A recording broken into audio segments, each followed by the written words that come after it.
tell the scoring referee that's opposing you, swap with them for the end.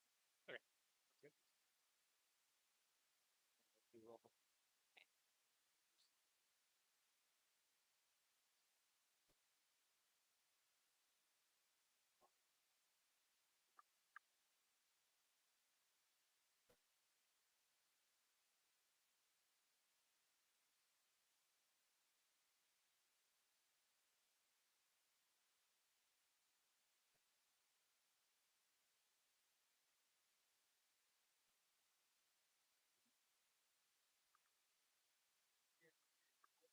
All right, quiet in the audience. Okay, we're about to do our driver's meeting, and then immediately following, we're going to do our opening ceremony. All right, at this time, we're going to do roll to see which teams came to the driver meeting and which teams did not. When I say your team number or your team name, just yell here at the top of your lungs without losing your voice. 6566, 8130, 9054, 9161, 9626, 10143. I knew it. 11030. Metal Jackets. 11472 Ravenclaw. 11472 Ravenclaw. 12900 Quantum Claw. What is about a bunch of claws here today? Okay. 12926 Panther. 12927 Shepton. 12977 Rust in Peace. 13072 Fellowship. 13811 High Voltage. 14523 Free of Charge. 14524 Pesh. 15524 Cardinal Bots. 16412 Triad. 16802 Holobots. 17658 Wildcat. 17802 Logic Notech. 18072 BCS Battery Acid. 18798 Crystal. 239 One Bite at a Time. 2313 Mustang. 2325 Maximum. 21330 Marvels. 21462 Data Not Found. 22123 Stallion Robotics. 22703 Tech Titans. All right, and then finally Ravenclaw. All right. Good morning, everyone. Let's go ahead and get like a hush through the stands. What I have to say is very important, and so I would like everyone to listen. Hi, I'm Emily. I'm going to be your head referee today. We have our good ref crew back here. I'm just going to talk you through some important things to pay attention to today. First off, I want to start about talking about the most important rule of First Tech Challenge. So if someone would like to come to the front real fast who can answer the following question: what is gracious professionalism?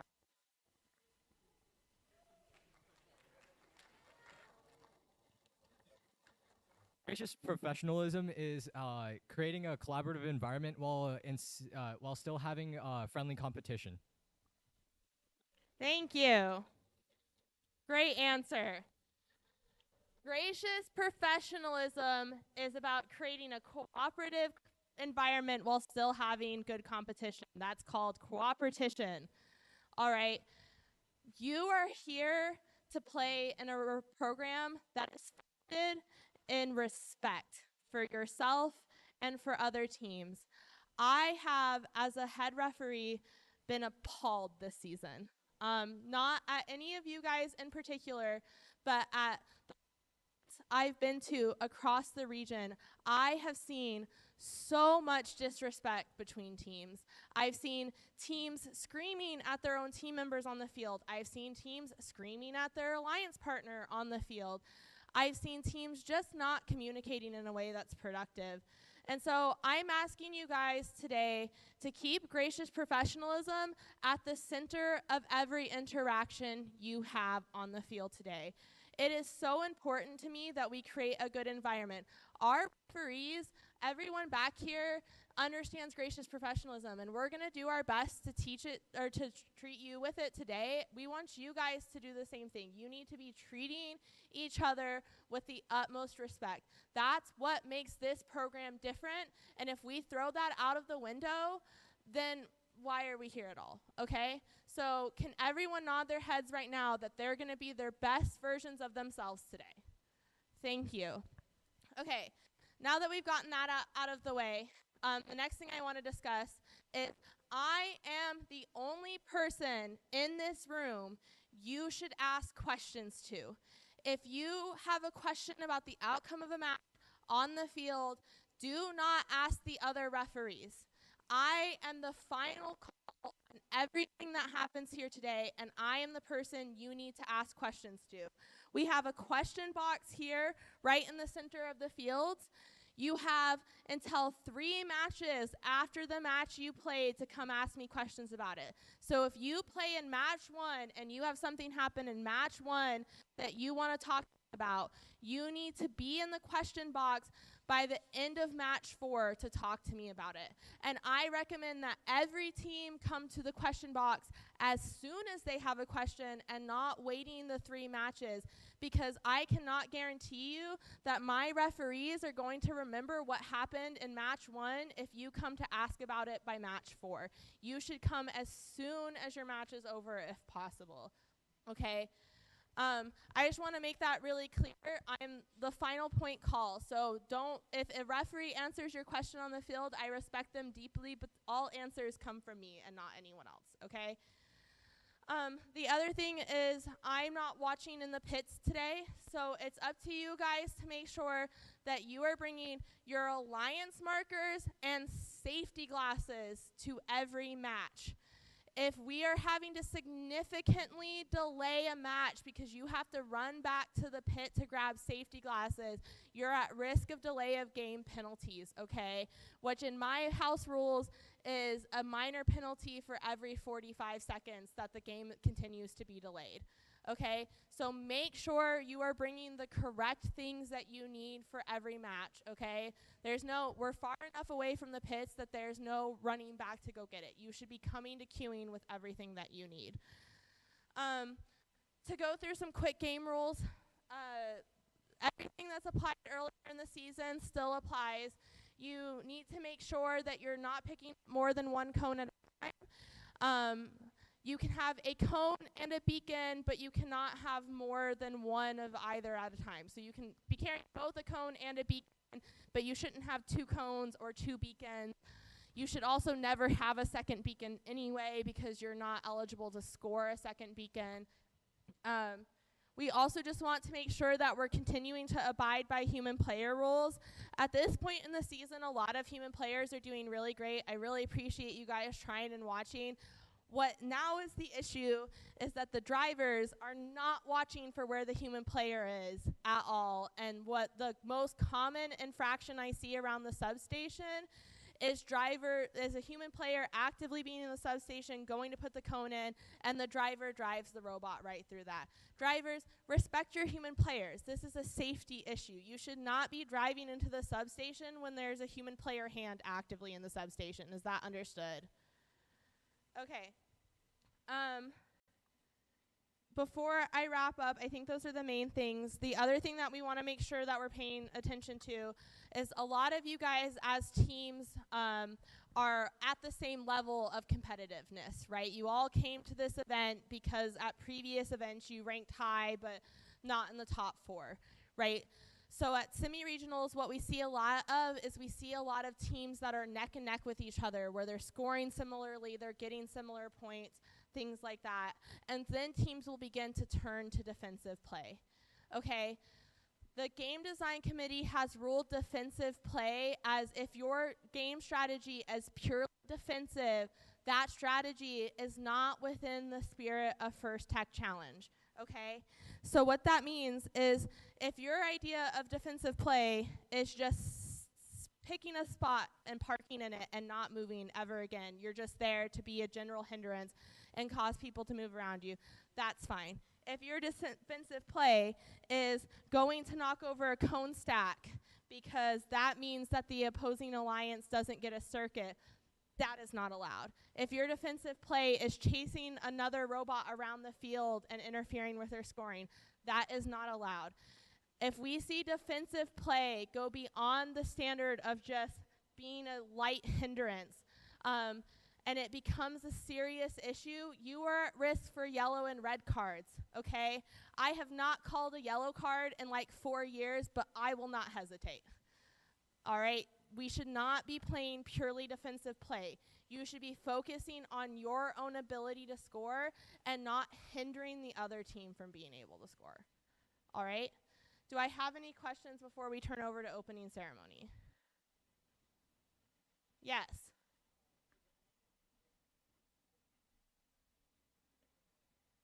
Can you come down here? I can't hear you.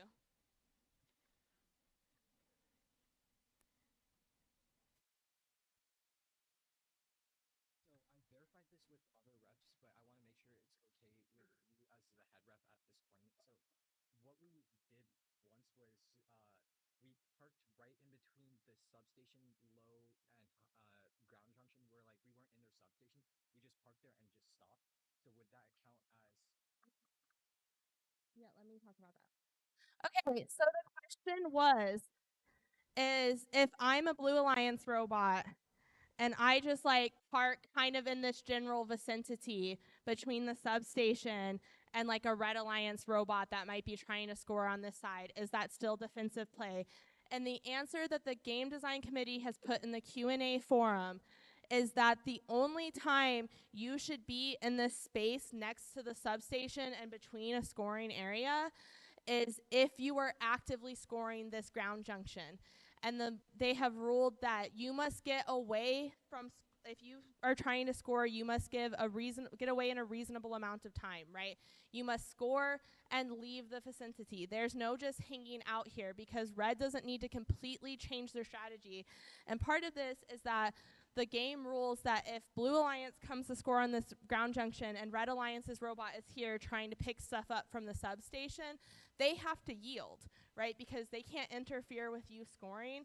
So then you have to also respect them and get out of their way so that they can continue with the scoring the way that they had been. Okay? All right, any other questions? Okay, I'm not seeing any hands. I'm going to turn it over to Lon so we can do opening ceremony. Thank you guys very much.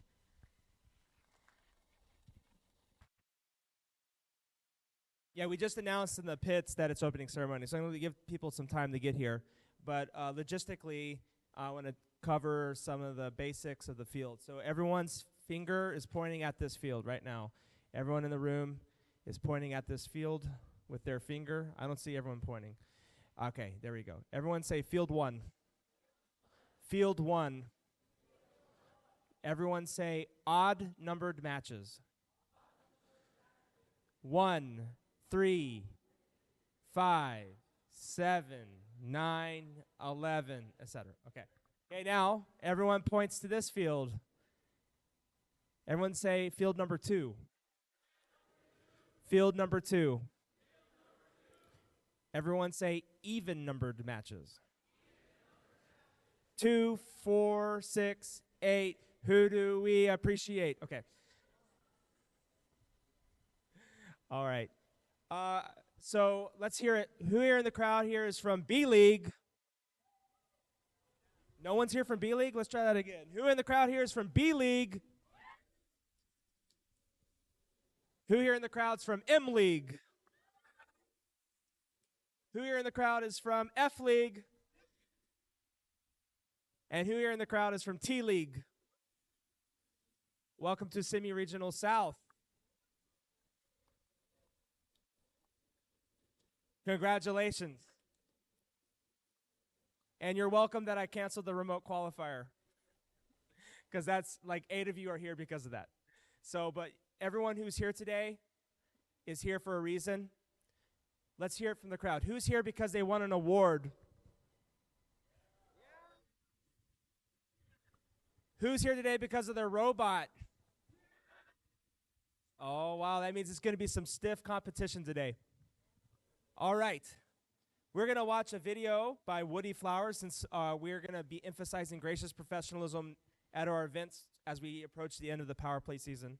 So at this time, please direct your attention to the screen as we hear about gracious professionalism from Dr. Woody Flowers, MIT.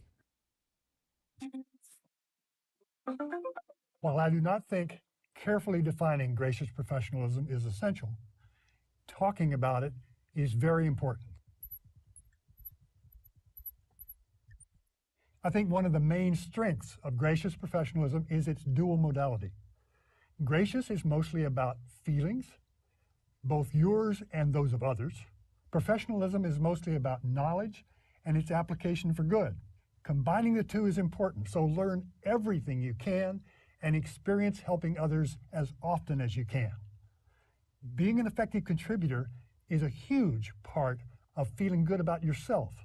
Rational self-esteem is a big deal, and it is a likely outcome from practicing gracious professionalism while busting your chops in first.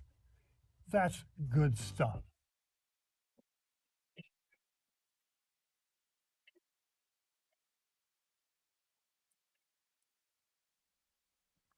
All right. So another point about today is I know the F League and the M League were very good about taking the badges from you at the end of the meets. So unfortunately, I only have human badges and I only have coaches badges. So if you want a human badge or a coach badge, please come get one for me here after the opening ceremony. And then you can make your own little badges for the drivers. Okay, so that's how we're going to handle that today. Our apologies for that. So at this time, we're going to all stand for the Star-Spangled Banner.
All right, please be seated.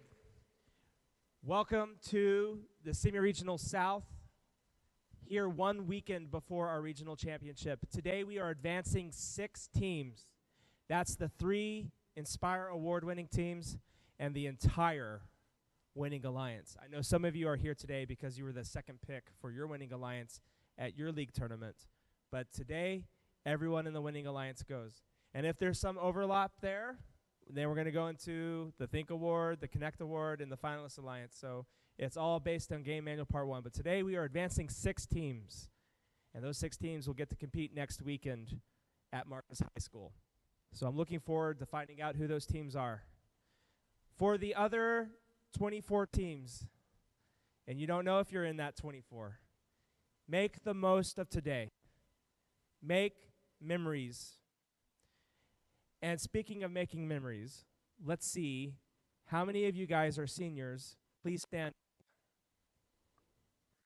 Give them a hand for being seniors. This might be their last event unless they go to UIL. Absolutely.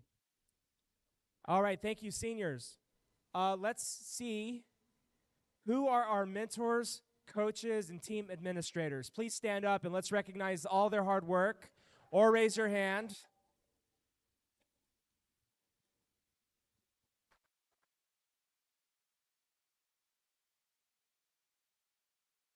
Oh, I see. That guy is popular. And let's recognize all of our volunteers today. And if you are a volunteer who's also a first alumni, also raise your hand. All right. Any first alumni in the crowd today? All right. Welcome back, and we're glad to have you here. Well, I don't want to delay it any further. So we are now going to queue up straight to the field.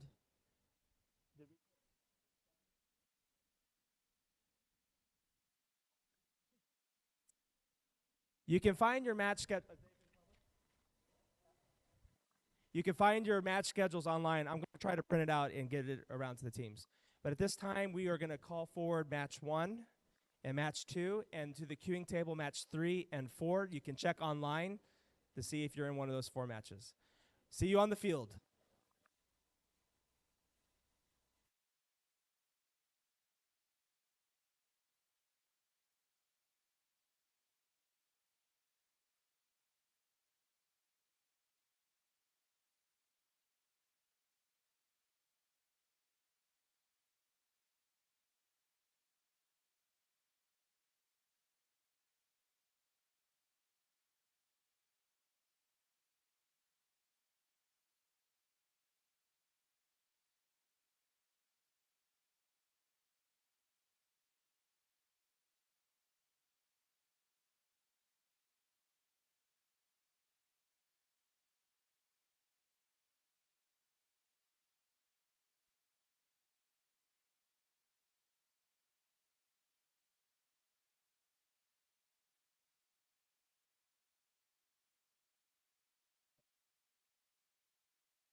The match schedule is posted on the board in the back if y'all want to take a picture real fast before we print it.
All right, we're getting ready for our first match today. Red Alliance 21462, data not found, and 20313 Mustang Robotics up against 12977 Rust in Peace and 11030 Metal Jackets.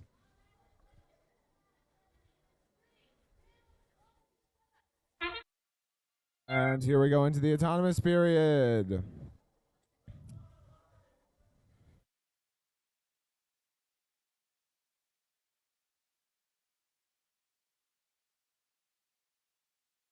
Rust in Peace just barely missing that high junction on their autonomous program. And parking. Other teams getting ready for the driver control period.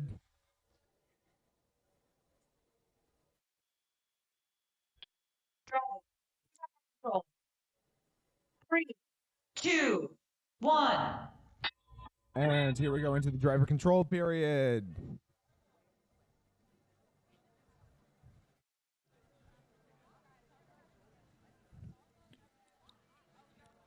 Teams seem to be frantic to score as many cones on as many junctions as they possibly can.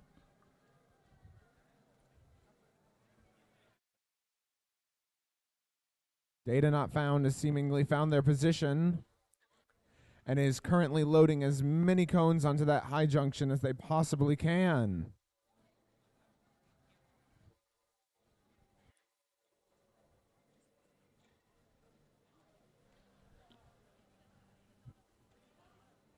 On the flip side of the field, 11030 seems to have knocked over their own stack of cones and seems to be working around with their grabber arm.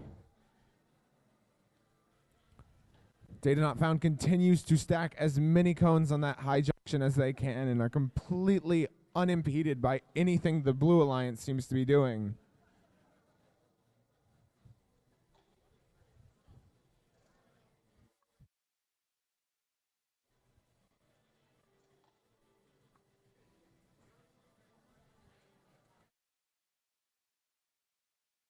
Rust in Peace taking a junction back from the Red Alliance as we move into the in-game period. Red Alliance has a strong lead. Will Blue Alliance be able to pull back ahead in this final 30 seconds?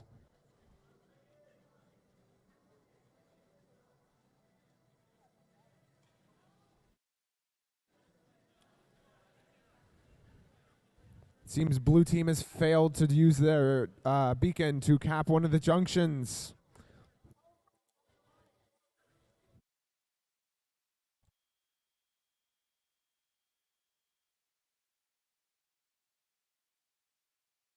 Great showing from both teams for our first match of the day.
Here's match 2, 11472 and 22703 up against 14523 and 20325.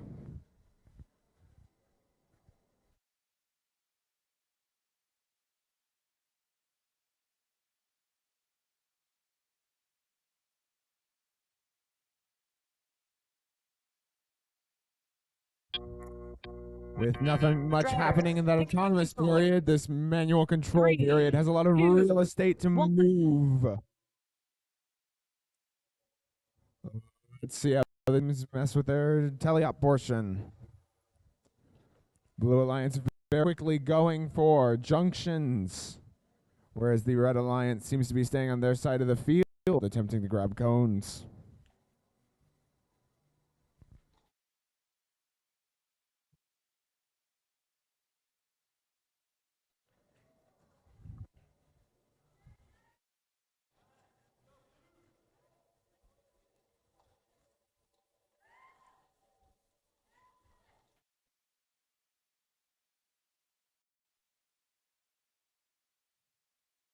The Blue Alliance is absolutely claiming as many junctions as they can, while the Red Alliance seems to be struggling on their side of the field.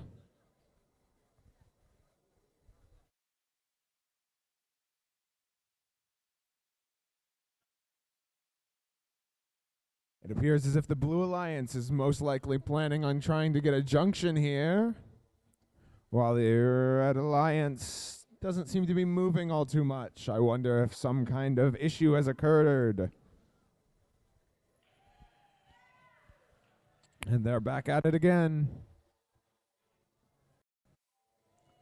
Blue Alliance seems to have gotten a junction complete as we move into the draw.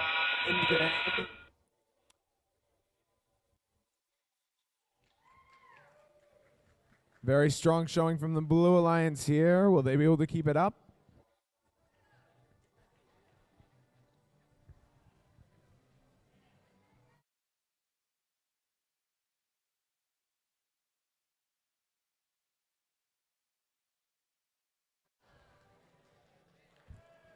And both beacons for the Blue Alliance is down as the match is over. Great showing from both teams there.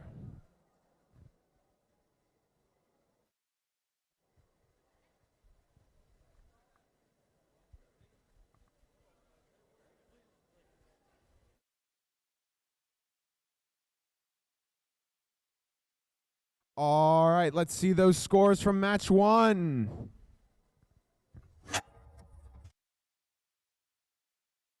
And that's a strong Red Alliance win. Blue Alliance, rest in peace.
Our third match today is 22123 and 13072 up against 9054 and 9626.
And here we go into the autonomous period. Very quickly, 13072 is putting cones on that high junction during their autonomous period. Wow, 9054 manages to get one cone on one of their junctions.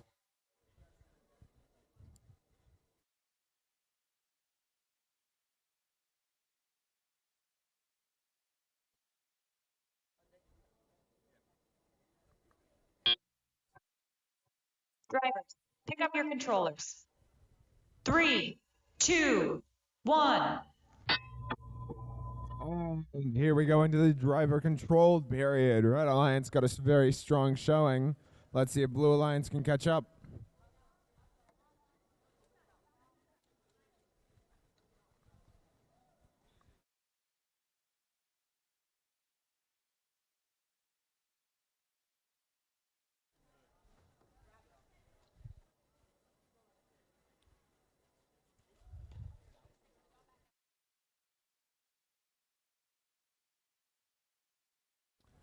The Red Alliance continues to place a multitude of cones on the high junction, while the Blue Alliance tries their best to keep up.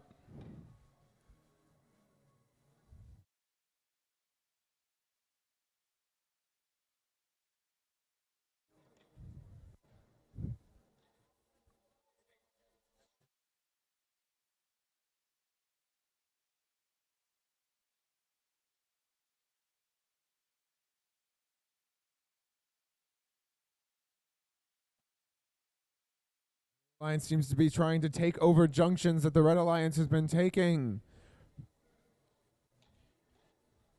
while the Red Alliance stacks cones as high as the Eiffel Tower.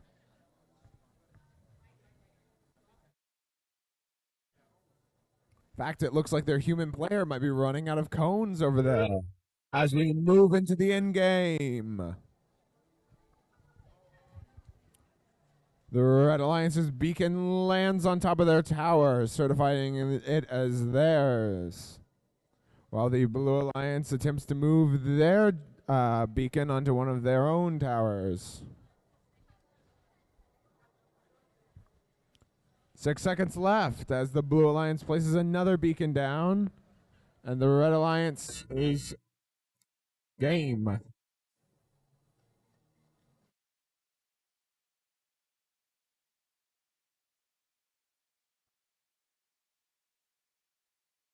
All right, let's see those scores from match 2 then. Victory for the Blue Alliance from match 2.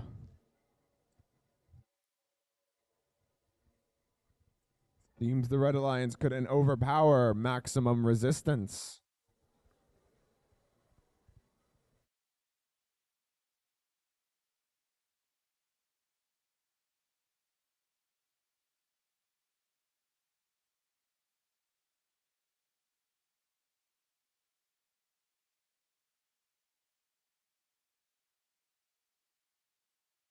Our next match is between 16412 and 10143 up against 17802 and 12927.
All right, here's qualification match 4.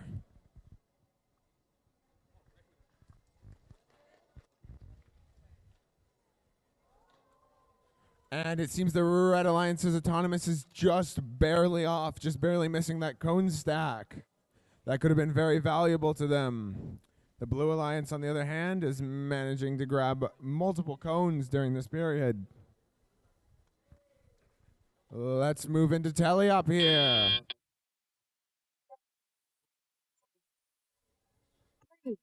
2, 1. All right, moving into the teleop period. The Blue Alliance has a slight lead over the Red Alliance, but will the Red Alliance be able to take it back?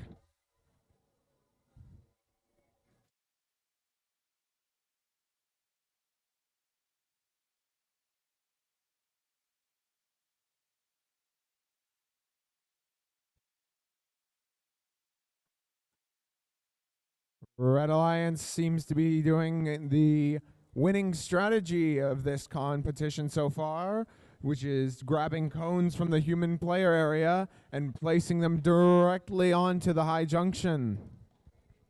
The Blue Alliance, however, seems to be going for a circuit.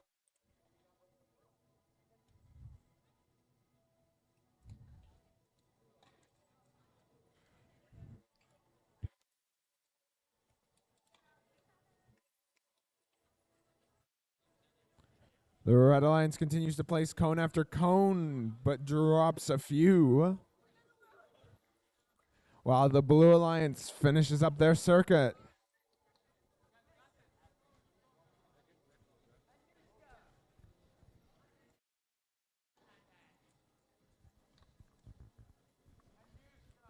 Red Alliance taking junctions back from the Blue Alliance, likely in an attempt to sabotage the circuit as we move into the end-game period.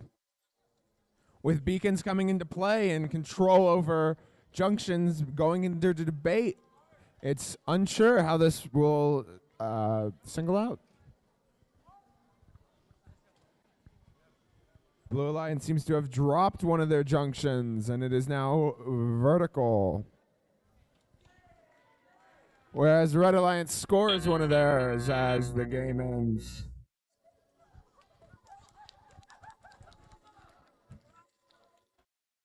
Great showing from both teams there.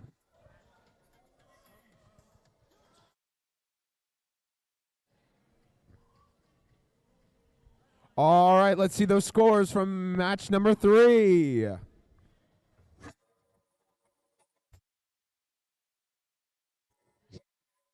A Red Alliance win from match number 3, but with a strong showing from the Blue Alliance as well.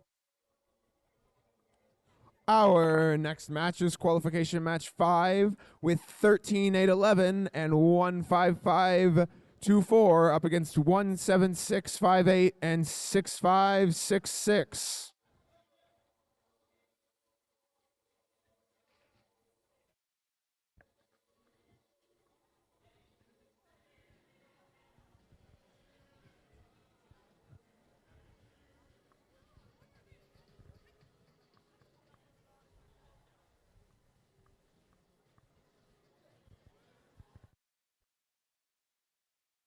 We can really see these teams' dedication from the wear and tear on those signal sleeves. They look as though they've been used multiple times.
And we're going to kick off match 5.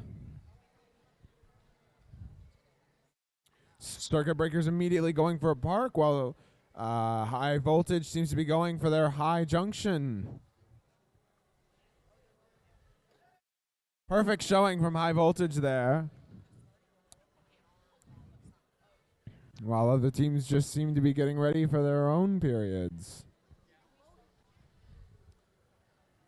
Here we are moving into the tally-up period. A lead from Red Alliance. Let's see how Blue Alliance responds.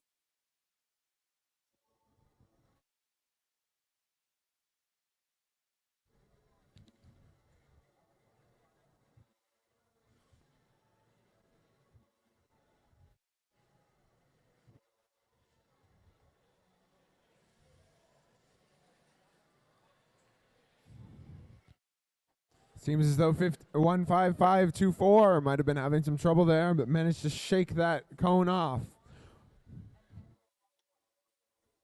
And it seems the Red Alliance has knocked over a stack, perhaps, on the one side of the map.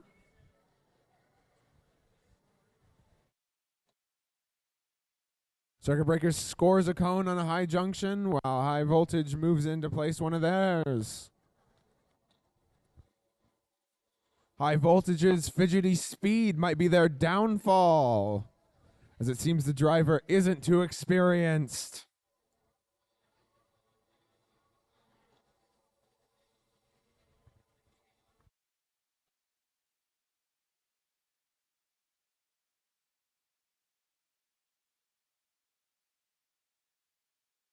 Well, one of the robots seems to have a cone stuck on their wheel. I don't really know how that's happened.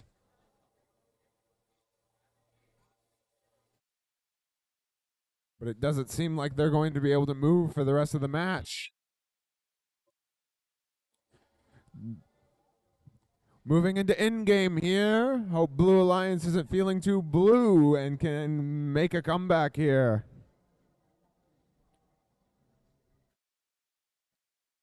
High Voltage taking junctions back from the Blue Alliance here at the in-game.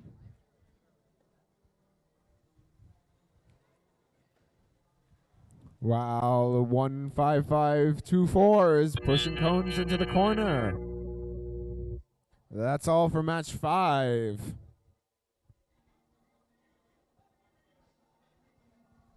Unlucky for the Blue Alliance there with that cone sticking on their wheel. All right, let's see the scores for match 4s.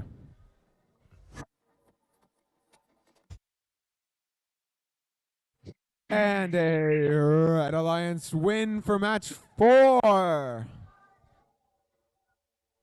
A certain section of the crowd seems very excited about that.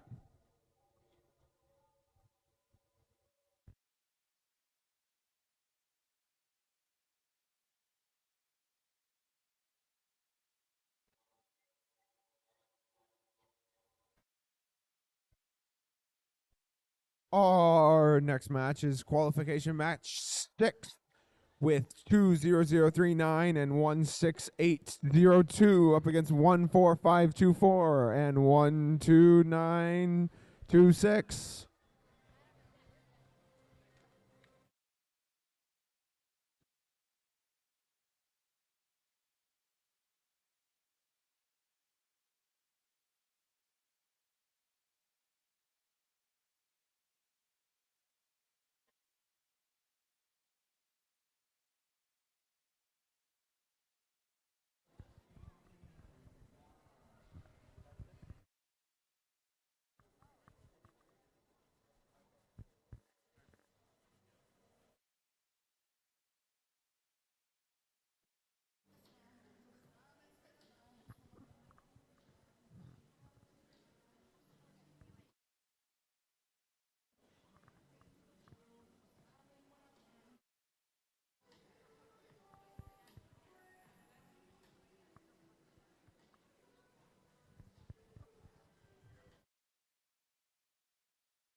All right, and that kicks off match number 6.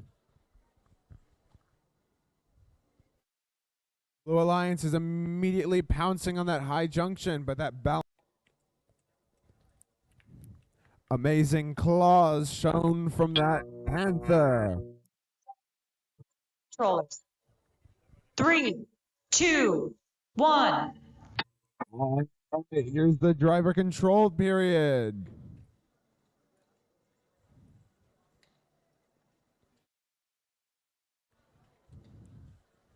The Blue Alliance is flying at the speed that they're getting those cones on the junctions, where the Red Alliance seems completely stuck.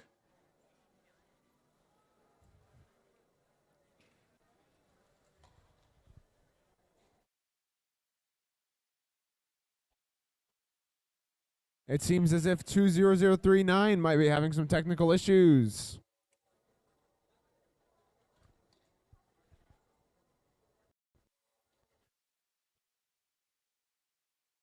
Alliance's speed almost is oppressive on top of the Red Alliance's struggle and one of their robots being completely down.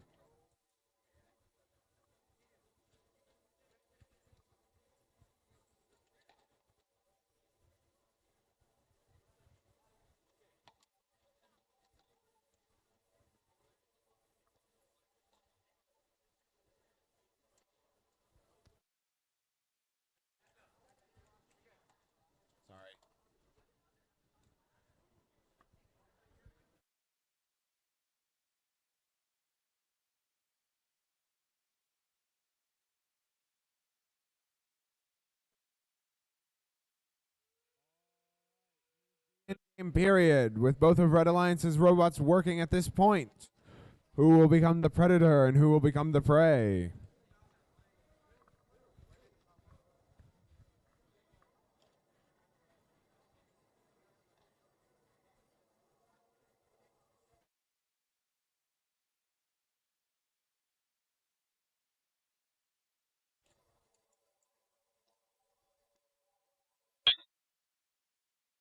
And that's the match.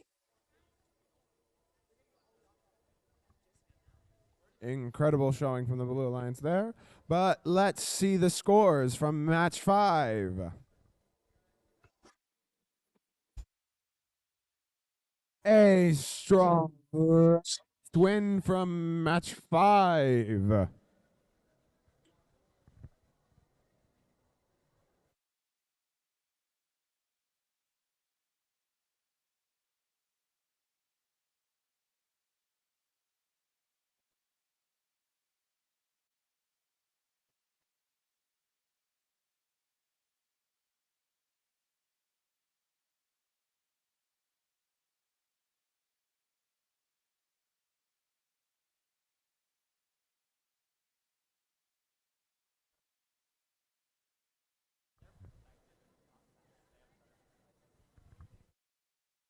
Up next is qualification match 7, 18072 and 18798 up against 12900 and 8130.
All right, we're gonna kick off match 7 here.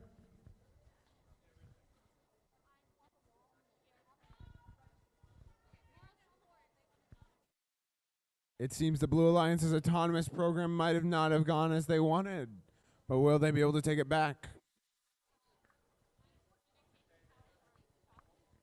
Overall, not a lot of movement from the Blue Alliance or Red Alliance during autonomous period, but let's see how this shapes up in the driver control Driver, period. pick up your controllers. 3, 2, 1.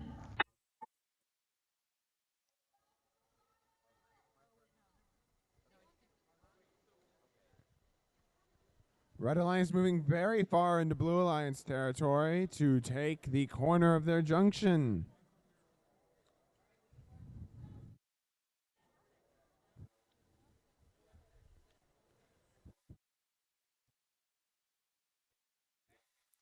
The Vikings trying to take the middle junction and doing it successfully, while their partners 12900 are placing as many cones onto the high junction as they possibly can.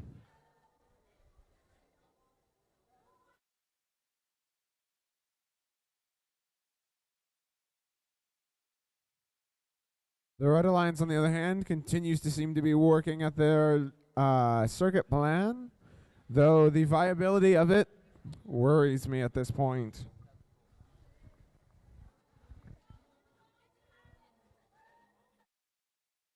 Red Alliance gets another cone on one of their junctions, while the Blue Alliance has dropped a lot of cones in their driver area.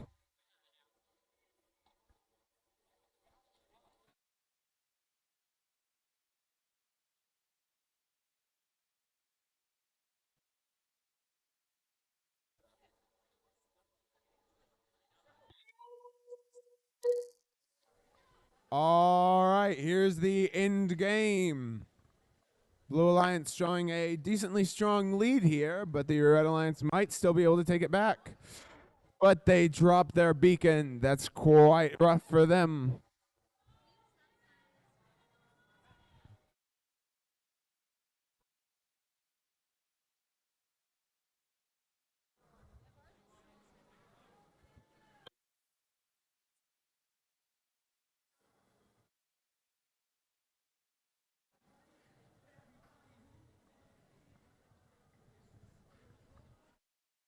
All right, let's see the scores from qualification match 6.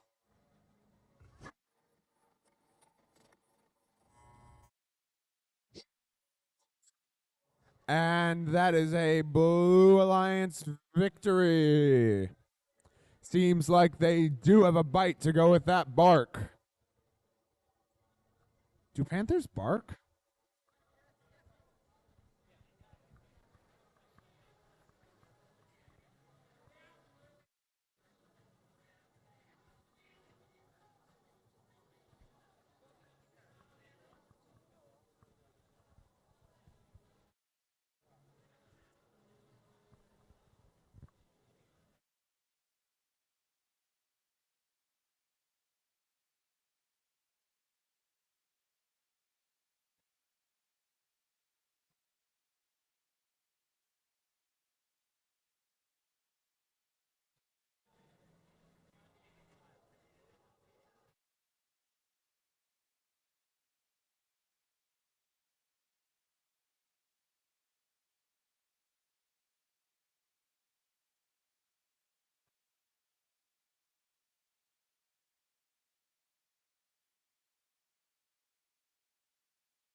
All right, our qualification match 8 is between 9161 14523 and 13072 and 21330.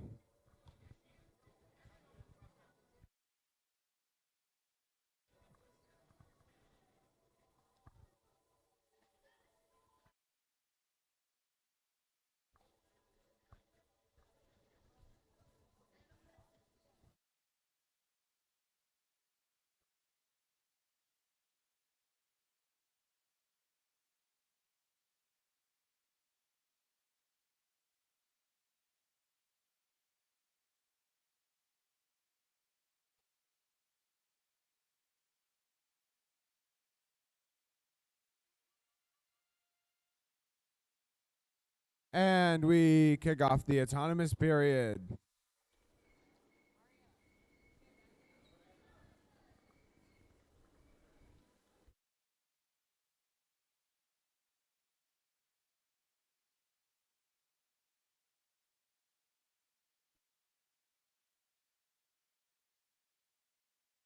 The Blue Alliance.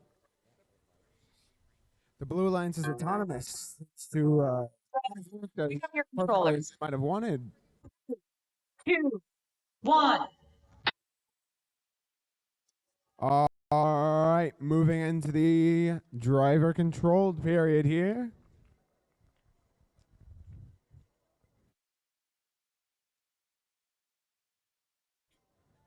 The Blue Alliance seems to be struggling as compared to their Red Alliance counterparts.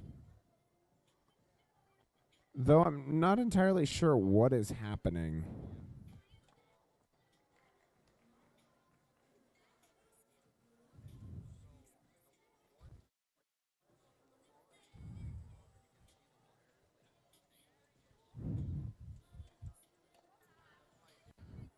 It seems as though the Blue Alliance might be having some technical issues, which is allowing the Red Alliance to give them a pretty bad beating, free of charge, of course.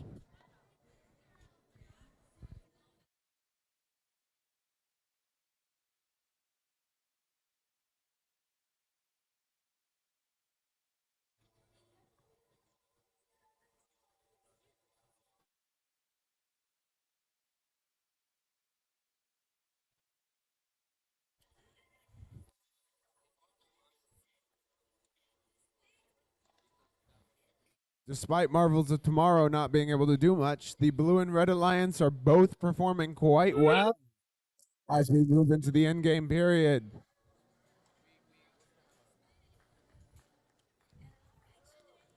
Red Alliance goes to cap the tower that the Blue Alliance has been using up this far.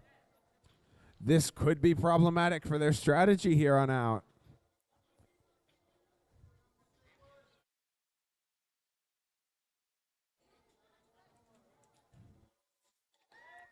Nice showing from both teams there, capping each other's main points.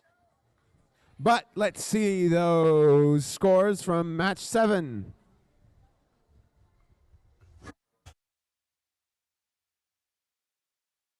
And a Blue Alliance win from match 7, though not by much. Our next match is match 9 with 20313 and 12927 up against 20325 and 9626. Win reached for a comment by the maximum resistance leader. He asked me if he could eat my microphone. I don't know how to feel about that.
All right. Here we go with the autonomous period.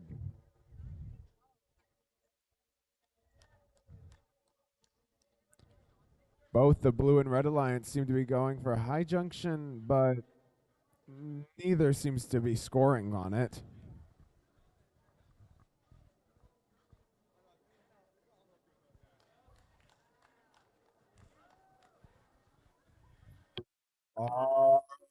Drivers, pick up your controllers. 3, 2, 1. But here we go.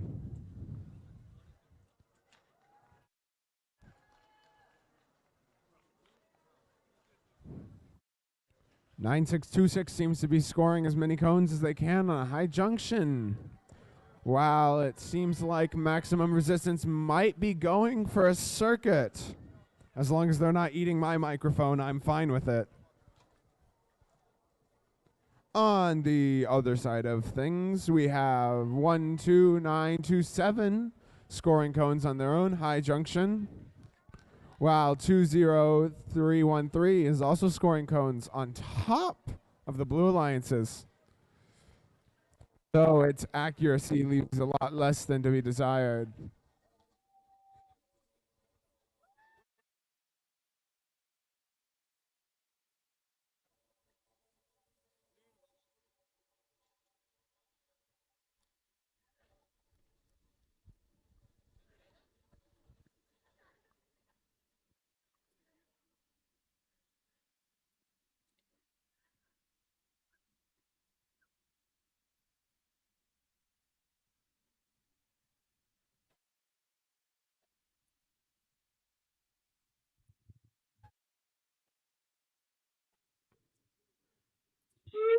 Blue Alliance with a really strong lead as we go in here and do in-game.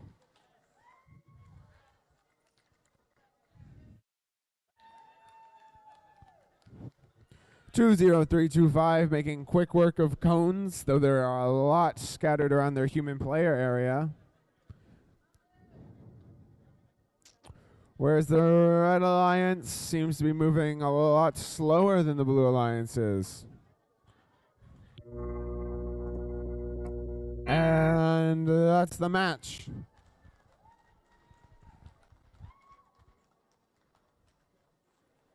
Let's see the scores from match 8.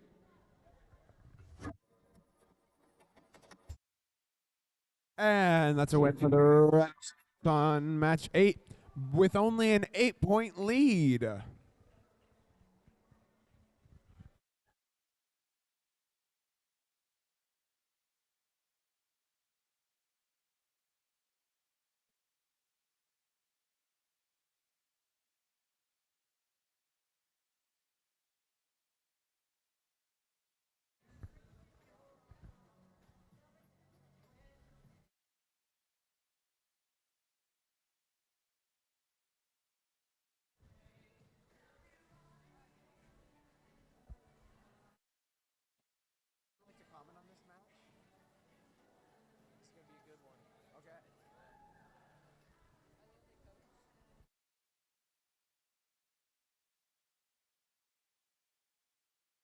All right, let's set up for the next match. Match 10 is 12977 and 6566 up against 11472 and 9054. Win reached for a comment. Circuit Breakers told me that this is going to be a good match. Let's see if that holds up for them.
And the teams are off into their autonomous periods.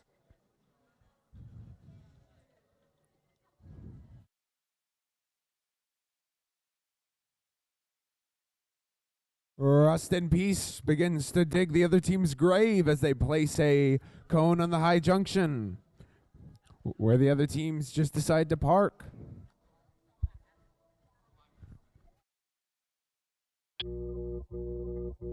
Driver, pick up your controllers. 3, 2, 1. And we move into the driver control period with a significant lead from the Red Alliance. But the Blue Alliance still has time to make it up.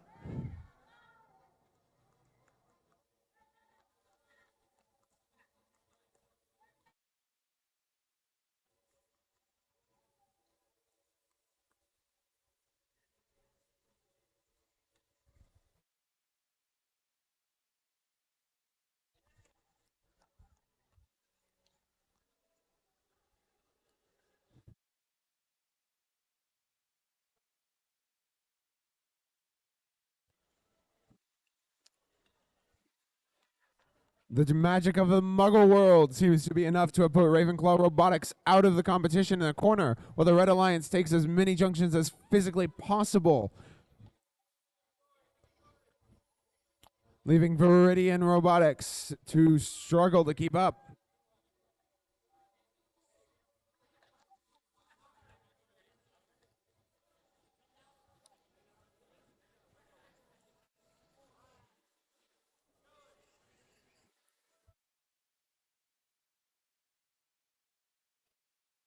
With circuit breakers smashing the other team and Rust in Peace prepping their grave, we're going to move into the end game here with a little chance for the Blue Alliance to catch back up.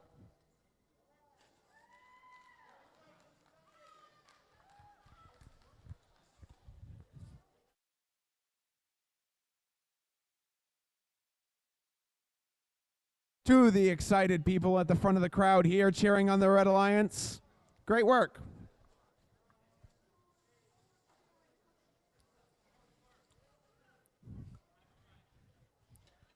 And the Red Alliance scores a junction right before the end of the match.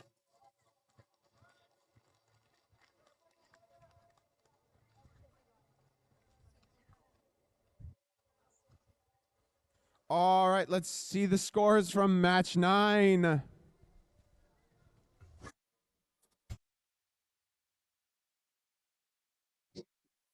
And a Blue Alliance win from match 9.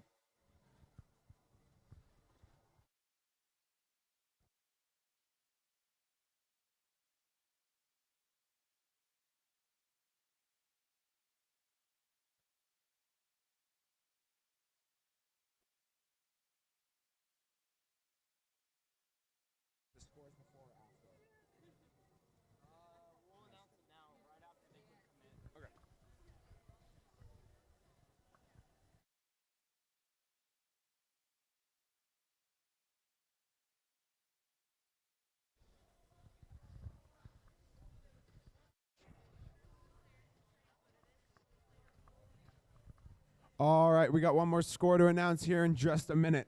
And then after that, we will be going on a short lunch break.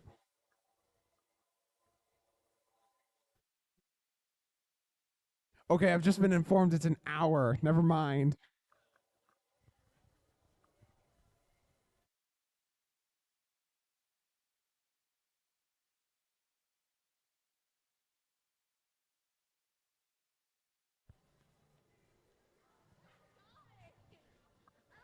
Looks like the referees are pulling out the rule book to make a really important decision.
All right, let's see the scores then.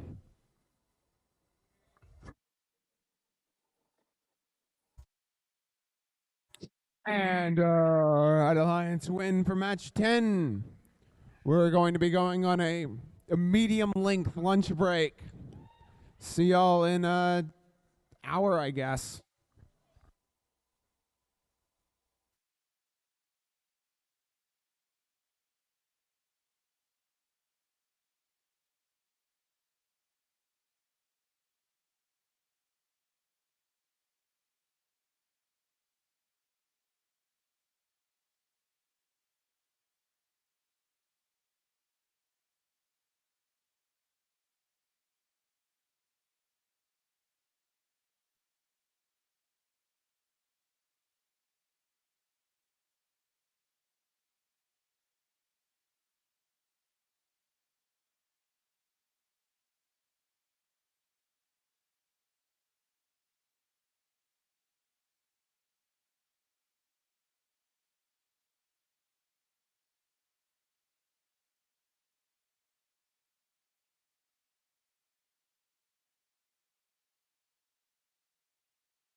All right, thank you for sticking with us, folks. This next match is Qualification 11, 22123 Stallion Robotics and 22703 Tech Titans up against 13811 High Voltage and 10143 Arrow.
And we set up into the autonomous period for this first match after our lunch break.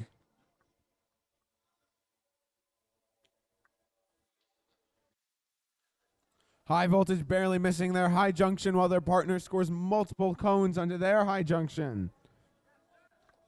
The Red Alliance, however, is only parked and is not scoring any cones currently. Amazing showing from Arrow here today. Controllers. 3, 2, 1. Here, we'll move on to the driver controlled period. Red Alliance both going for the human player cones, while the Blue Alliance divides and conquers.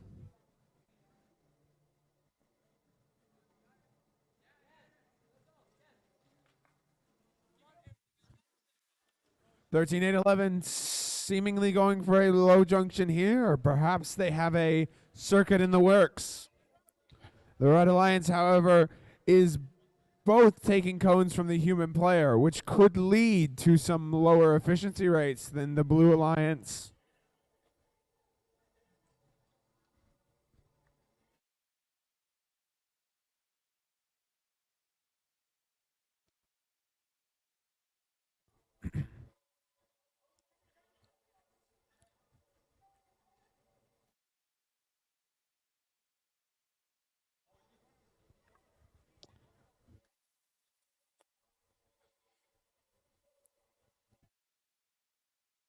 Stallion Robotics is attempting to do something with a cone on the side of the field, though I'm not entirely sure what. It also seems that they have something attached to a string. I wonder if that might be a broken piece, perhaps.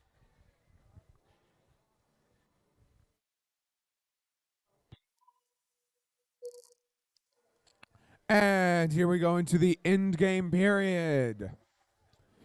The Red Alliance drops one of their beacons onto the field, and the Blue Alliance continues to stack cones. The Blue Alliance has successfully completed a circuit, while the Red Alliance seems to be struggling here.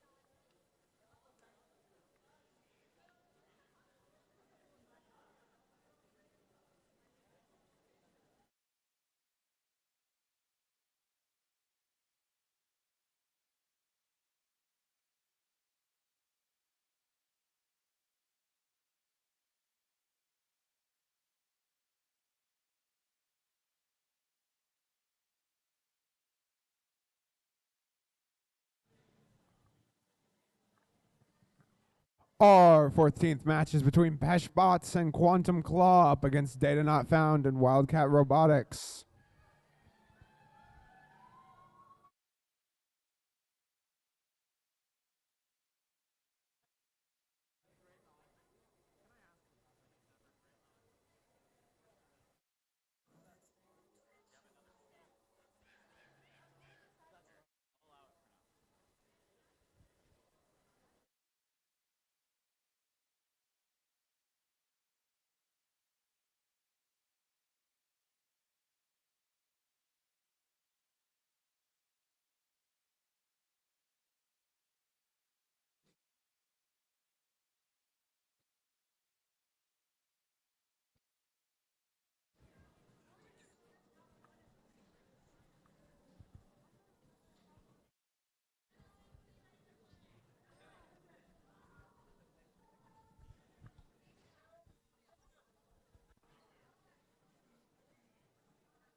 And we kick off the 12th match of the day. Red Alliance has someone in the crowd rooting for them as they score multiple cones in the autonomous period.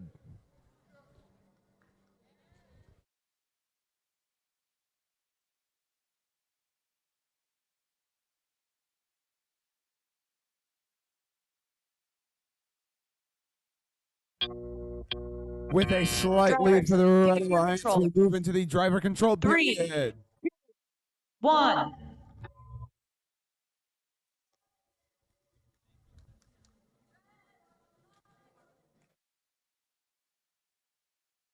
Hey crowd, someone's trying to start a chant. Can someone help them out with that?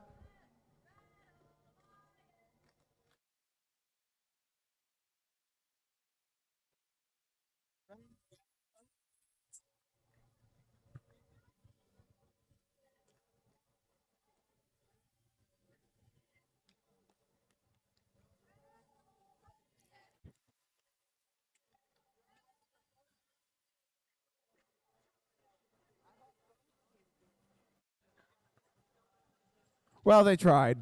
Anyways, back to the match. The Blue Alliance and Red Alliance are neck and neck with the amount of scores they're scoring, but the Red Alliance does seem to have a slight lead with both of their robots very quickly scoring cones, while the Blue Alliance is a bit slower on that front.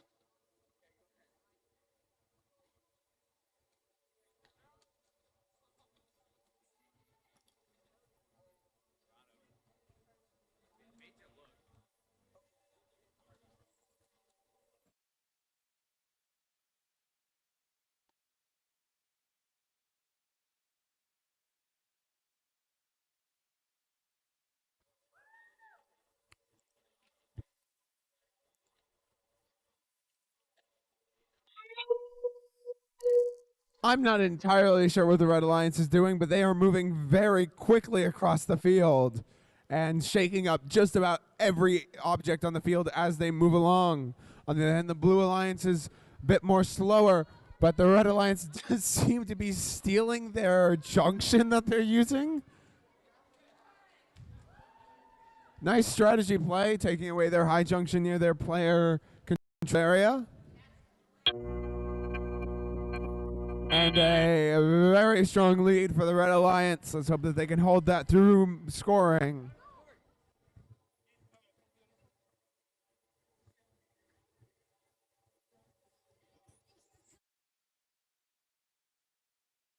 All right, let's see the scores from match 11.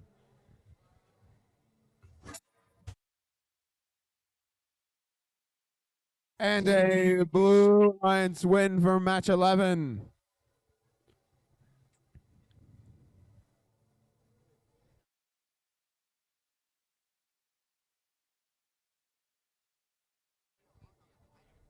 Up next in match 13, we have 18072 Battery Acid and 17802 Logic No Tech.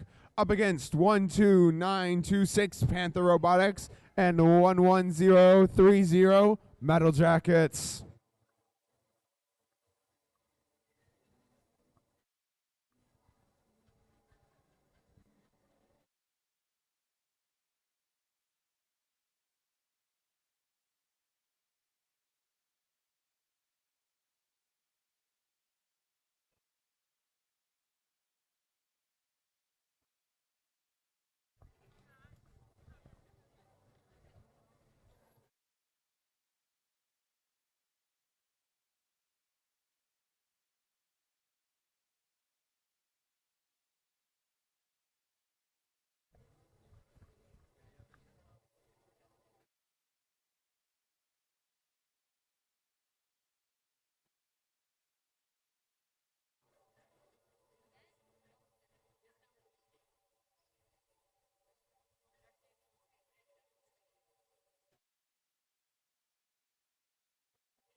The use of April tags, according to my friend, is what they're called, seems to be very pervasive throughout the meta for the signal sleeves on everyone's robots.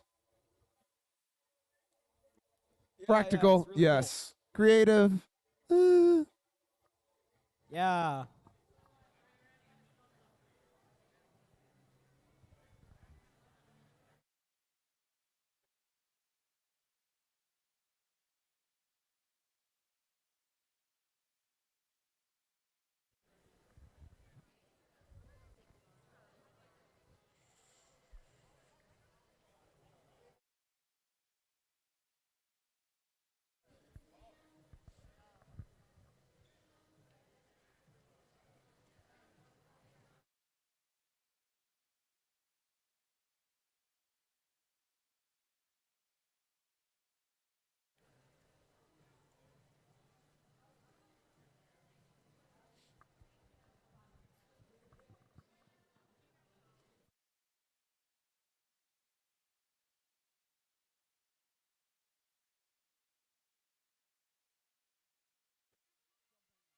straight into the autonomous period between these two teams.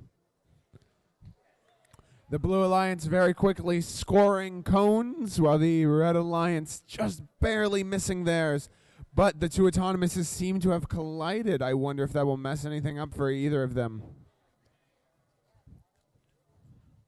That slight collision might have just barely messed up the movement of that one team. Let's see if they can recover and do the driver control period. With both scores neck and neck right now, it's anyone's game. The Blue Alliance both seem to be conjugating near the player, human player area, while the Red Alliance is splitting up to attack both stacks of cones on either side of the field.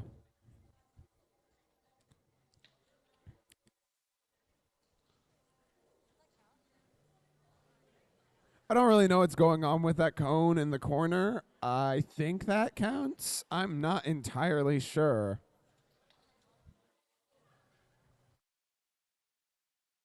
Well, it's down now.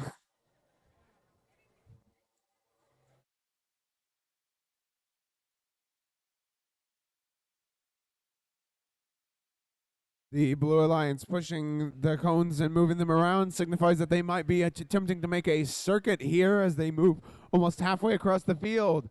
The Red Alliance, however, is almost done with the circuit on their part. I'm not actually sure if both teams can have a circuit at the same time. I don't think so, but I could be wrong.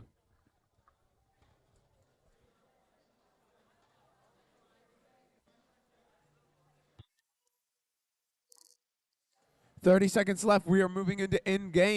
We'll likely be seeing beacons to cap junctions as both teams race to try to finish their circuits.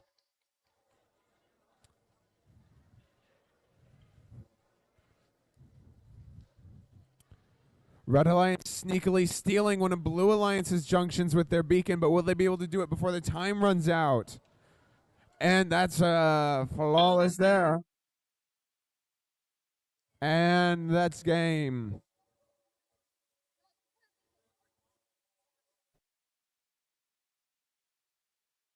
Let's see the scores from match 12.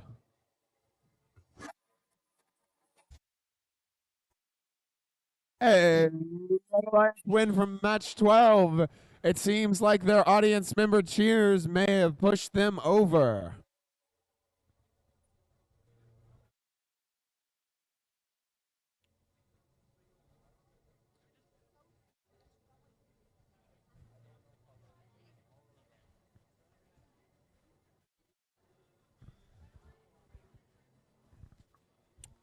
Up next in qualification match 14, we have 16802 and 9161 up against 15524 and 8130. Now, I try to be as impartial as possible, but I will say that Hollybots did prank me about 2 matches ago. So, Blue Alliance, you know, maybe.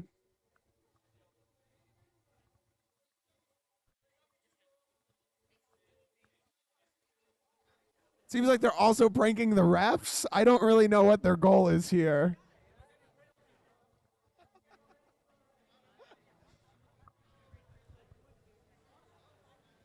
I've just been informed by the referees that Hollybots has indeed been given penalties before the match has started for pranking them. Not actually. I don't actually think that's against the rule book.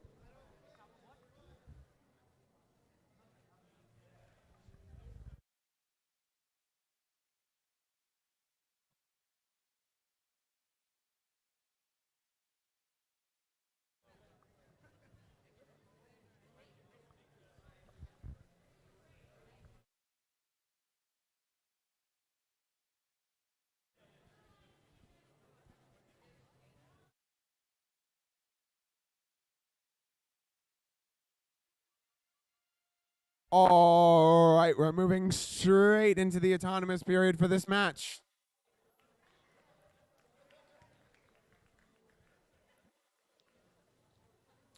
I'm not entirely sure if Hollybots meant to push that sucker cone slightly to the left, but they did.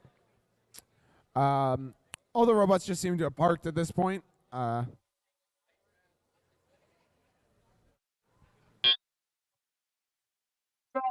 Pick up your controllers. 3, 2, 1. Moving into the driver control period, the Blue Alliance has a slight lead over the Red Alliance. But with all the teams going for high junction, well, actually, nope. I'm sorry. Seems like 9161's trying to take the middle junction.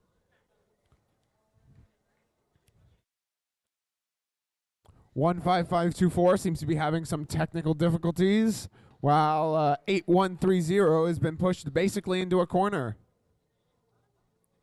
The Red Alliance seems to be gunning for a circuit here.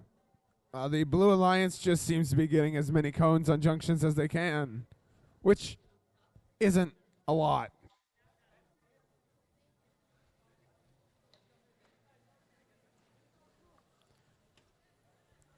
(15524) seems to be having some issues, though I'm not entirely sure what they are. They do seem to be not having the best time. 8130, however, is grabbing cones and moving them as quickly as it can.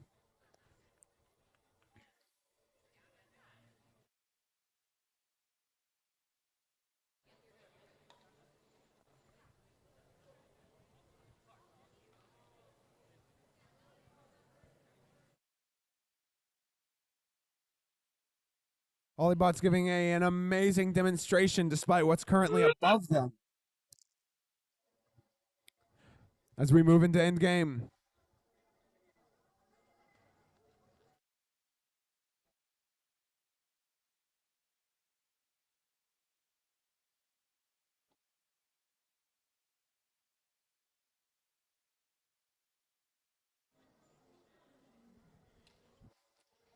Last 5 seconds with the Blue Alliance with a slight lead. Let's see if that will hold.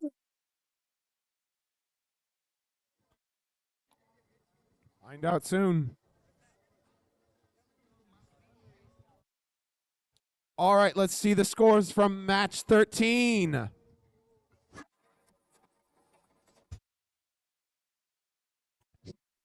A solid Red Alliance win from match 13. Likely partially due to that 40-point blue penalty. Whoops. 40-point blue penalty.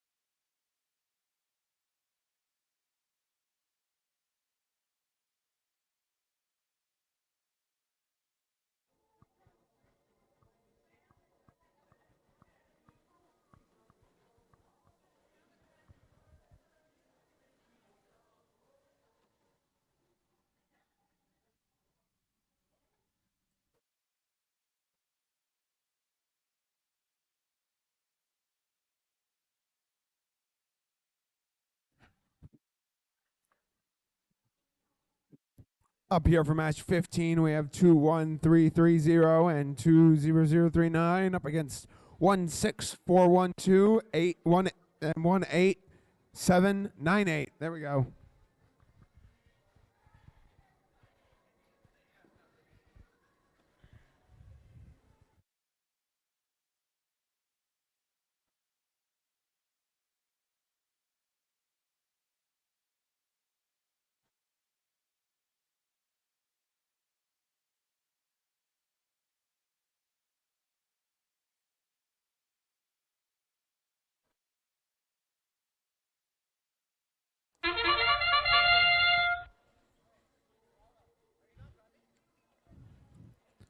Right into the autonomous period, the robots don't seem to be doing all too much, but if I remember correctly, Marvel Tomorrow had some issues last match. Let's hope that they can get those resolved this time.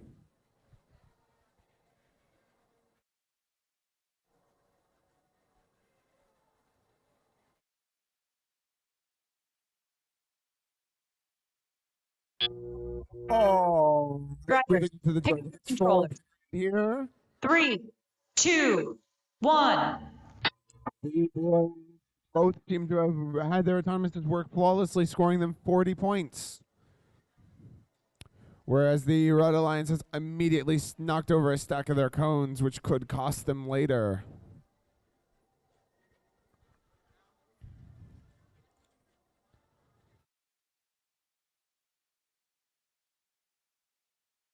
The Red Alliance is slowly storing cones, but at the rate the Blue Alliance is going, it may be hard for them to keep up.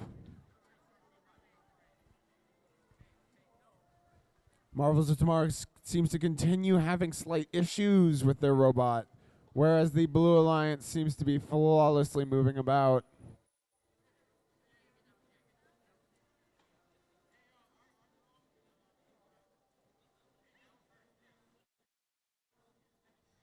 Marvels of Tomorrow seems to be back up and running, whereas the Blue Alliance seems to have taken so many junctions, they're getting pretty close to a circuit. But Marvels of Tomorrow takes a junction back from the Blue Alliance and is going to claim even more. Likely a preventatory strategy from allowing the Blue Alliance to get a junction, or perhaps attempting to score a junction of their own. But Blue Alliance takes a junction back from Red Alliance as we move into the end game. The use of the beacons at this point will be integral, as both teams are taking points from each other, and the Blue Alliance has scored a junction. It's within the Red Alliance's best interest to try to knock it out, and knock it out they might.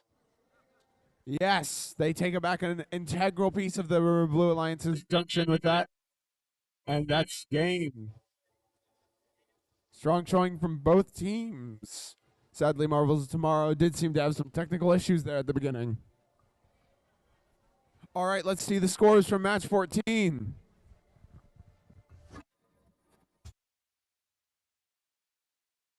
And a Blue Alliance win from match 14. Wonder if that had anything to do with the Red Alliance's insistence on pranking the entire staff here. It didn't, but I digress.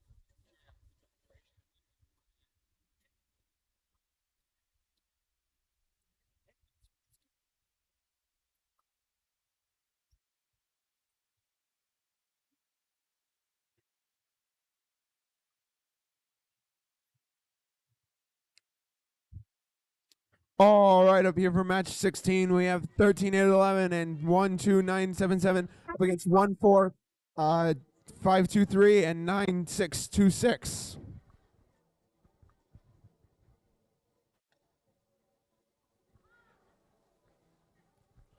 High voltage is autonomous, just barely missing the high junction, and the same with Rust in Peace.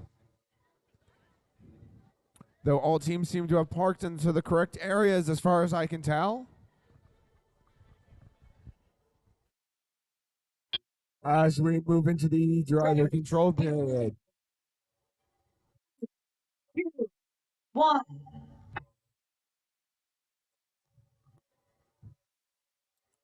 All right, all the teams have started moving around the field.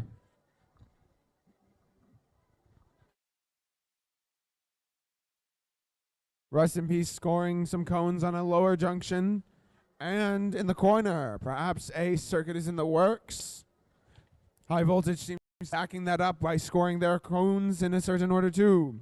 The Blue Alliance, however, just seems to be going for high junctions. Scratch that. 9626 just took a small junction. Wow, 14523 continues to score as many cones as they can on the junction closest to there.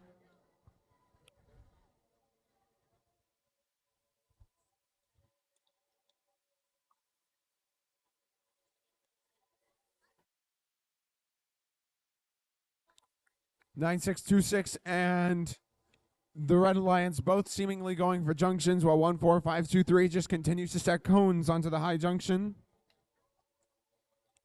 The Red Alliance seems to have claimed most of the junctions in the area, though it almost seems as if High Voltage's arm isn't going high enough to reach the high junction. Instead, going for a medium level junction as we move into the end game. The Red Alliance and Blue Alliance are both very close to circuits if they can continue moving.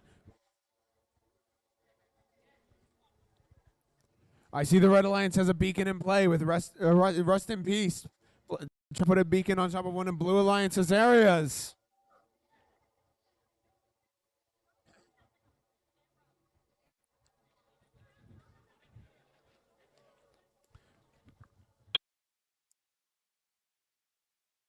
Strong showing from both alliances there. And let's see the scores for match. And a Blue Alliance victory for match 15 of the day.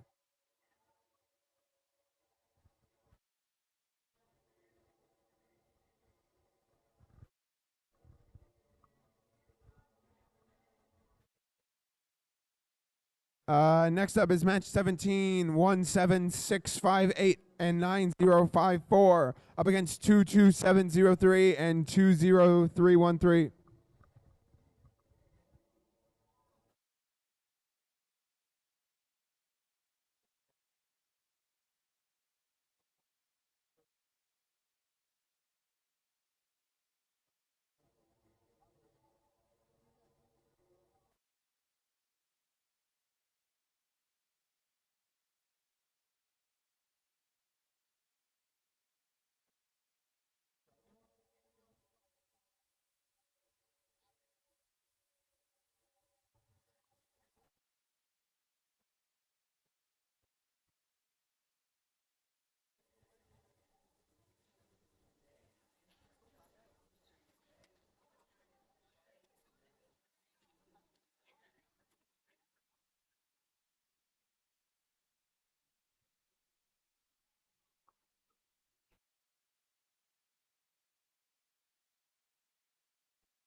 Oh yeah, y'all sing along.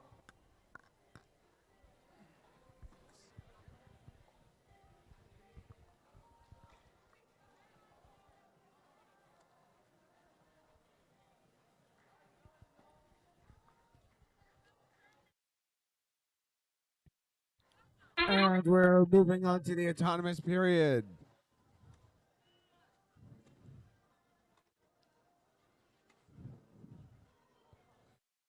A very close miss by 9054. With all robots stopped, all we can do is wait for the driver control period.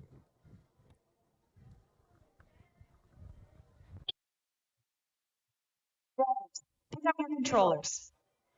3, 2, 1. Going into the driver control period, the Blue Alliance has a slight lead over the Red Alliance, but it is likely that they'll be able to get back. Viridian Robotics has one of the most interesting claw designs in the competition that I've seen thus far with their spiderweb-like grabber, whereas 17658 seems to be trying to place a cone on the small junction.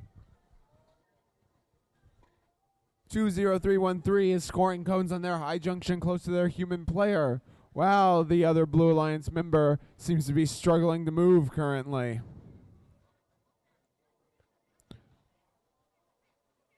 22703 has grabbed a cone and is moving to place it on a junction.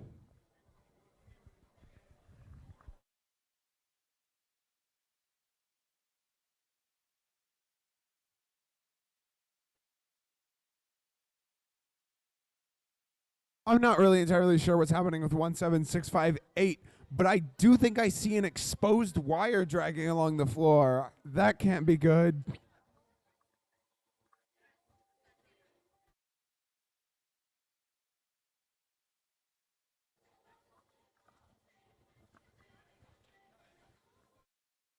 Viridian Robotics making a amazing work of their medium junction over there. Wow, the Blue Alliance seems to be doing the same on the high junction, giving them a slight edge here.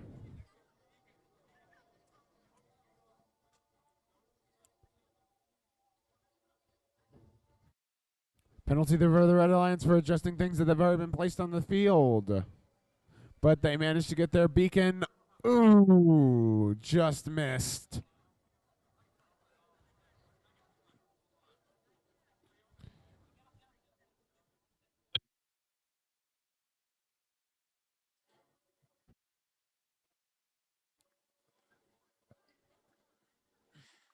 Real nail biter, that one.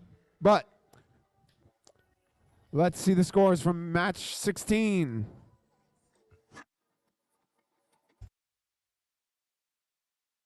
Hey, win for match 16. Moving into match 18 here. 12900 and 12927 up against 13076 and 11472.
Drivers, pick up your controllers.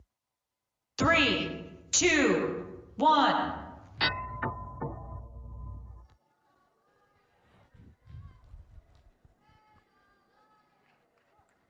All right, sorry about that, folks, but we're back here. The current score has the Red Alliance with a slight lead, with Ravenclaw Robotics seemingly down for the count for right now.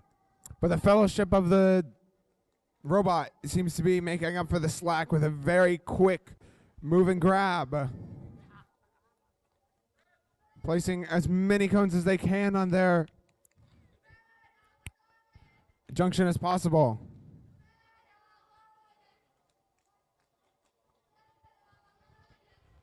Once again, thank you to that small part of the crowd cheering on the Red Alliance. The Blue Alliance is really holding its own, but with only one robot, it seems improbable for the Blue Alliance's victory in this match.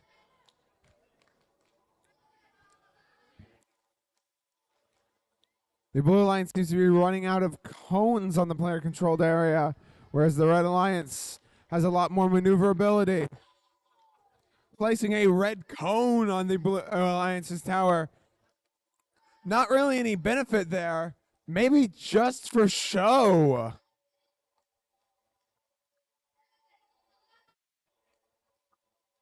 Fellowship of the Robot putting in the work, placing as many cones as they can on that one junction.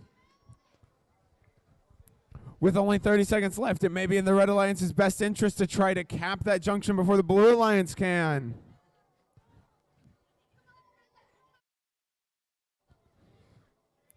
Red Alliance instead focusing on a different junction for, I literally don't know why.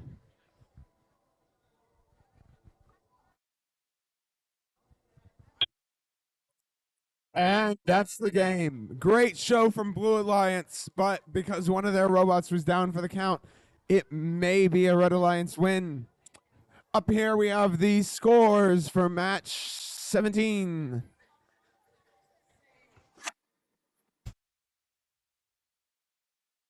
And a Blue Alliance win for match 17.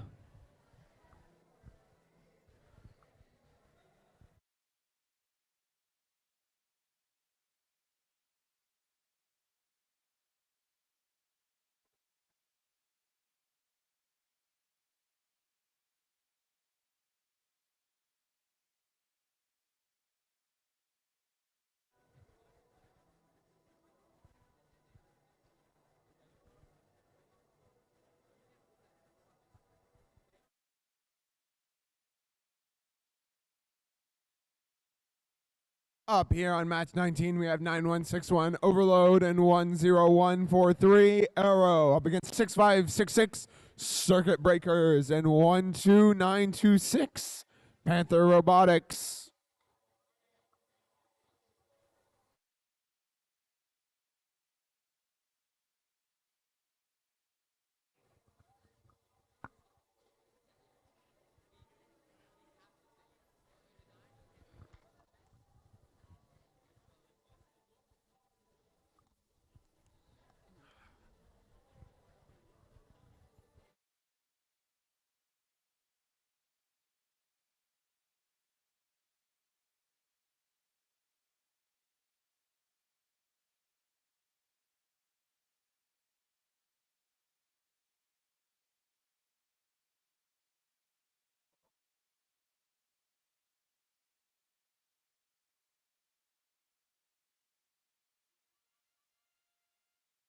And both teams jump right into the autonomous period with the Panthers. Panthers? I meant to say the Panthers pouncing. Whoops, that was. With the Panthers pouncing on that high junction, just barely missing their cones, while 6566 parks to the side. The Red Alliance is also going in for parking as autonomous period wraps up.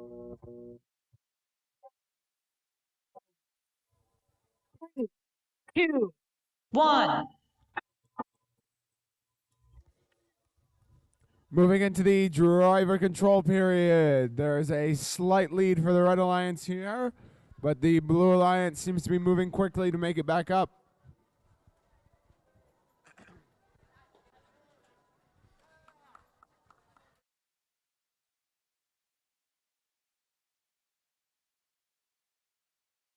Arrow putting cones straight from the player, human player area into the high junction. Wow, 9161 takes cones out of the stack to the side.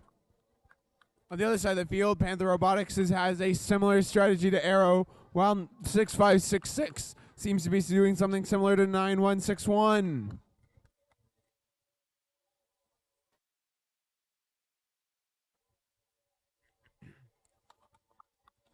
Almost reminds me of a Marvel movie, how close shockingly close these strategies are.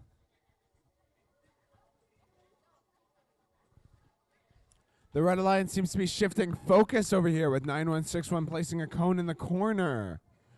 Though Arrow continues to place cones on their stack, the accuracy of which is questionable.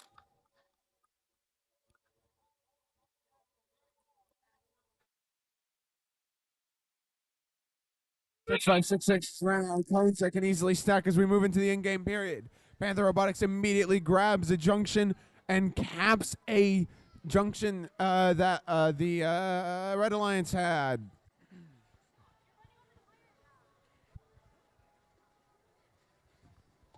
The Blue Alliance continues to take junctions back from the Red Alliance as the Red Alliance takes them back from the Blue Alliance. And that's the match.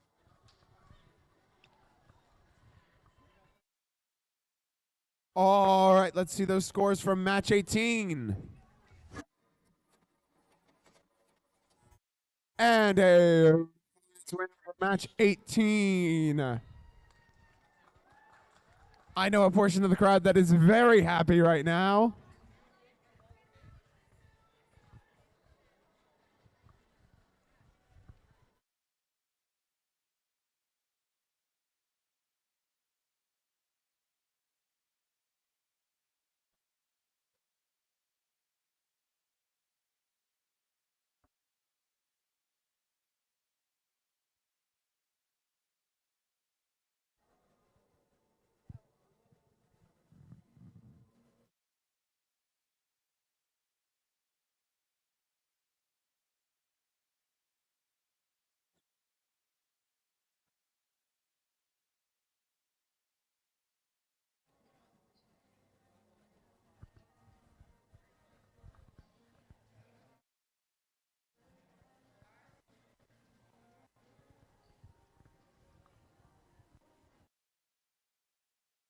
Up next for match 20, we have 8130 and 17802 up against 20039 and 22123.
Looks like Red Alliance over there is pranking the refs.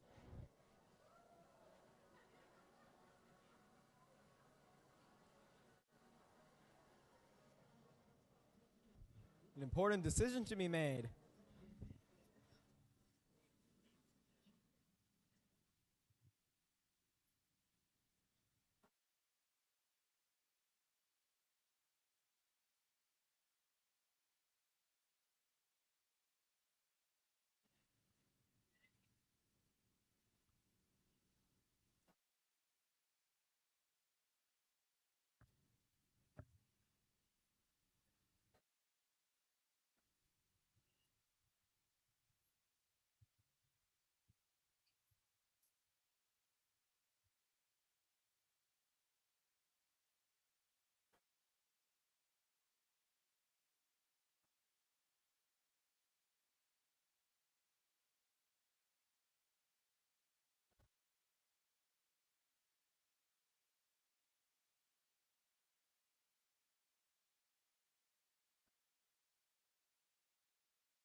Get some dancing in the audience.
Come on, audience. I want to see you up and dancing.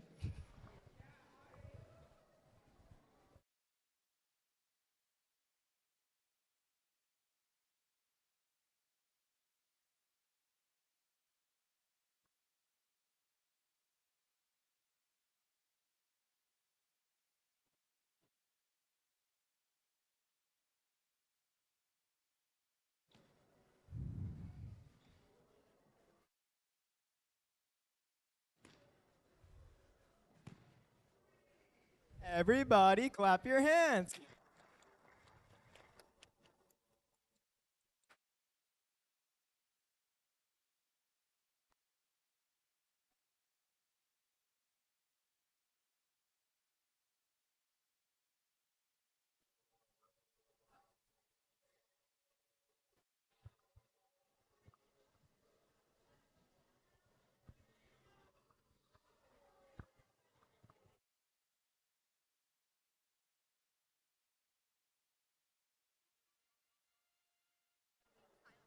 All right, we're moving into the autonomous period as I'm sliding along the ground here, trying to avoid cameras. Oh my gosh, ow.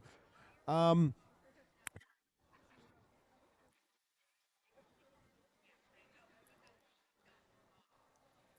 the Red Alliance attempts to score some cones, but just seems to be so slightly off, just barely missing the junction as they place the cones right next to it. That could cost them later.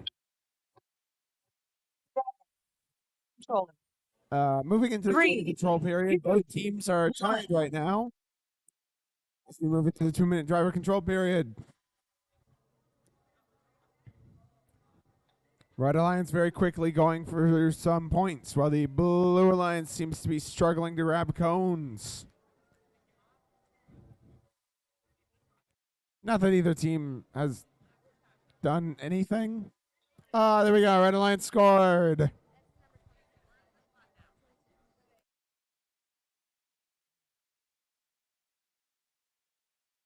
Red Alliance scored again.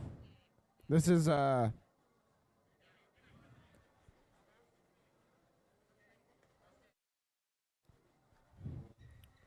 nice recovery from the Red Alliance using the knocked over cones to push into a corner.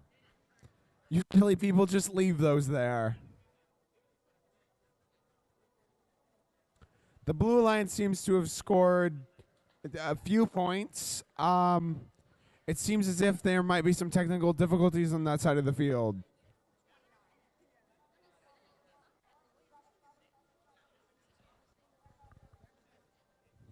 The Red Alliance continues to score cones on junctions, while the Blue Alliance just manages to start to get back together and scores a cone on the large junction. Red Alliance's cones are scattered across their side of the field as they continue scoring cones on junctions. The Blue Alliance moves very quickly to start. I'm not entirely sure actually what they're doing. Might be going for a circuit.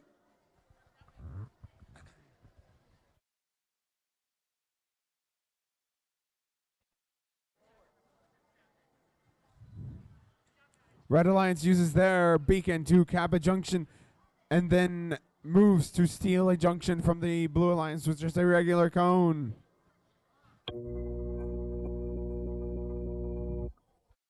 That was one of the matches that happened today. All right, let's see the scores from match 19. And a Blue Alliance win for match 19. Up next in match 21, we have 20325 and 16412 up against 16802 and 21462. Over the lunch break, 20325's captain was taken out of commission due to a mistake with some mechanical equipment. My best hopes to them as they move into this match without their captain here anymore.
Just so you know that Ernest is, I think, doing better. He will be fine.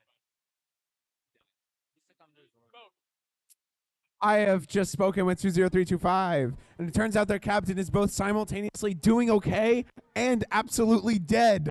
Very conflicting messages there.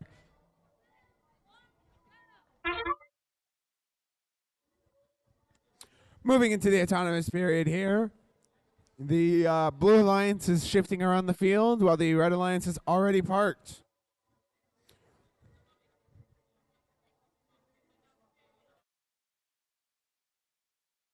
I'm not entirely sure what the strategy was there. For anyone's autonomous, they might be in the right zones, I think. Pick up your Moving controllers. to the driver. 3, 2, 1.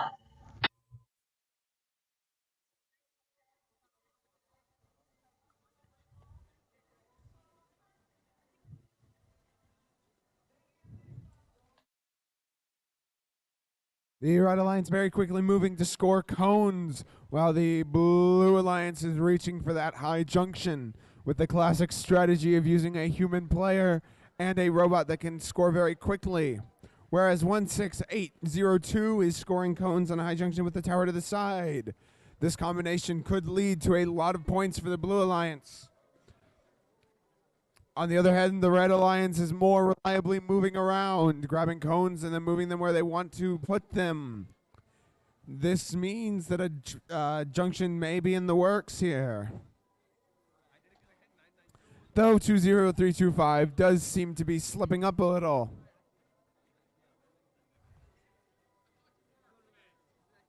I am.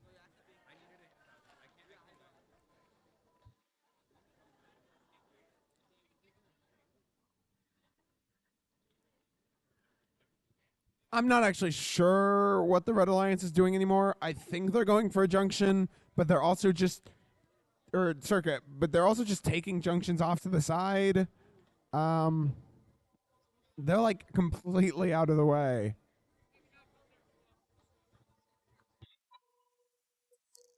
Moving into endgame here, the beacons are going into play. This could ruin either team's strategy with a correctly placed beacon here.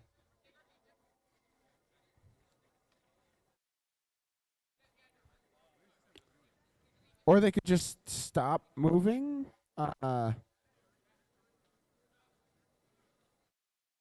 That's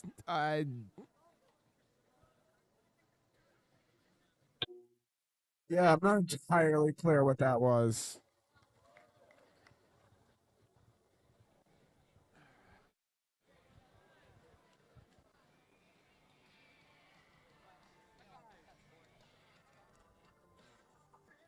All right, let's see the scores from match 20. And a Red Alliance win from match 20.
All right, so we have all 4 robots moving in autonomous.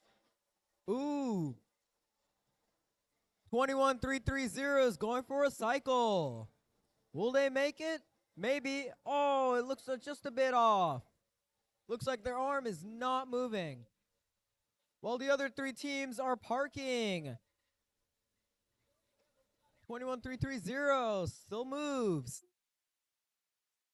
Drivers, Going pick up on your to the controllers. period. 2, 1.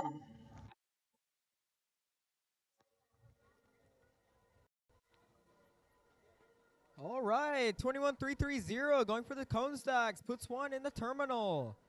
8072 going for a cycle on the high junction. 5524 picking up a cone, going towards the, where will they go? They're going up to the high junction. 14524 going for fast cycles on the high junction. 18072 going for the cone stacks. Where will they go? They're heading towards the small junction. We got Red Alliance looking like they're trying to cycle. 18072 picking up more cone stacks. 14524 still going with the fast cycles. 2120 almost done with their cone stack in the corner. Looks like Red Alliance is going for a cycle.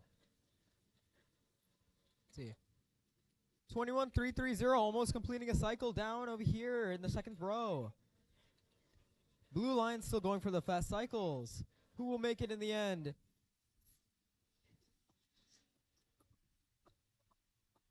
With 10 seconds left till endgame, who is going to make it? 21330 still continues to cycle. 18072 picking up cone stats, going towards the terminal. Here we have the endgame period.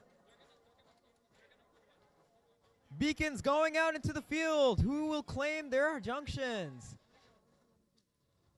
14524 going towards the junction, claiming it. Let's see. 21330 also trying to claim a junction. Who will make it? 14524 drops their beacon. Oh no! 18072 also drops their beacon. And that's it for that match.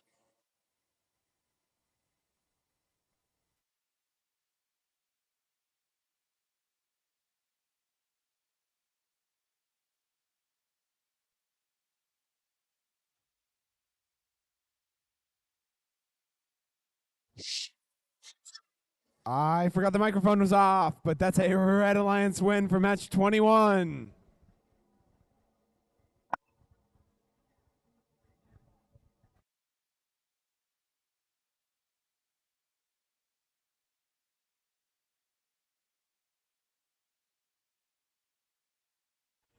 I flicked the microphone off again. Next up is match 23, 11030 Metal Jackets and 14523 free of charge. We're up against 18798 Crystal Dragons and 9045 Viridian Robotics.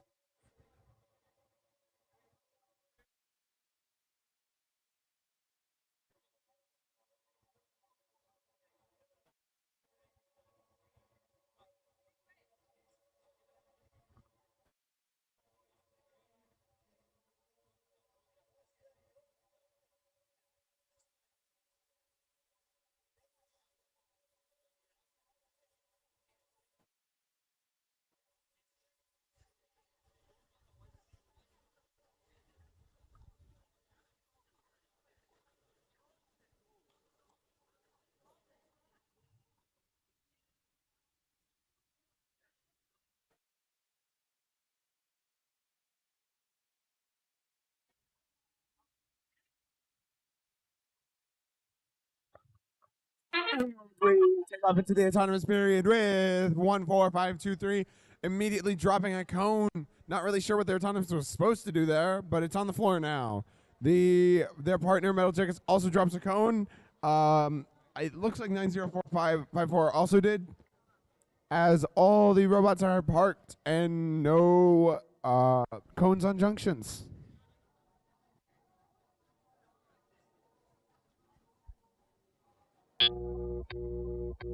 Drivers, pick up your controllers. 3, 2, 1.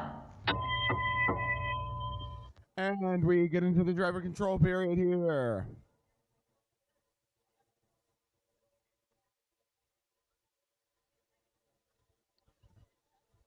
Metal Jacket's going for the side, while Viridian Robotics goes for the player controlled area. It seems as if 14523 might be having some technical difficulties.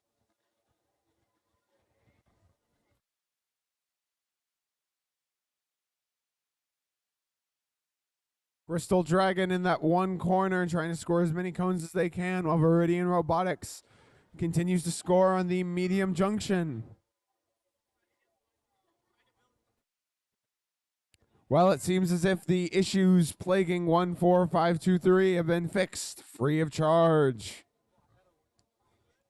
Metal Jacket's Stingers stabbing right into the cones on the other side of the field, while Viridian Robotics continues to place as many cones as they can onto their junctions.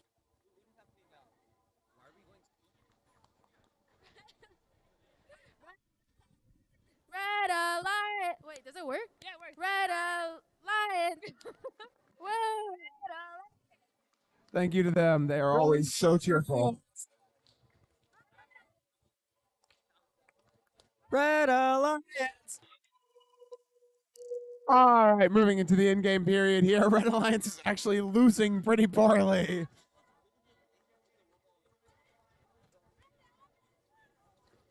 Blue Alliance drops a cone slightly to the side, and it lands perfectly on its bottom. Pretty cool there, but not helpful in any way, shape, or form. They continue to score cones onto the Medium Alliance, while the Red Alliance's cones are just kind of scattered across the floor. But they managed to place a beacon, so that's pretty cool. Bit of a rough match there with some initial technical difficulties. But let's see the scores for the previous match.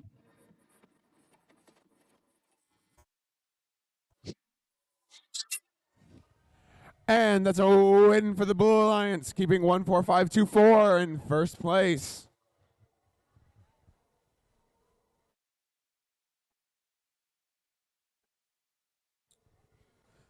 Up next for match 24, we have 12927 and 12926. Whoa, those numbers are right next to each other. Along with 22703 and 12977. There's a lot of 129 here, actually.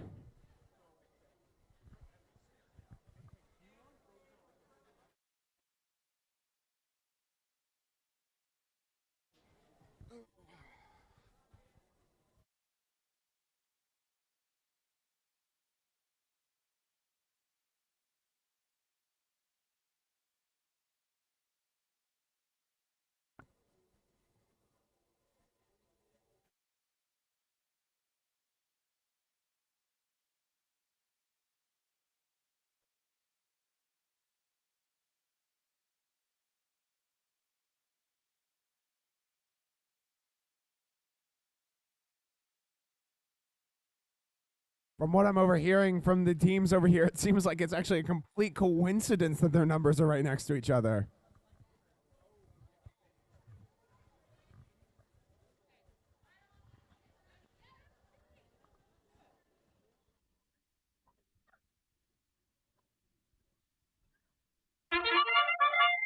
All right, we're moving straight into the autonomous period. Panther Robotics scoring cones while Rust in Peace does the same. 12927 also scoring a cone, with Panther Robotics piling up the amount of cones that they're able to place in the autonomous period.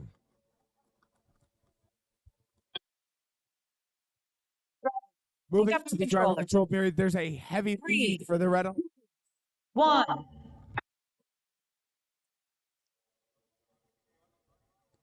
Whoa, that is a really heavy lead on the current scoreboard. That's a lot.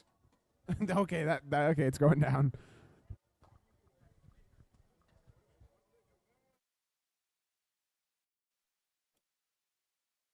The Red Alliance continues to quickly score cones while the Blue Alliance seems to be moving around as if to make a junction.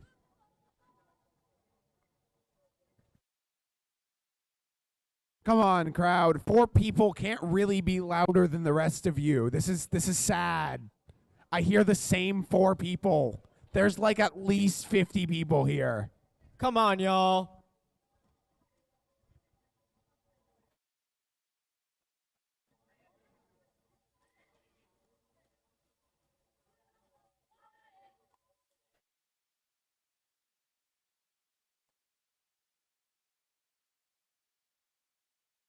Blue Alliance. Blue Alliance.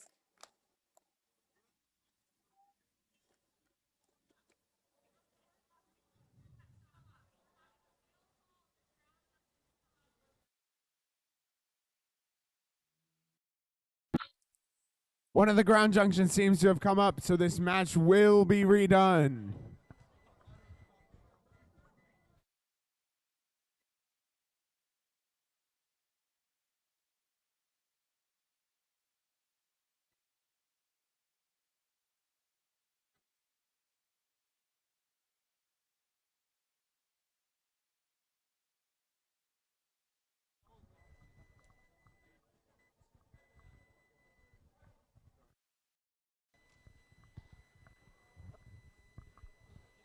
All right, while we're cleaning this up, I have a question for the crowd. Can everyone raise their hand if they've ever been to any kind of sporting event before? Just anyone in the crowd. None of y'all, you people with your hands down, you've never been to a sporting event? Any sporting event? Okay, now keep your hand raised if you've ever heard a sporting event as quiet as this one. Other than tennis, okay? Tennis and golf, other than those 2. Come on, y'all. Like- We need to keep the hype up. Now they get Yeah. louder. This doesn't have to be a quiet sport. This isn't tennis. This next match, I want to hear the crowd. I don't want to hear these 4 people over here. If you guys can drown them out, that'd be great.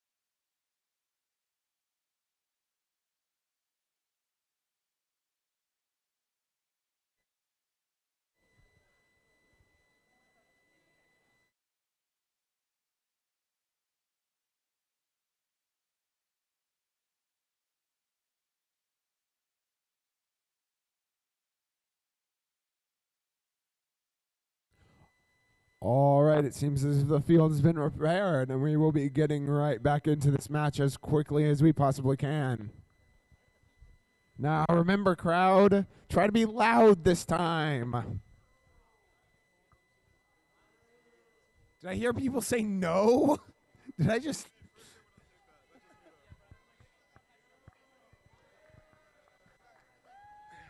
Yeah. These teams work really hard to build these robots. I'm sure they'd appreciate if you guys could just be a little louder. Yeah.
All right, here we go into the autonomous period once again.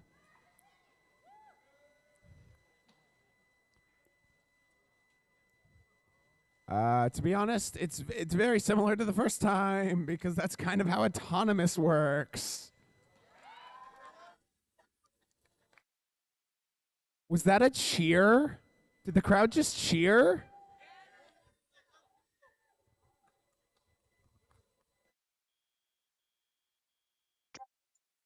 Controllers. 3, 2, 1.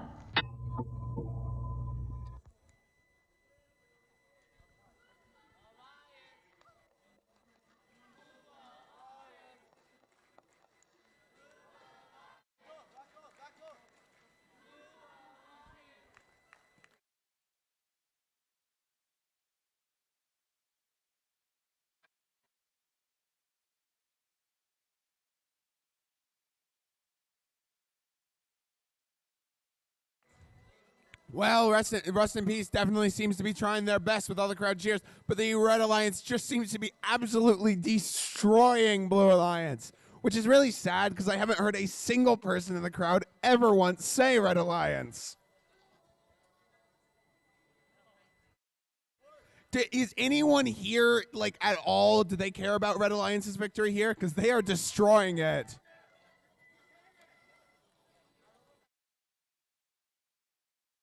Blue Alliance is trying their best to hold their own, but it seems like one of the robots is completely out of down for the count for one reason or another. The Red Alliance just keeps stacking cones on top of cones.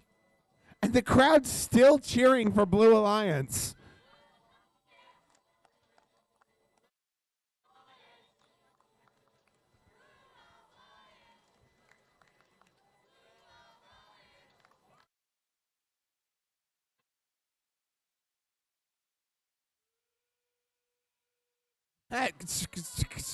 That stack of cones seems almost precarious as the Red Alliance goes in to cap it.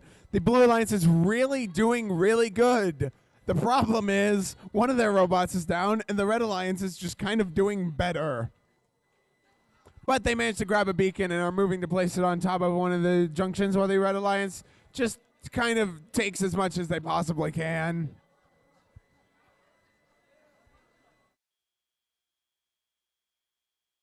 Great performance from both teams there.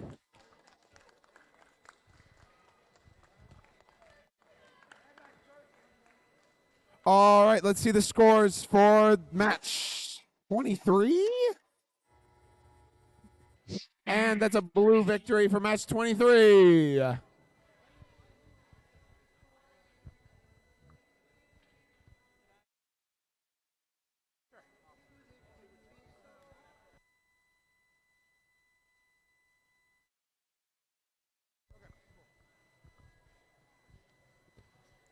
All right, next up for match 25, we have 9626 and 17658 up against 20039 and 9161.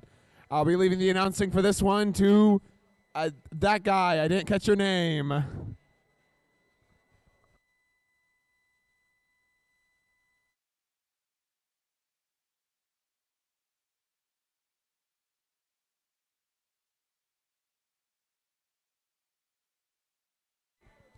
Randomization Zone 1.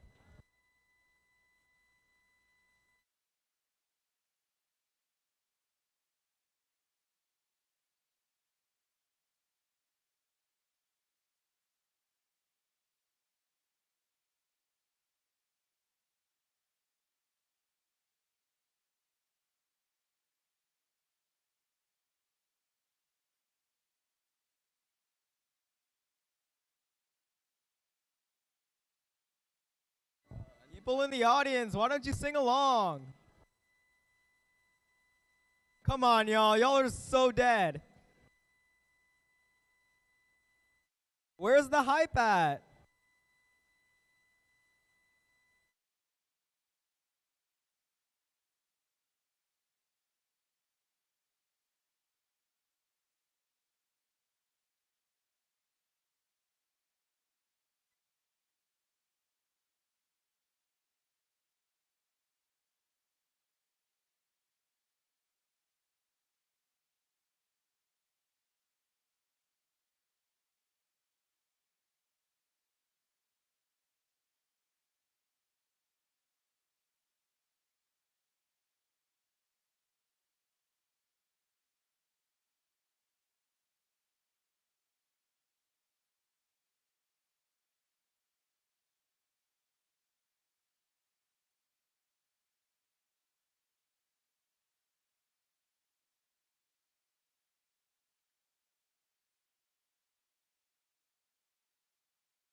Look like Blue Alliance over there is dancing.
All right, so the autonomous period has started.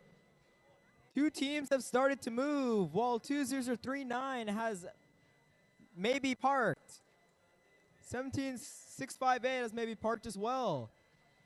9626 has attempted to score their preload.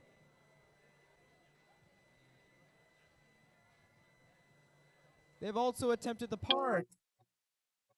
Drivers, pick up your controllers. Here we start. 3, teleopter. 2, 1.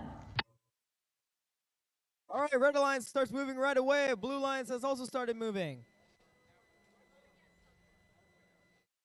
20039 has stopped. 9161 is attempting to cycle some cones.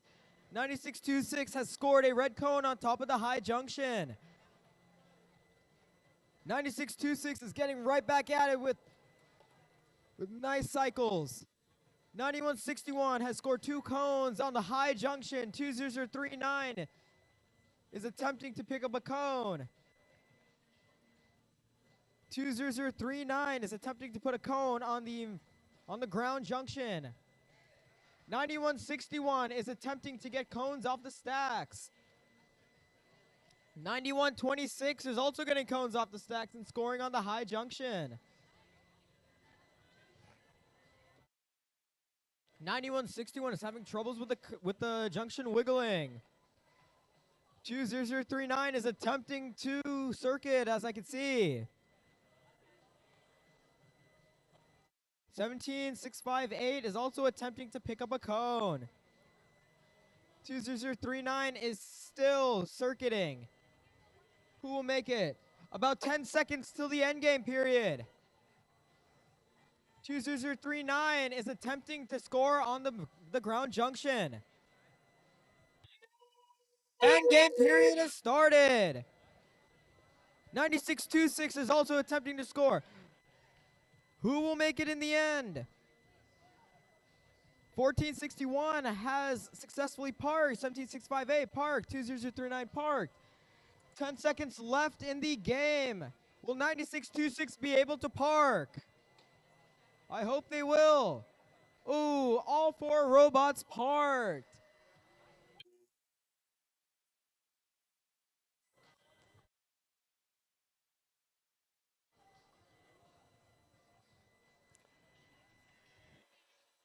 All right.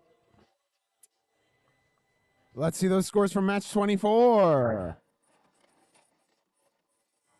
And a win for match 24 with a new high score of 226 points. Impressive work out there. Next match is going to be qualification match number 26, 8130 and 11472 up against 13811 and 20313. In the short break here, I have with me a member of Maximum Resistance here, whose captain has come back from the dead apparently. So can you confirm or deny whether or not Ernest was ever actually dead? No, I cannot confirm or deny. Okay, is he back though? Yes, he is back. Has this changed your strategy at all? I cannot disclose that information. Okay. Why did Ernest not agree to interview me? I can't disclose that information either. Very sad. He won't talk to me. Hi. See, he won't.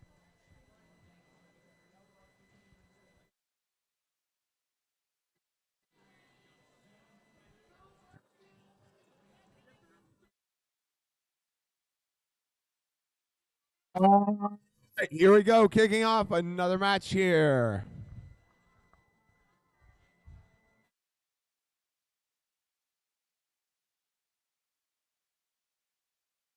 Nice job, Team 13-811. You guys scored a cone. An 8-1-3-0. You pushed one in the corner. Great job, everyone.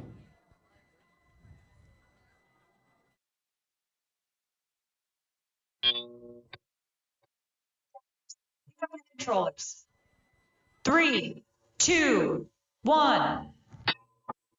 All right, let's kick into high gear for the driver control portion of this match. Attempting to move their cones, but seemingly having a few issues with their driver control, whereas 6566 is scoring cones onto the high junction.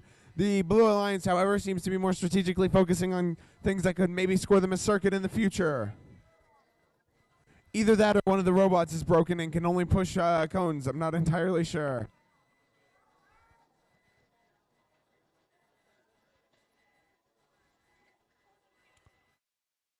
Actually, all the robots seem to be having issues, but 6566 fixes theirs.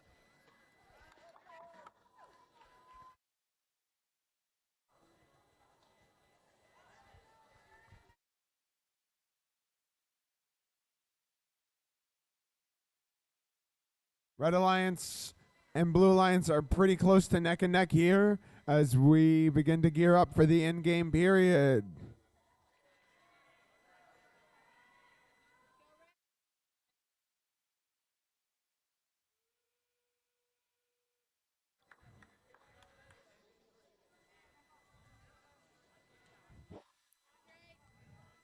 With the scores neck and neck, we have 20 seconds left on the clock, and beacons are able to go into play at this point.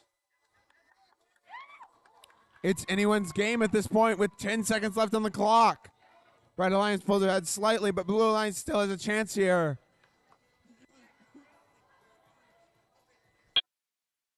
And that's game.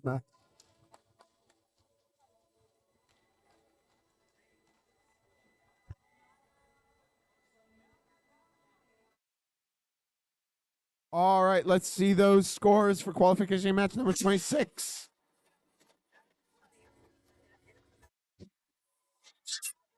A Blue Alliance win for match 26.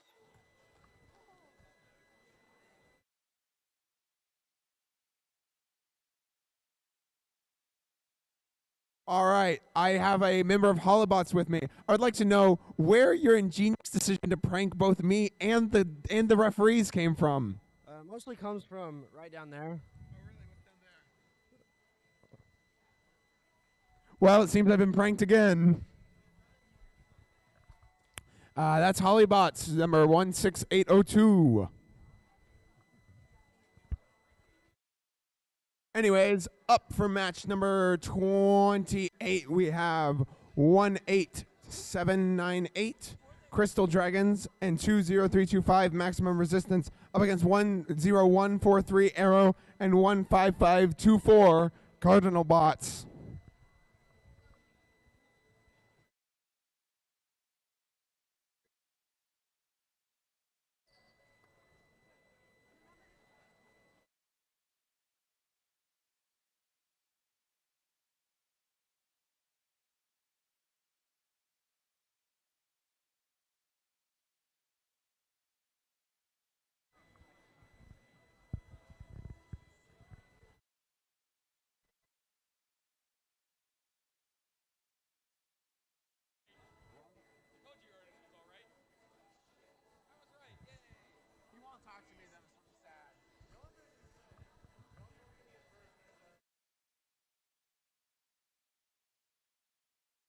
In this next match, we do have Maximum Resistance, whose captain refuses to speak to me.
All right, this match kicks off with both the Red and Blue Alliance moving in their autonomous programs.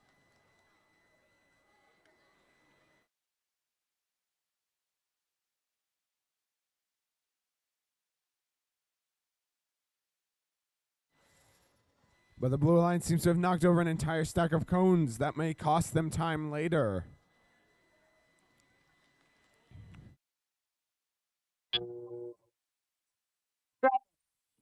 Controllers. 3, 2, 1. Moving into the driver control period, the Blue Alliance seems to have a slight edge over the Red Alliance. But the Red Alliance's absolute speed may be useful in securing a win.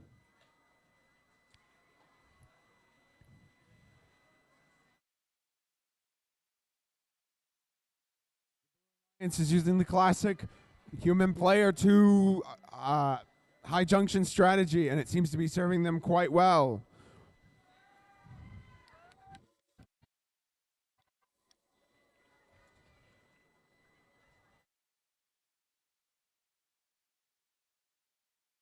The Red Alliance, however, seems to be more focused on perhaps getting a junction or circuit.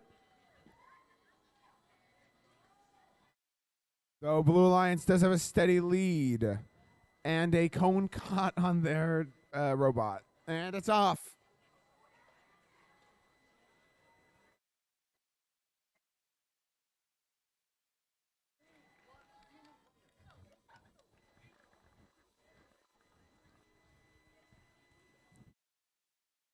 Red Alliance moving to take junctions from the Blue Alliance while the Blue Alliance attempts to finish their own circuit. With 2 seconds left, we are entering the most integral part of the game, the end game. Let's see how teams use their junctions to their own advantage. 18798 drops their junction, while 20325 grabs theirs. On the other side of things, 15524 takes their junction onto one of the cones, but is struggling to drop it, while the other team is attempting to put it on, but seems to be just, and they drop it into their robot. Stunning performance from both teams. Comment from Ernest, perhaps? He still won't talk to me. All right, let's see the score from the previous match. And a win for match 27, though that match was quite close.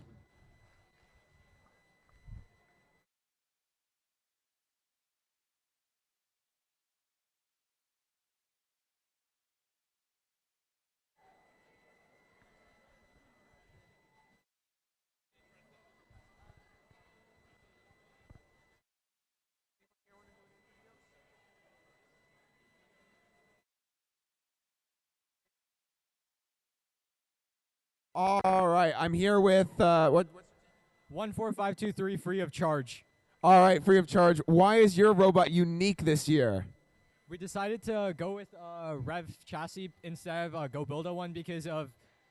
Okay, I'm bored. Give me a reason I should remember who you are. We win. Nice. I will hold y'all to that.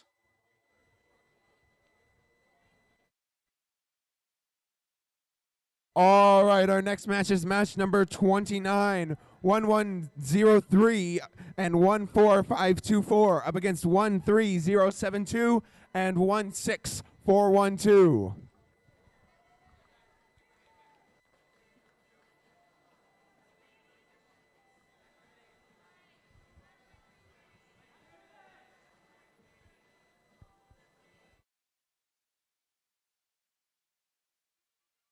All right, jumping straight into the autonomous period. 13072 is very quickly moved to put cones on things, but may have been slightly impacted by the other robot, and they might have both been thrown slightly off course by a slight collision.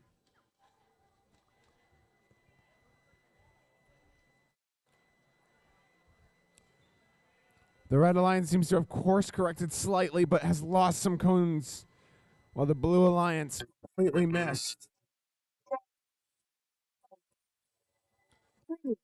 2, 1.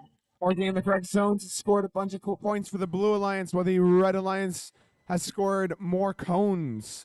Moving into the driver control period, it's anyone's game. I feel like I've said that a lot.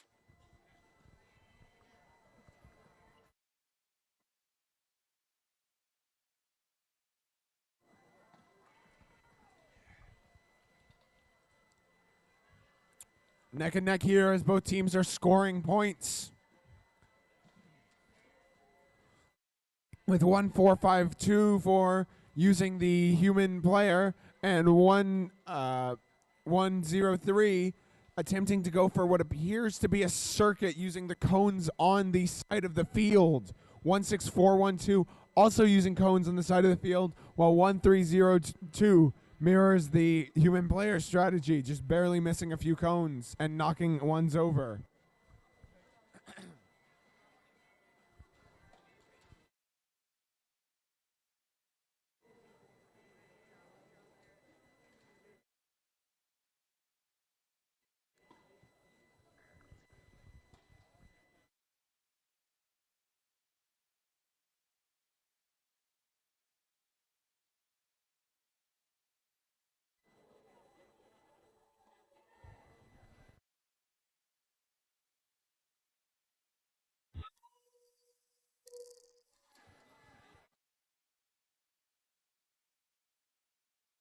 Moving into endgame here, Blue Alliance has a very strong lead, but Red Alliance may still be able to take back depending on their strategic decisions here in this endgame period. Though, probably not.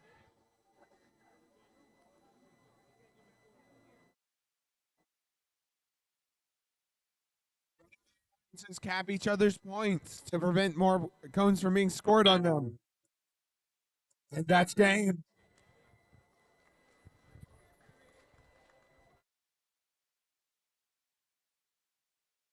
All right, let's see the scores from match 28. A Blue Alliance win for match 28.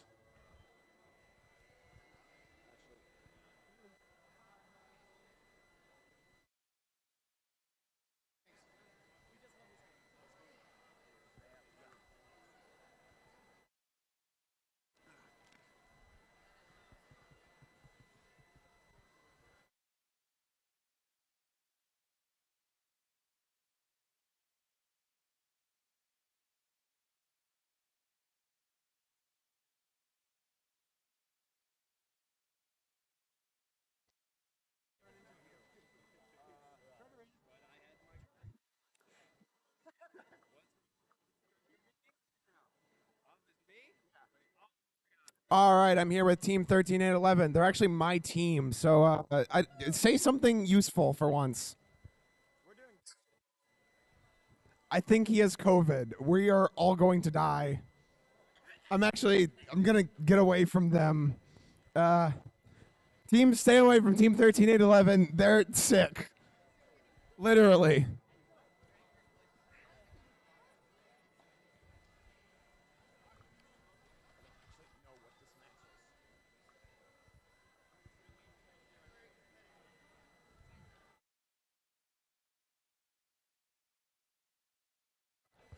All right, this next match is match 30 with 16802 Hollybots and 121330. The Marvels of Tomorrow up against 178202, sorry.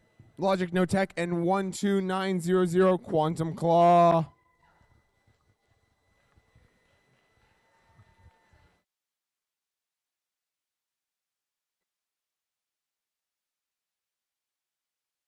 Got to make sure to go around 13 and 11 here.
So many.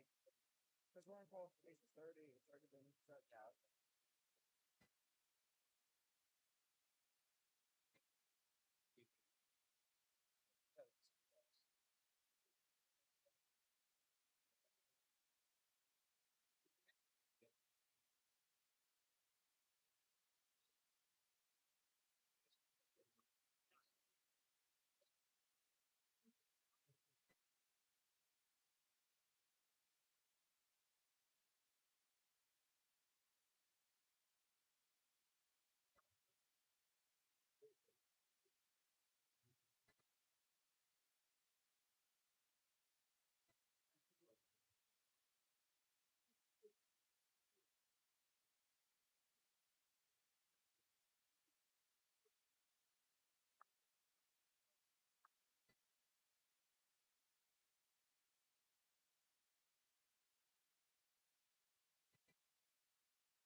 All right, here we go, right into the autonomous period here.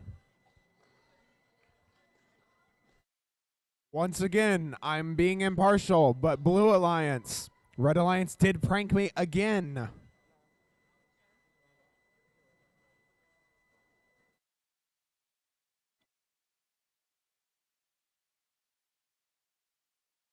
Marvels of Tomorrow seems to be messing up with their claw again, which is really unfortunate because their programming seems to be spot on. 2, 1. Moving into the driver control period, there's a lead for the Blue Alliance.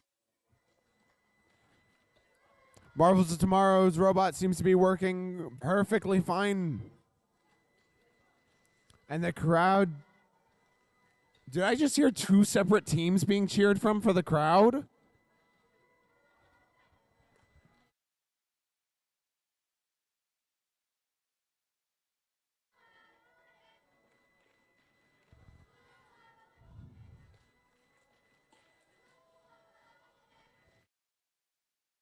The Red and Blue Alliances are both clumped up in one area. It seems to be hard for any of them to move.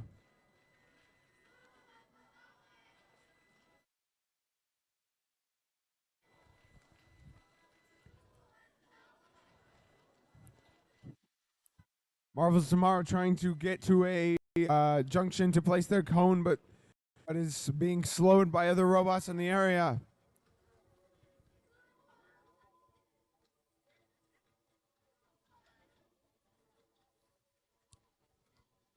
The Blue Alliance is taking as many cones as they can and putting them on any junctions as they can, while the Red Alliance feebly tries to reach for a circuit.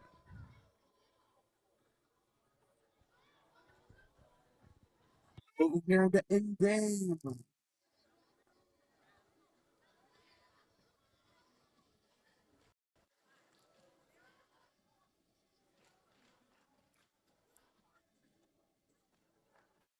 Cones are put on, and there comes a junction on the Red Alliance's side and a junction on the Blue Alliance's side. With 10 seconds to spare, will they be able to put their junction, cap the junctions with the beacons? Blue Alliance with a very strong lead as the match ends.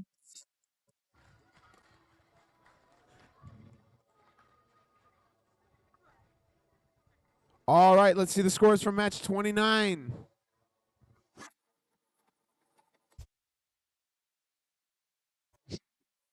And a Blue Alliance win from match 29.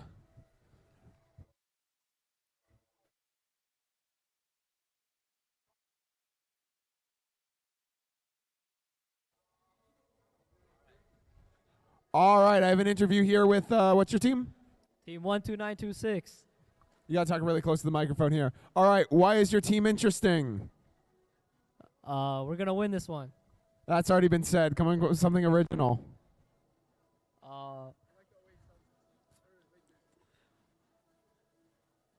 We're not gonna lose. Oh, that's fair. I'm coming around to each team queuing and asking them if they want an interview. Maybe think of something, teams. Anyways, up next in match 31 is 14523 free of charge, who told me they're going to win. So I'm expecting a win from them here. Along with 8130 and against 12927 and 17658, I think. I switched what I was reading off of like halfway through that.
Just a reminder to all of our people in the audience, despite the Red Alliance wearing completely blue clothing, it is still the Red Alliance.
All right, here we go. The autonomous period.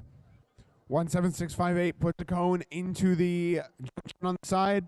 Oh, and 14523 flips over. This must be part of their winning strategy.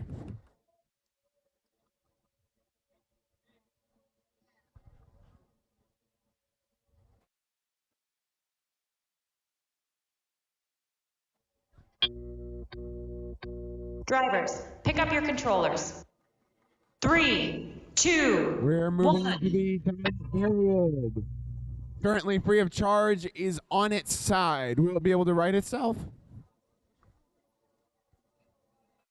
12927 is attempting to put a cone on, but misses just slightly, while 17658 moves cones to the lower junctions.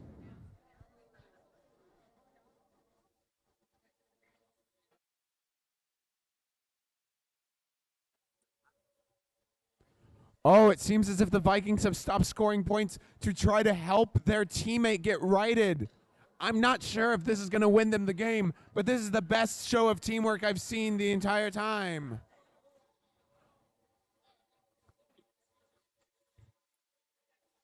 I think that they might have gotten tangled up.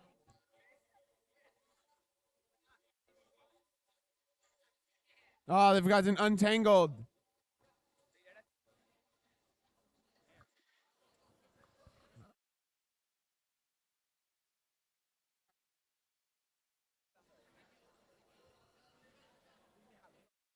The Blue Alliance is far ahead in points due to the Red Alliance's, I don't even want to call it a mistake, just like unfortunate happenstance.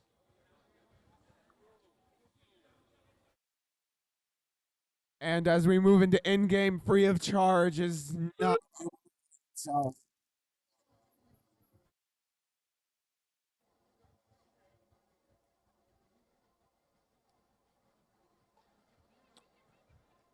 The Blue Alliance has a very strong lead here, and it doesn't look very good for the Red Alliance.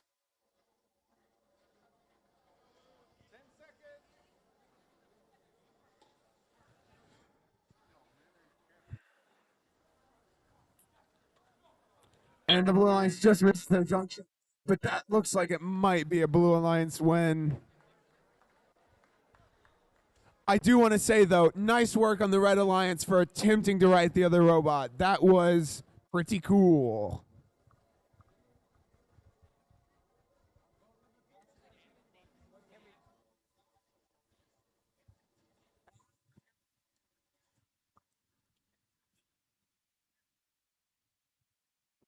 Let's see the results for qualification number 30.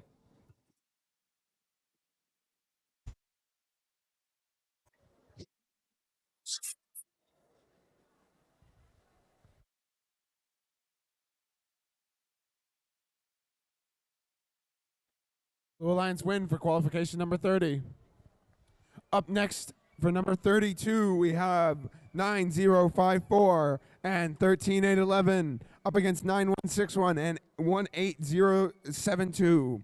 Just a warning to Verdian Robotics. I do believe 13811 is sick. Do not go near them. You don't want to catch what they've got. While we're waiting, I was going to do my normal interview, but someone told me to interview myself. Anyways, yeah, let's get ready for this next match.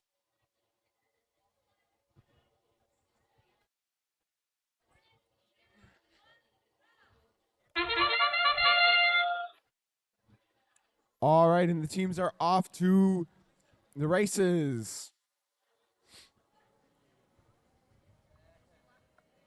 Very slowly. And 1311, I think that they just got a cone stuck on their robot. I don't think that they can pick up another cone until they get that cone off of their robot.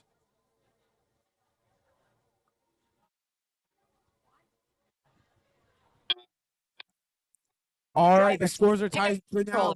13 and 11 may not be able to do anything until the cone gets off of their robot. Let's see how they deal with this in the driver control period. That looks like it's stuck. I don't think they're going to be able to get that out. What a great metaphor for them being sick. There's something that they can't get out of them. On the other hand, the Blue Alliance is completely free to do whatever they want, with 9161 and 1807 both working to absolutely score as many points as possible.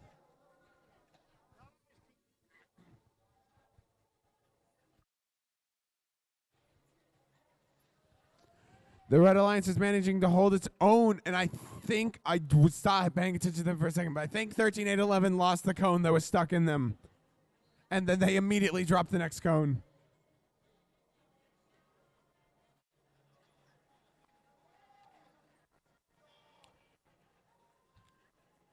Slight lead by the Blue Alliance here, but with both of the Red Alliance members back up and running, it may not be for much longer.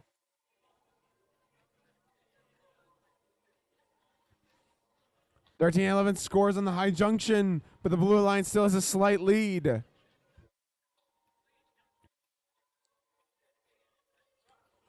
Both teams are neck and neck, with the Blue Alliance just barely pulling ahead right now. I wonder if that will change as we enter end game. The Red Alliance beacon is now in play. 9161 is definitely wanting to get their beacon into play.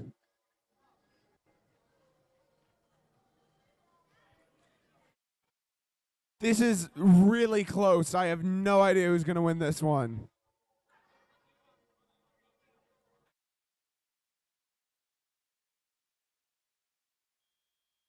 And that's the match. That's really close. With added judging, I'm not sure who's going to take that one.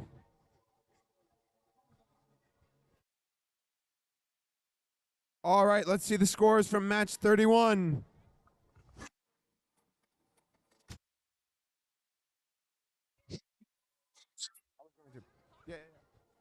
All right, and that's a Blue Alliance win for match 31.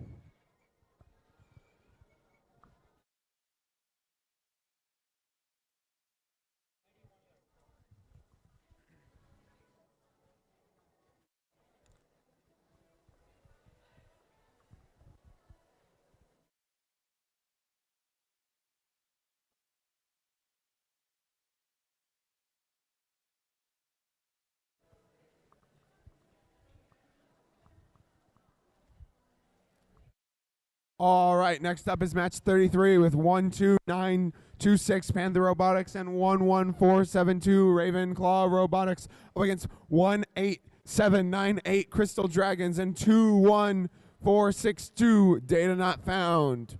Now, Panther Robotics told me they weren't going to lose, so yeah, we'll see how that goes.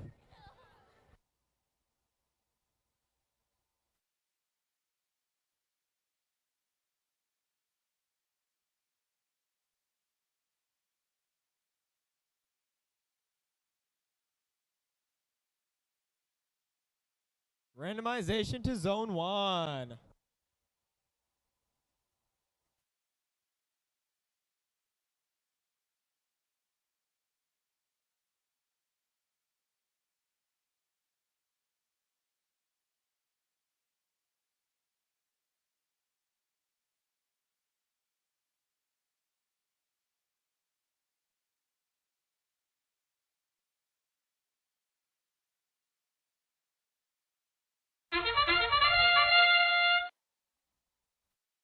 Here we start off with the autonomous period.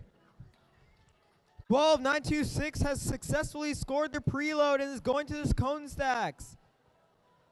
12926 has successfully scored their second cone. They're going for a third cone. Third cone has been scored.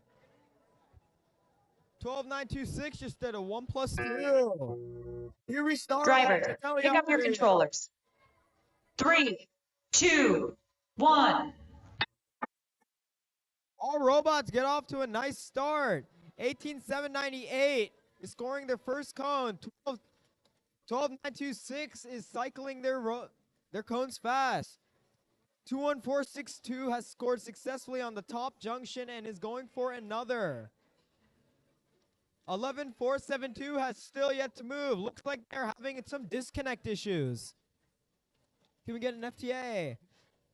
12926 keep cycling their cones onto the high junction. 21462 has not been able to score. 12926 is successful with their cycles. 18798 looks like they are trying to circuit.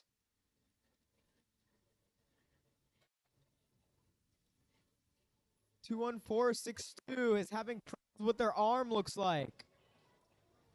21462 has successfully scored another cone on top of the high junction. 12926 is being a champ with their cycles. 18798 is trying to pick up a fallen cone. 11472 is stuck in the medium junction. 12926 is keep on cycling. Endgame has started.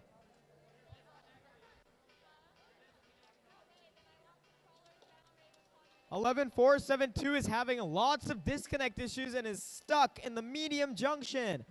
21462 is keep on cycling. 12926 is attempting to claim, but they missed. 5 seconds left in the endgame period. Where 18798 has successfully parked.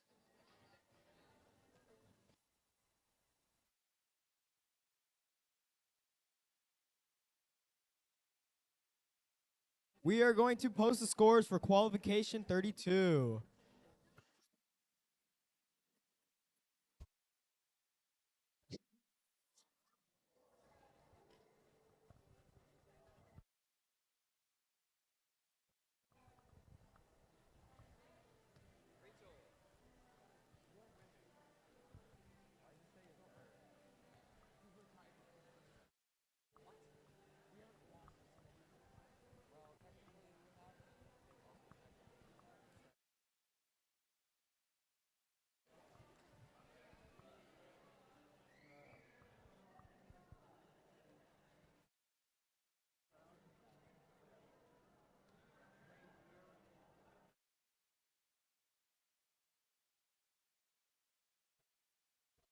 fries.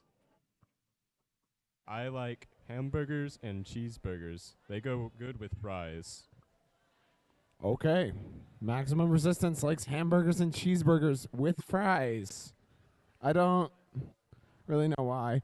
Anyways, next up, our next match is 15524 Cardinal Bots and 13072 Fellowship of the Robot against 20313 Mustang Robotics and 20039 one bite at a time.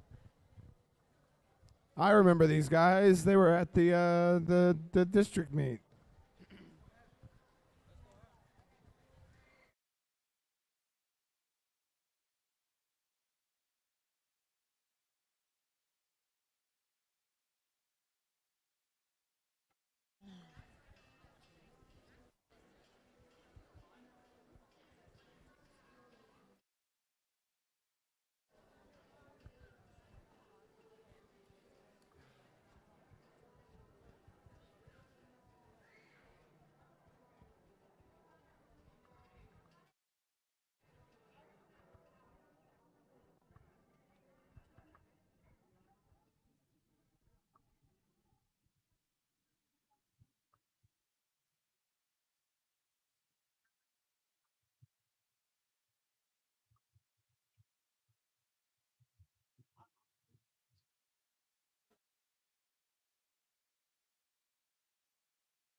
All right, and we set off right away to the autonomous period.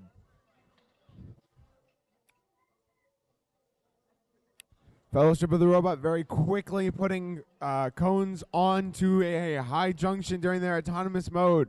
This will give them a pretty decent lead into the following driver control period.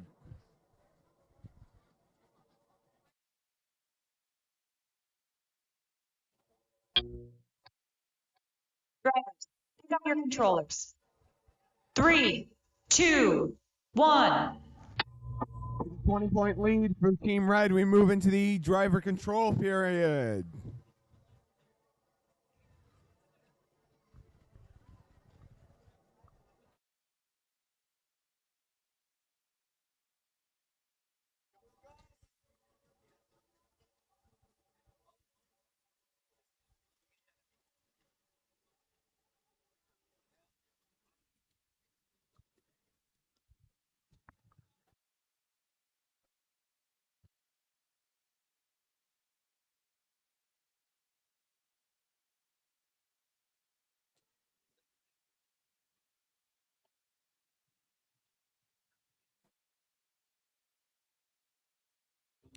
I want to see everyone in the stands sing along to this.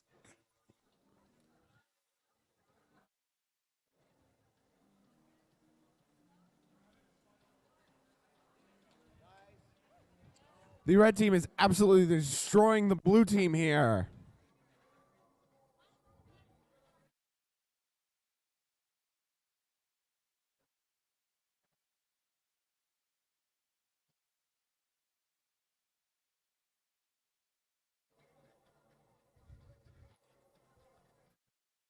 Depending on how this goes, this could be another high score of the day, depending on how well the Fellowship of the Robot can go.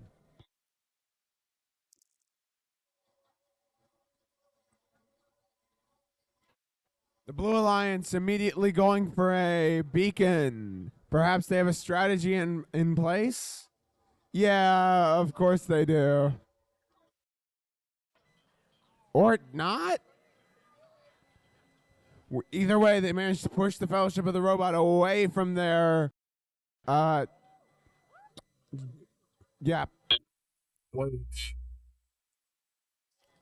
Very strong performance from the Red Alliance there. All right, let's see the scores from that previous match here.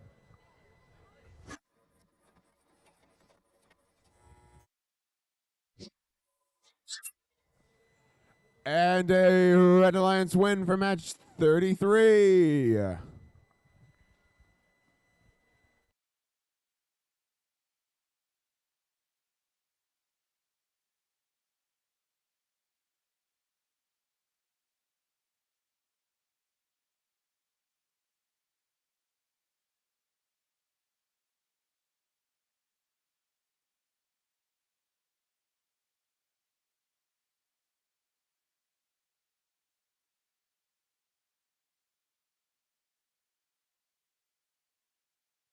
All right, for qualification 35, we have 12977 Rust in Peace and 22123 Stallion Robotics up against 21330 The Marvels of Tomorrow and 20325 Maximum Resistance.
Kick off into the autonomous period.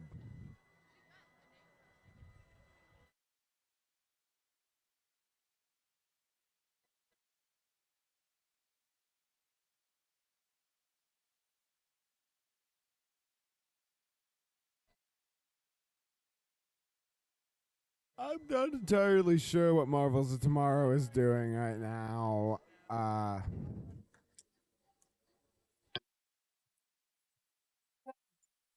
Controllers. With 3, Blue Alliance 2, move into the 1. driver controlled.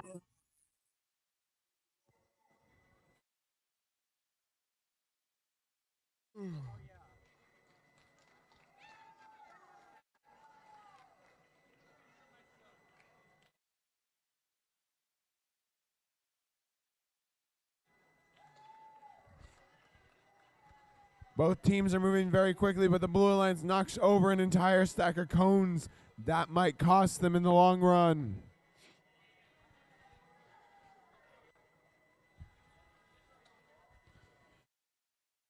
The Red Alliance and Blue Alliance are neck and neck with both teams scoring as many junctions as they can. But with both teams missing and dropping things, it might not be as easy as it seems. What even?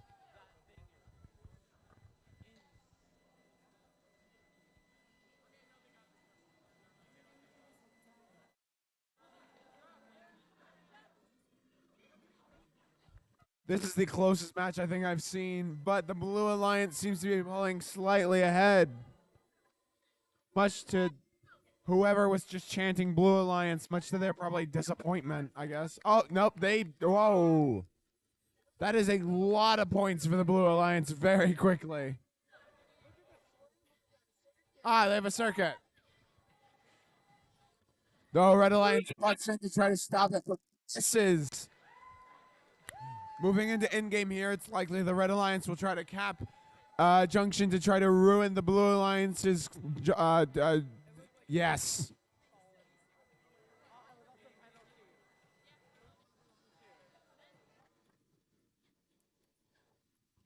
(20325) misses their beacon.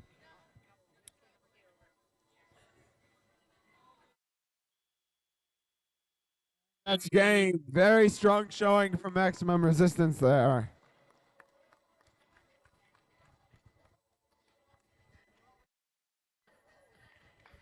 All right, let's see the scores from match 34. And a win from match 34 with about 195 points.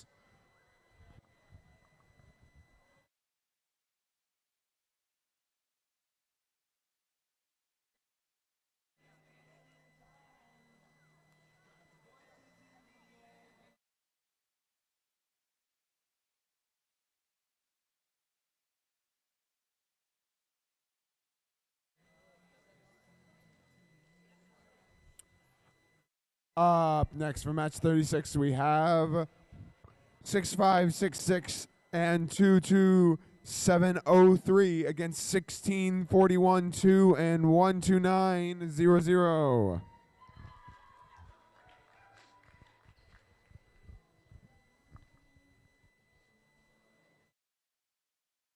Is that Portal music?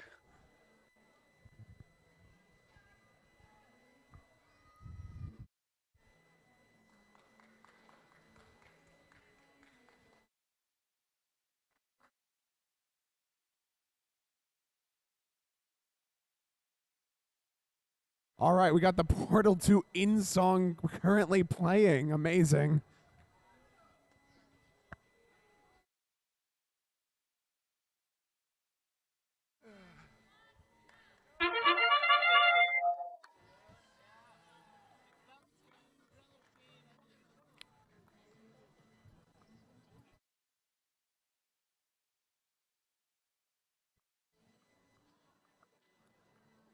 That's the autonomous period. I'm a bit shaken right now.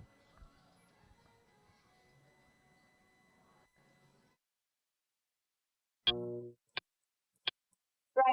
pick up your controllers. 3, 2, 1.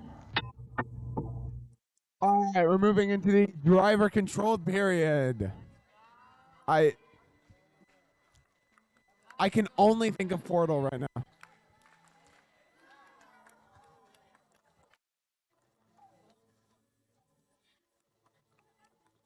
Okay, I'm hearing Let's Go Red Team and Let's Go Blue Alliance.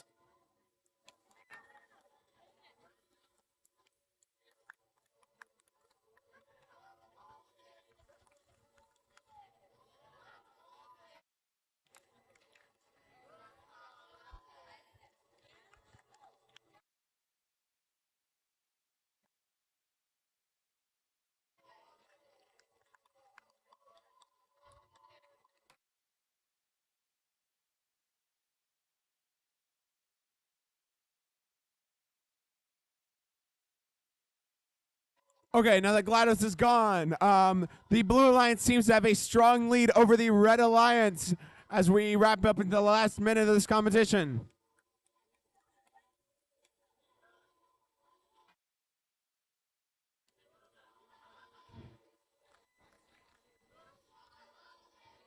The Blue Alliance's speed and accuracy is giving them quite a big edge on the Red Alliance. It actually, is that supposed to look like that?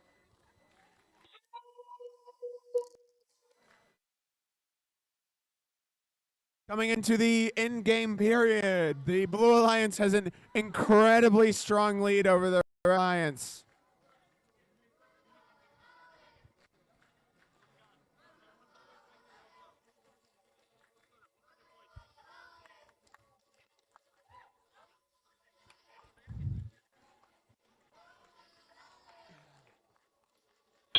And that's game.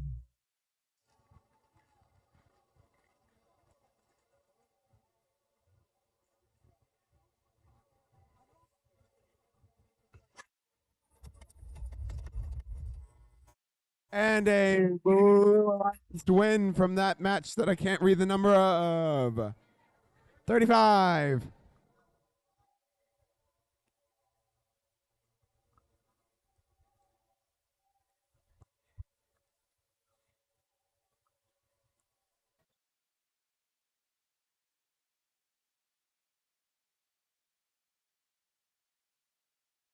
All right, for qualification number 37, we have 9626 and 11030 up against 10143 and 16802.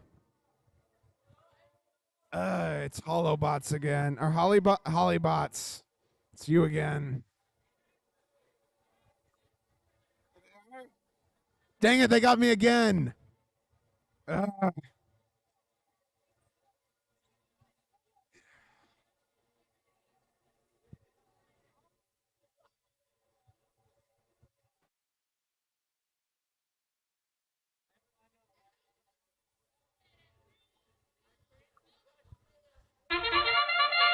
All right, jumping right into the autonomous period. Metal Jackets immediately setting their sights on a junction, but missing ever so slightly. Wow, while Arrow, I believe that's Arrow. While Arrow proceeds to put as many cones under the high junction as possible. Lots of excitement from them over there.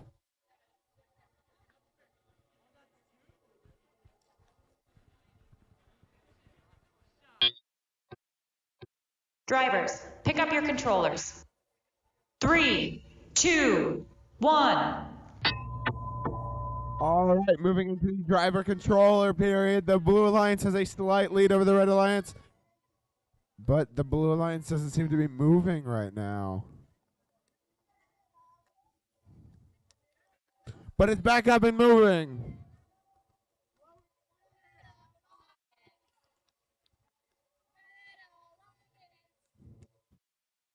Red Alliance. I'm not biased, but Hollybots and, you know. He was actually untied.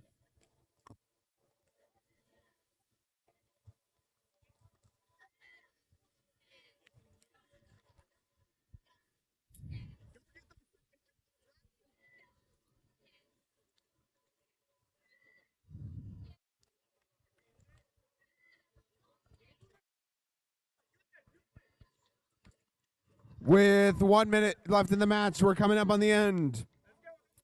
Just a quick update for everyone. My shoes were actually untied, so I don't know how to feel about this anymore. The Blue and Red Alliance are coming neck and neck as we come up to the end here, but the Blue Alliance has a pretty strong lead. Though this match has some of the most cones on the floor I've seen. Here we go in game. Let's see those beacons being placed on the field.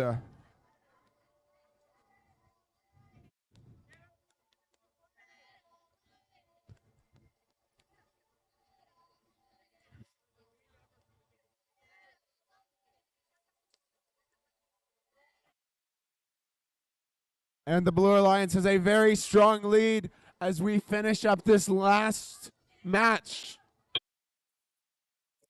on field one. All right, let's see the scores from match 36. And that's a Blue Alliance win for match 36 with 195 points. Now, coming up on match 38 here, I do believe that this is the last match before the finals. So let's give a hand for all the teams who have participated so far up in this part of the tournament.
All right, the last qualification match. We're up here. I don't actually.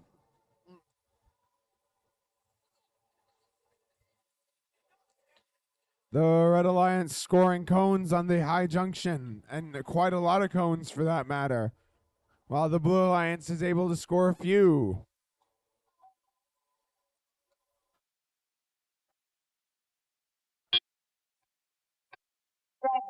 Pick up your controllers. 3, 2, 1. Moving into the driver control period, the Red Alliance already has a slight lead over the Blue Alliance, but it is still anyone's game, with both teams being very, very, very competent.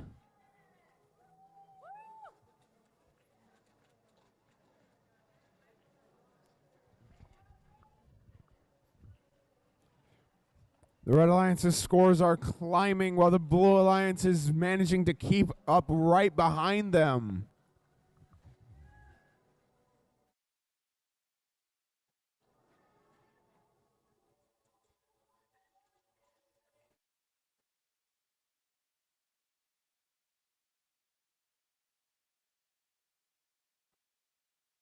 The Red Alliance continues to score points, breaking over 100, while the Blue Alliance is managing to keep right up with about 90 points.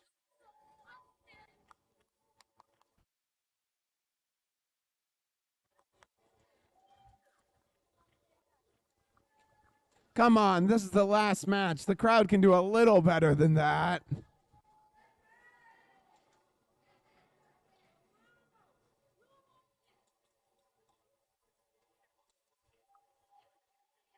Mm.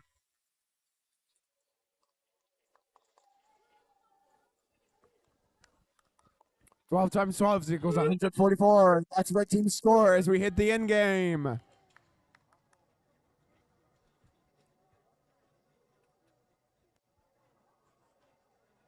Red team caps their own junction. For what reason, I'm not entirely sure.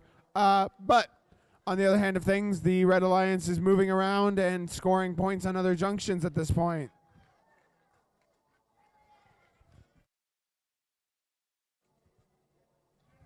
And that's the end of the match.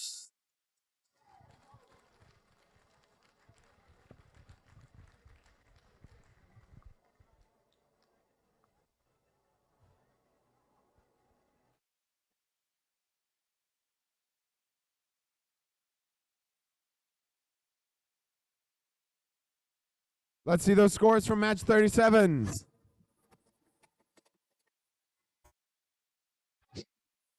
And a Blue Alliance victory for match 37.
Well, he's been scheming and plotting, but Ernest seems to have finally drugged together his, I don't really know what he's trying to do, but he's trying to get more points, I think.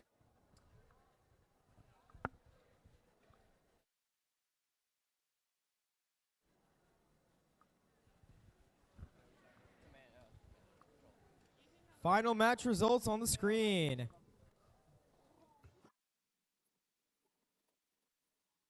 And a Red Alliance win for match 38. moving team 13-8-11 into to first place. What? My team can't be in first place. That's I'm not sure how I feel about that.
Yes.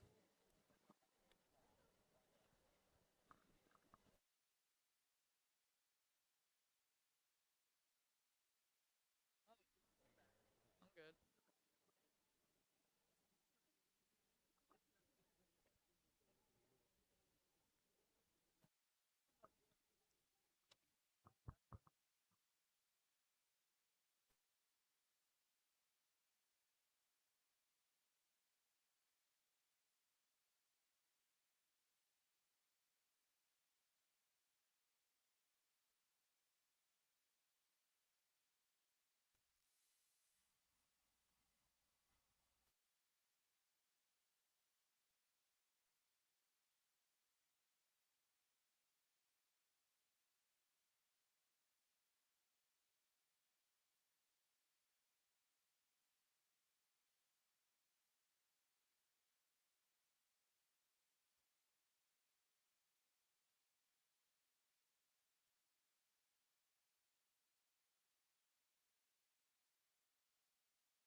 Stop till we're legends. Here we go. It's my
We're gonna talk about motor curves. I'm kidding. So I'm Ethan from Go Builda. We, like he said, we realized we had a free weekend this weekend, so we came down to an event. I'm so happy that we got to come down and talk to all you guys. This was a sweet event, and it felt awesome. Thank you so much for the warm welcome.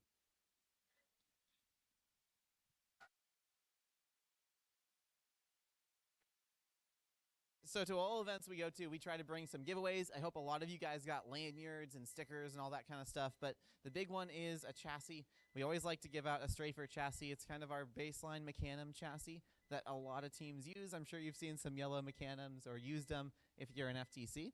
So we've been talking to a lot of teams today, and we picked one specifically that we're going to give that chassis away to. So it's going to be back over here. I'll find you and bring you the box with the chassis. So for that, we're going to select team 18798. So come on by and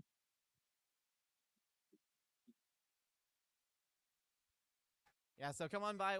We'll get you your chassis. And if any of you guys ever have questions about parts, about stuff we do at Go Build, I just want to talk about FTC. Oh, you're right there. All right, perfect. I'll get the box.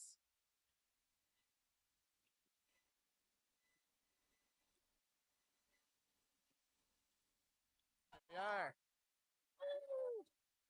There we are.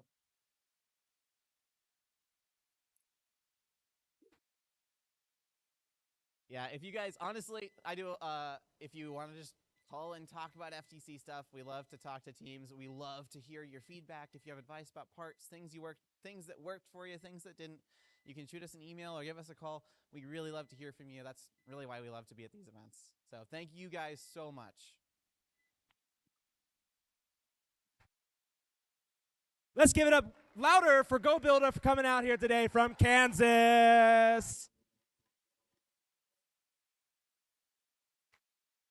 And we would like to talk about a reason why the rankings changed at the last moment. Our head ref, Emily, would like to talk about something that happened toward the end. And here you go. So at the start of the day, at the drivers' meeting, I gave a speech about gracious professionalism and what it means to be a part of this program. And so I want to take a moment to highlight two teams that showed gracious professionalism in a really fantastic way today. The issue with having human refs is that we're subject to human error. We miss things when we're scoring. It happens frequently. I'm sure I've had many of you teams in my question box frustrated over scores. And often the answer I give is if the refs can't remember or didn't see it, then I can't make any changes to the scores.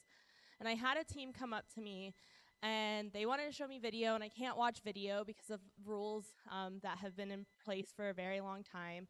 And they came back a little bit later with every team that had competed in the match of question, which includes the opposing alliance, because one of the things that I had told them was, I can't take your word on what you scored, because of course you're going to say you scored things, and I unfortunately have to go off of what I have. So the Blue Alliance felt so passionate about the disadvantage and the loss that Red Alliance had incurred in that match that they came and asked to have the scores changed in Red Alliance's favor, so that Red Alliance would win, because they agreed from watching the live streams that it was a deserved win on Red Alliance's part. So I want to give a shout out to team 15524 Cardinal Bots and team 10143 Arrow. Thank you very much.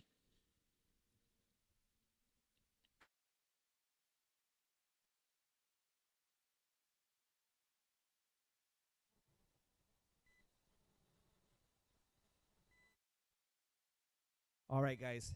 Thank you so much for that. I think this is the most exciting alliance selection we've ever had in North Texas, with a giveaway from Go Builda and recognition of two teams. At this time, it's now time for alliance selection. Alliance selection works like this. I'm going to ask the first ranked team who they would like to invite to be on their alliance. Since there are 30 teams here today, they're going to invite two teams, but they're going to invite their first pick, and then I'm going to ask the next team who their pick is, and it goes on and on like this until, of these 30 teams, only 12 of them are going to go into the semifinals. For the other 18 teams, they will not go into the semifinals, and their day with the robot is over with. However, the day is not over with in concerns to awards. If you turned in a portfolio, you are still eligible for Inspire, Think, Connect, Innovate, Design, Motivate, and the Judges Award.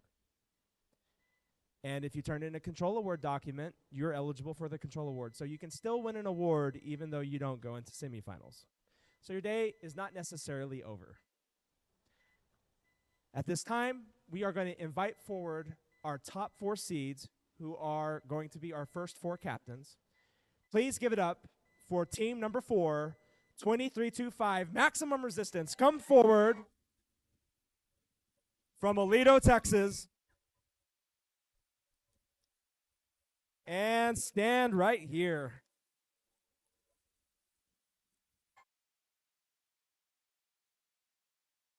And now from Haltom in Birdville ISD, team 16412 Triad Robotics. Who is our third captain?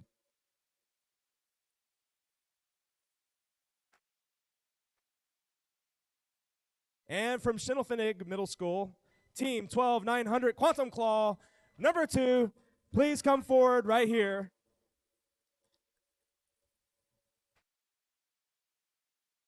And the loudest applause you can give to our number 1 team who won every single match today, team 13811 High Voltage from Aledo, Texas.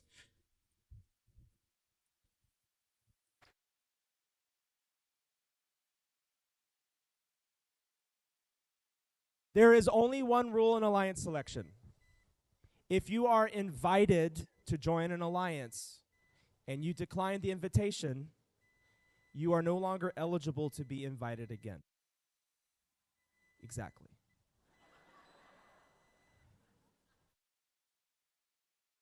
However, if you decline an invitation because you believe you're going to build your own alliance, that is okay. So first and foremost, High Voltage, who has the highest rank. My first question to you is, about 3 or 4 years ago, I made a joke about your team in alliance selection being in last place, and Low Voltage, another team in our region, was in first place. So my first question is do you forgive me for that joke from 3 years ago? Most definitely. Thank you. I have lost sleep about that one. I guess I was not being gracious professional during that alliance selection, so I apologize to High Voltage. But they got the last laugh because High Voltage, who would you like to invite to be on your alliance as your first pick? Team 13811 would like to graciously invite Team 12926 Panther Robotics. 12926 Panther Robotics, please come forward.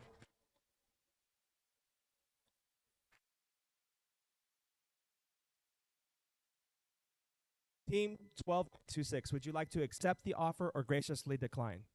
We graciously accept the offer. Everyone, give it up for our first seed and their first pick, which means Team 12900 Quantum Claw. That means you are captain number 2. Who would you like to be your first pick for alliance number 2? Team 12900 Quantum Claw graciously invites our mentors 14524 Peshbots. Peshbots from Plano East Senior High School. I love this relationship. Peshbots, are you going to accept the offer or graciously decline? We graciously accept. Everyone give it up to our number 2 alliance. You're going to go up against that alliance. You're going up against alliance number 2 in semifinals. My question to you is, who is your first invite to go up against them? Team 16412 Triad Robotics graciously invites Team 12977 Rest in Peace. Rest in peace.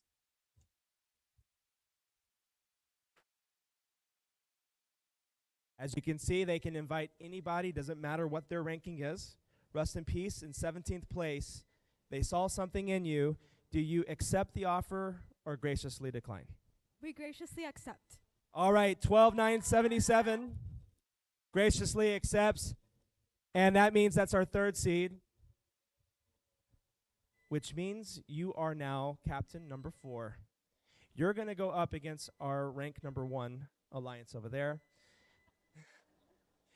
Who would you like to invite to be on your alliance?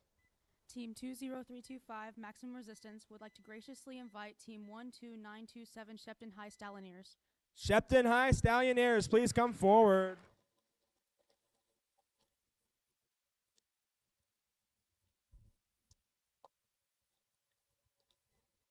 You will not be building your own alliance. So, would you accept the offer or graciously decline? Team 12927 graciously accepts the offer. Everyone, seed number 4. But wait, there's more. We are going to each pick just one more team, and that's called the second pick. High voltage. Who is your second pick as you go up against seed number 4? Team 13811 would like to graciously invite Team 6566. All right. Circuit breakers from Alito.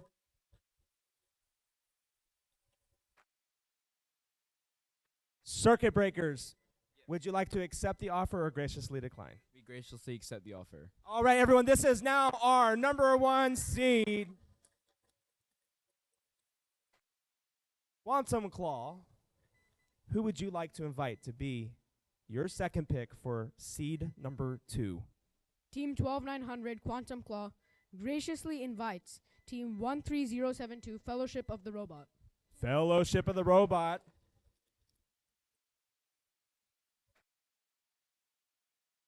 Fellowship of the Robot. Would you like to join the alliance or decline? We graciously accept. Everyone, that is now our seed number 2.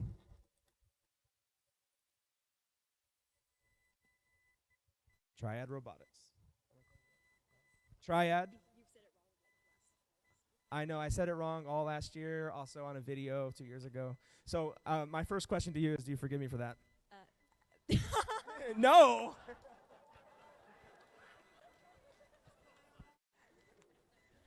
Okay, I like how Tri is 3 and you're the 3rd seed today. So, okay, who is your second pick for alliance number 3? We would like to pick 16412 Triad Robotics would like to graciously invite Team 10143 Arrow. 10143 Arrow.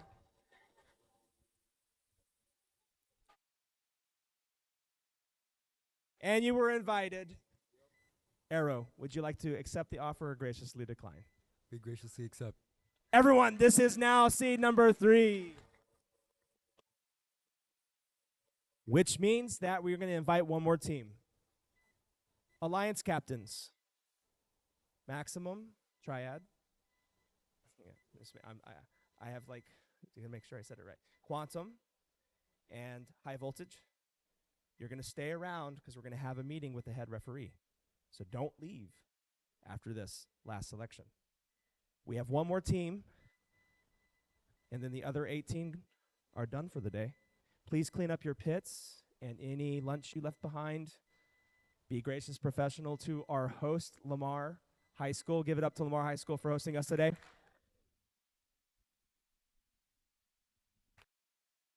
Maximum Resistance. Who is the second pick? We're all waiting to hear on alliance number 4. I know. I'm sorry. Team 20325 Maximum Resistance would like to graciously invite Team 15524 Cardinal Bots. Oh.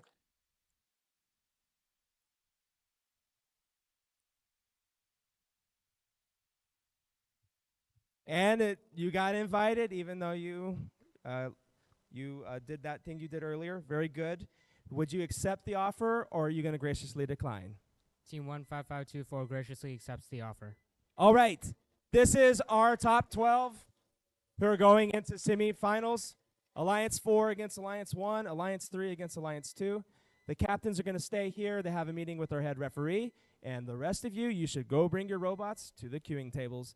And we'll see you in about 10 to 15 minutes.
Drivers, pick up your controllers.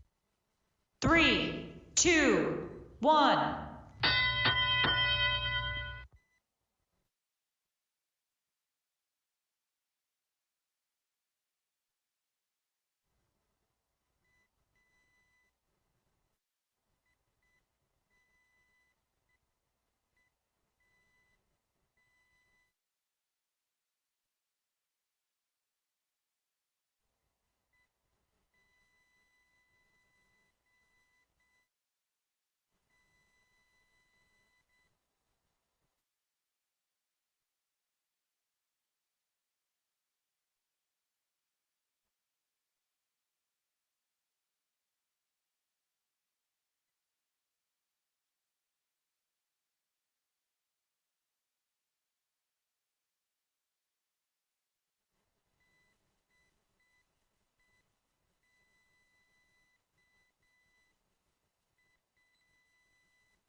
All right, 12.926 is scoring more cones. 13.811 is trying to complete a circuit. 12.927 is scoring at the top junction. 15524 is pushing cones into the terminals. 12.926 scoring another cone on the tall junction. 12.927 getting his cones off the cone stacks. Game period has started. Will these teams get a what's it called? A circuit. 12.927 continues to score. Beacons have gone out. 12.927 attempts to go pick up their beacon in order to claim a junction. 12.926. Keep on scoring. That's the end of this game.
So on the Red Alliance, we have team 14524 doing cycles on the mid pole. Over on the Blue Alliance, we have team 12 something something getting the okay. The crowd is going wild. Drivers, pick up your controllers. In the red, 3, 2, 1. another. Now that we're tele-op, we can see Team 14524 accidentally knocked over their starter stack.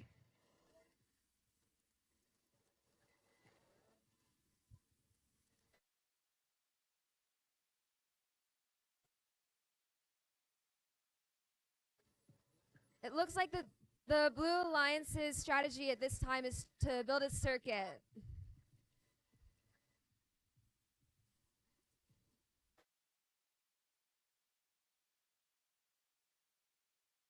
At the moment, you can see the Red and Blue Alliances battling neck to neck.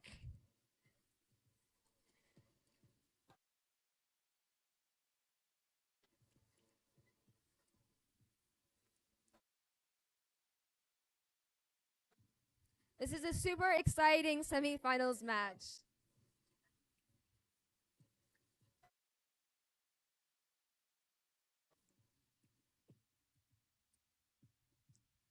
So right now over here on the Red Alliance, you can see a team high pole cycling in order to get those 5 points per cone.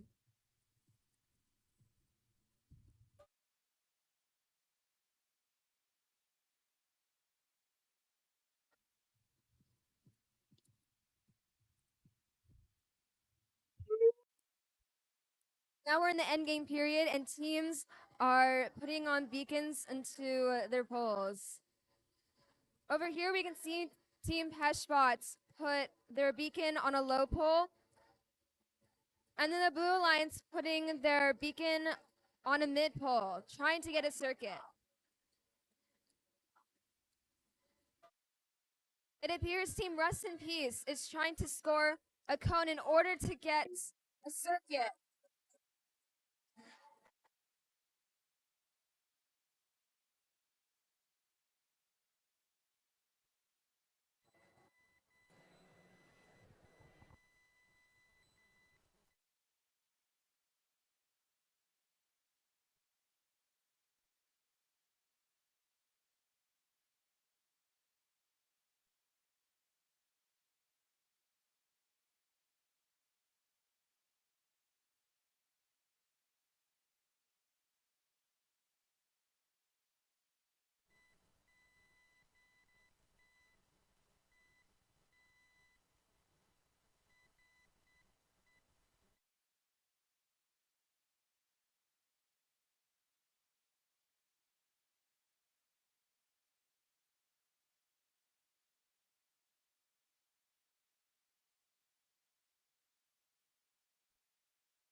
This period, we can see a lot of robots trying to score.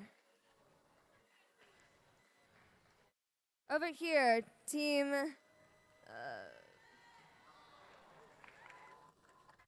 And it looks like we have a cone scored on the high pole.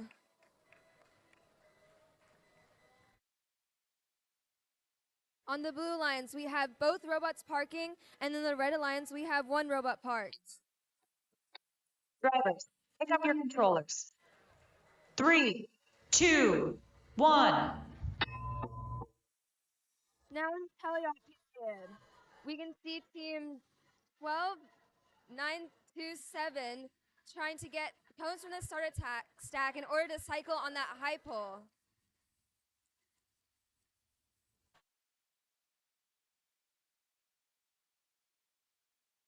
Taking a look at the red alliance, they're actually doing the same thing, and it looks like they're both trying to build a circuit through where they're at right now.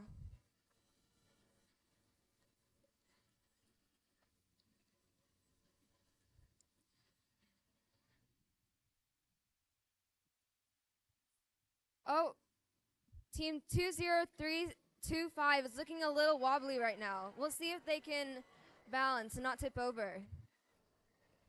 Looks like both alliances are now battling it out to get a circuit scored to their side, which is 20 points.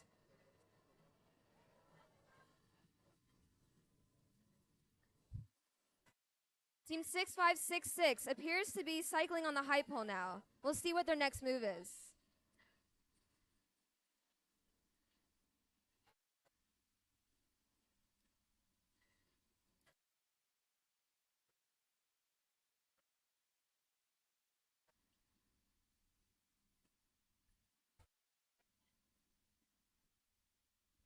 Twelve nine two seven going for the high junction. Second period started. Which teams will be able to create a circuit? Red Alliance has missed the small junction. 12927 has attempted to pick up their Now we're beacon. endgame. Both alliances are trying to fight to get a capstone, and it looks like 12927 has Blue Alliance successfully won scored their that. beacon.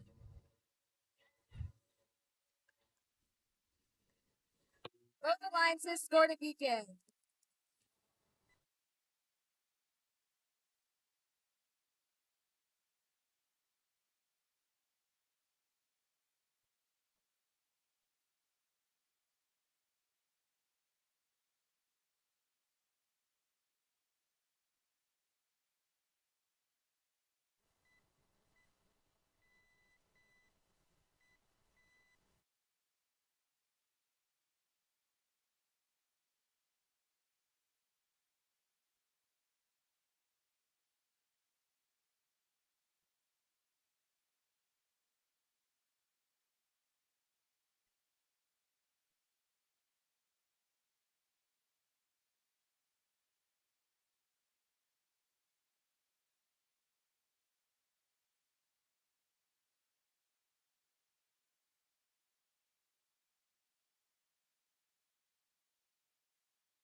now that we're in the autonomous period, we can see Team 13072 cycling on that high pole. But it looks like Team Arrow is also trying to cycle there.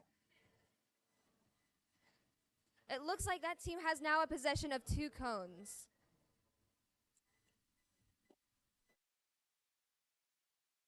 On the other side of the field, we can see Team 14524 trying to get their cones inside that terminal. Controllers. 3, 2, 1.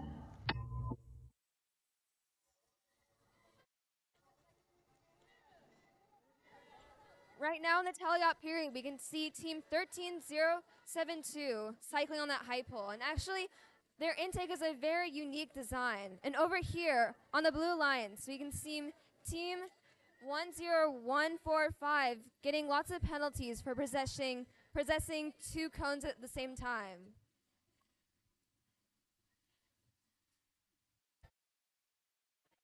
Right now over here, we can see the Red Alliance trying to build 14524 trying to build a circuit while Team 13072 cycles on the high pole. Some really great collaboration on the field tonight. And over here on the Blue Alliance, Team 16412 stays strong and is now cycling that high pole, as well as building the circuit.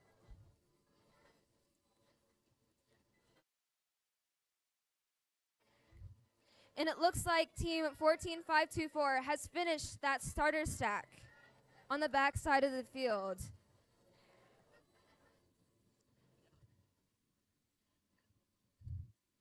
Team 16412 stays strong and still cycles those cones despite their other partner being disabled right now. And now that we're in the end game period, we're going to see a lot of the teams use their capstones.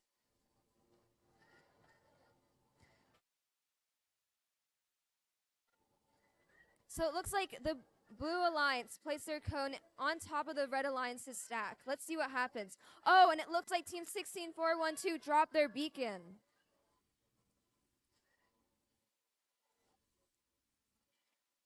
And the Red Alliance successfully deploys beacon on the low junction.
Drivers, pick up your controllers.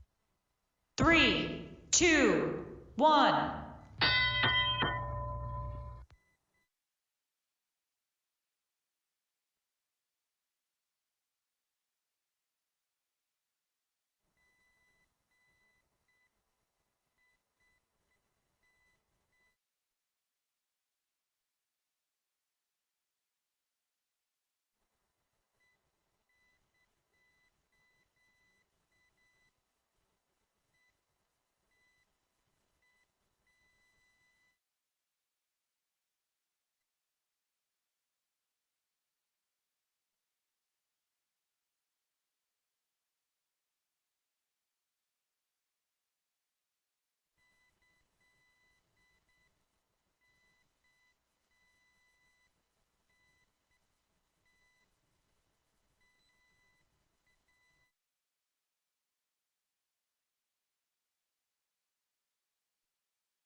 We got 10 seconds till the end game period. Blue has successfully made a circuit.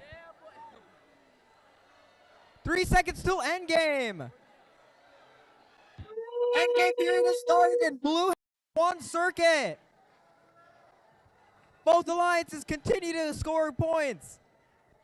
This is a really close match. Exciting. The audience is really into it. Yeah. Whoa, that junction is wiggling. Dang. 8, 7, 6, 5, 4, 3, 2, 1. That was a really exciting match, y'all.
Semifinals match 3, semifinals match 2, match 3 has started.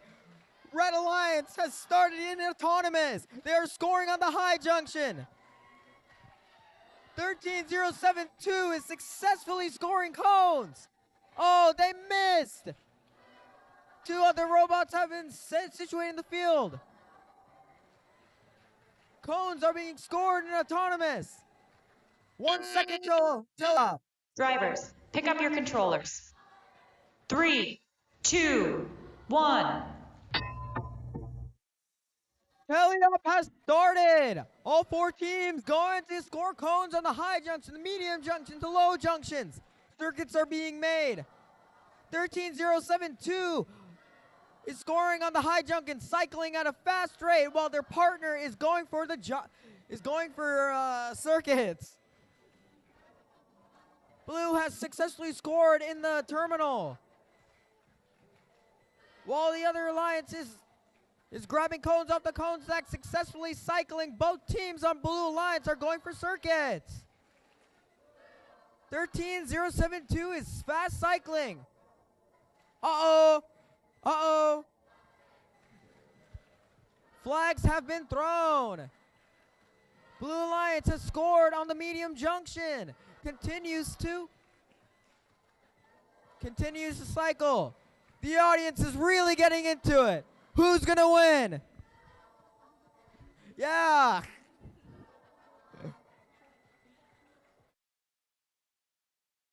About 20 seconds till end game.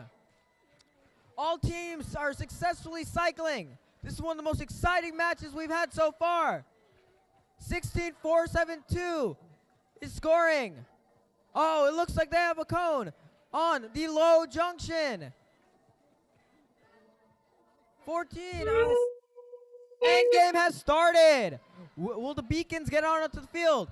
Blue Alliance beacon has gotten onto the field. Blue Alliance has successfully taken the low junction. Blue Alliance has taken another junction. Flags are being thrown. Red Alliance is trying to. Ooh. Oh, none of the teams were able to park.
Blue wins. Let's go. Close game. Penalties came down to winning.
I need to make an announcement.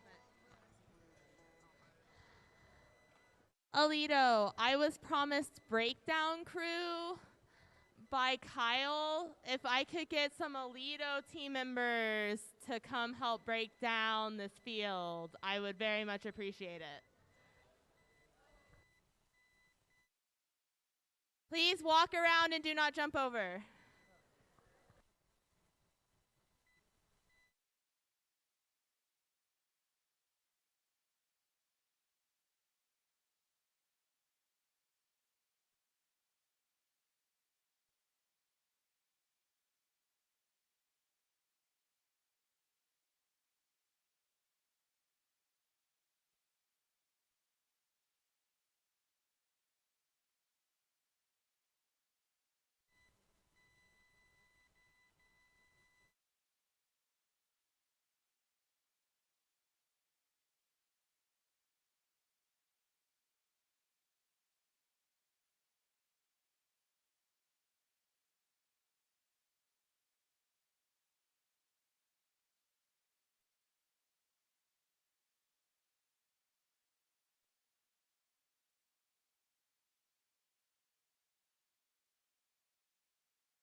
Time to get funky. To the right now.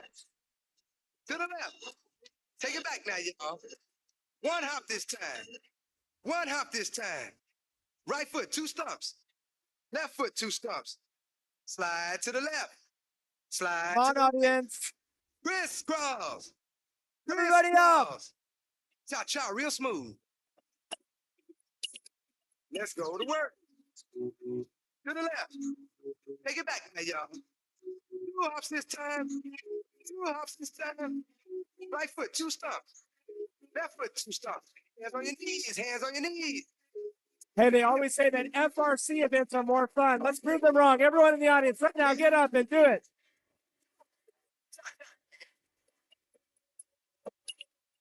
Turn it up. To the left. Take it back now, y'all. 5 hops this time. But now, right foot, let's stop. Left foot, let's stop. Right foot again. Left foot again. Right foot, let's stop. Left foot, let's stop. Freeze! Everybody clap your hands. Come on, y'all. Check it out, y'all. How low can you go? Can you go down low? All the way to the floor? How low can you go? Can you bring it to the top? Like it never stopped? Can you bring it to the top? One hop. Right foot now. Left foot now, y'all. Shot y'all real smooth. Turn it out.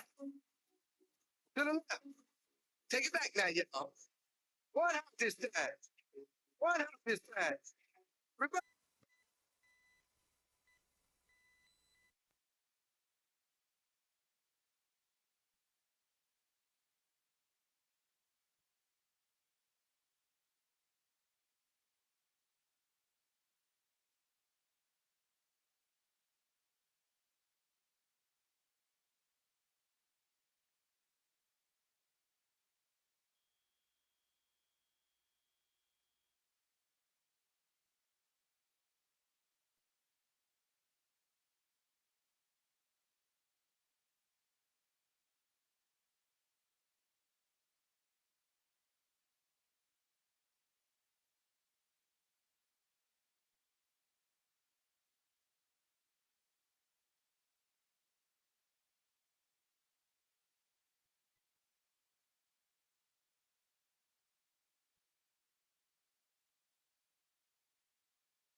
Rust in Peace is cycling cones and autonomous onto the high junction. With 7 seconds remaining in autonomous, 3 robots I think are parked. Rust in Peace has decided to stay in the cone stacks. Reps, pick up your controllers. 3, 2, 1. All right, teleop period is started. All 4 robots get on the move. Red Alliance has started to cycle cones. Blue Alliance has a cone on the high junction. Robots going into the cone stacks.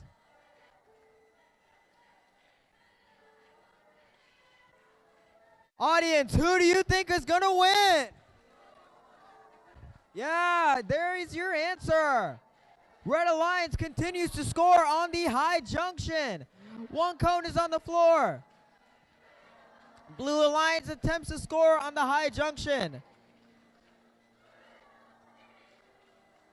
Flag has been thrown. Blue Alliance continues to score on the low junction. Circuits are being made. Cycles are being made. Red Alliance attempts to get more cones. Come on, going.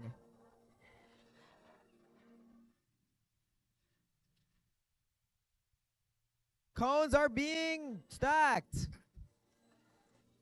Red Alliance continues to cycle. Red Alliance just picked up another thing off the cone stacks. 3 seconds till endgame. Endgame period has started. Let's see if beacons are getting on the field. Blue beacon has gotten on the field. Both blue beacons have gotten onto the field. Will they be able to take ownership of a junction? Looks like Blue Alliance is starting to pick up their speed. Blue Alliance continues to score more. Red Alliance is scoring their scoring element on top of the high junction. Red Alliance has taken ownership of one of the high junctions. That is it for teleop.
Guys, make sure the camera is connected properly. It's showing a little yellow.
Somebody go.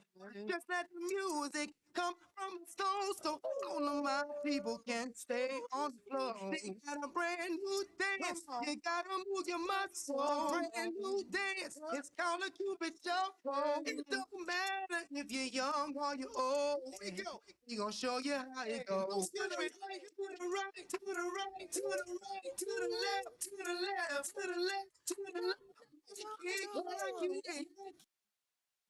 I walk it by yourself. I walk it by yourself. Oh, yeah, yeah. Show you that. Show you that. Show you that. Show you that. Oh, yeah, yeah. Show you that. Let me show you. Show you, baby. Show you that. Hey, hey, hey.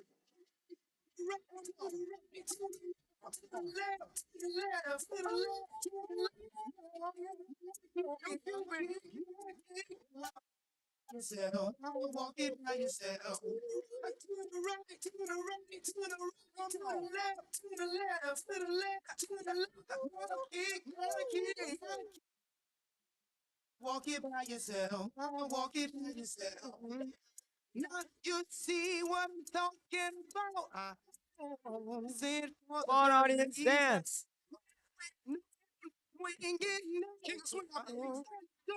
I want to see everyone up on their feet.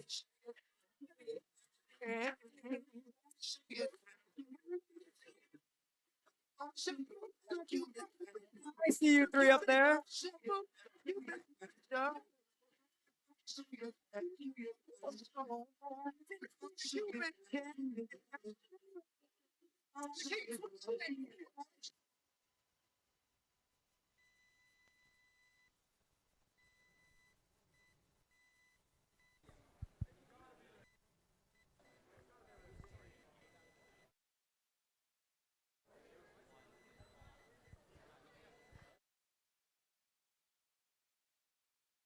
We're good?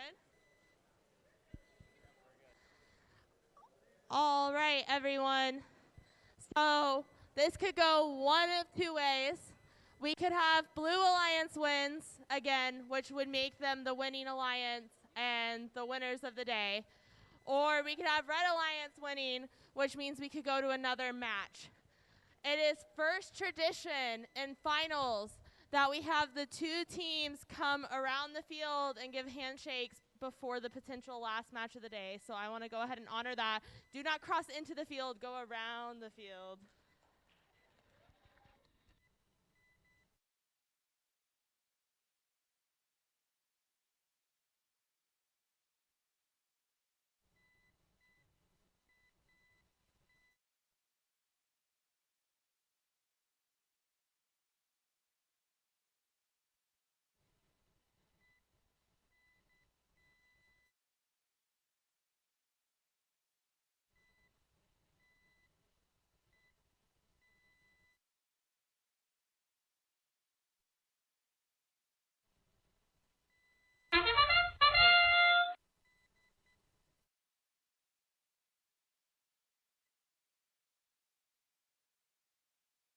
Autonomous has started.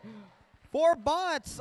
3 bots are parked. 1 bot is cycling. Red Alliance 12927 has successfully cycled a cone and has parked. All 4 robots are parked.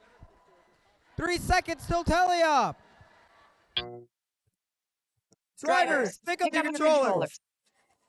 3, 2, 1. Teleop period has started. All 4 robots are on the move. Who's going to be cycling? Who's going to be circuiting? We don't know. Red Alliance is using their preload to try to score on the ground junction to try to block the other alliance. We got some strategical play going on here.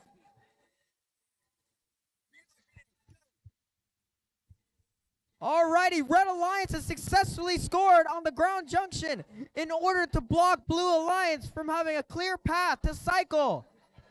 This is very strategical. 12927 is successfully cycling cones off of the cone stacks. Red Alliance has successfully scored on the low junction. Blue Alliance, despite Red Alliance blocking them, Blue Alliance is still trying to circuit. We got the entire Blue Alliance circuiting, and the Red Alliance is also circuiting. We got about 20 seconds till endgame. Who will make it? Blue Alliance keeps scoring cones. They're 101 points. Oh! Red Alliance has successfully gotten a full circuit. 927. Endgame period has started. Who is going to be cycling? Who's going to be circuiting?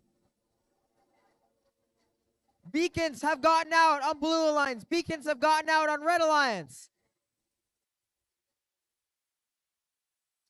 Blue Alliance has successfully picked up their beacon cone. Which junction are they going to complain? 4, 3, 2, 1.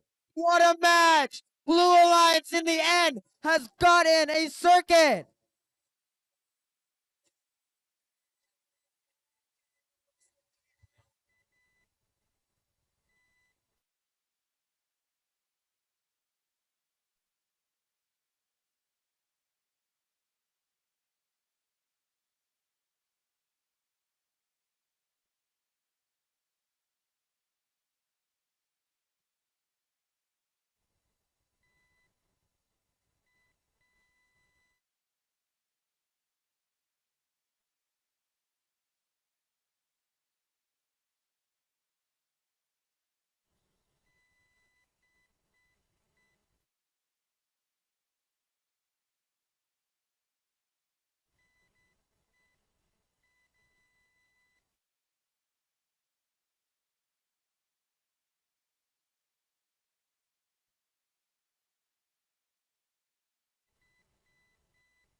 Blue Alliance has won!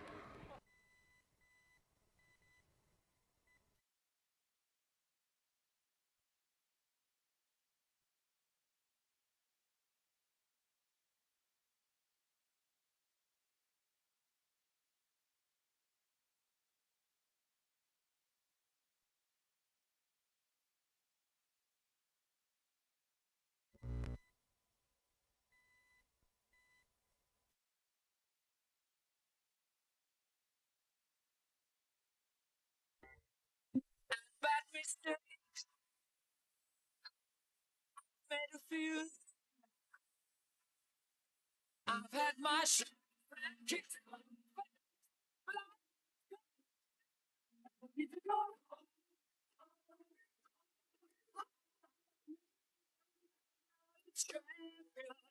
My friend, and keep on fighting to the end.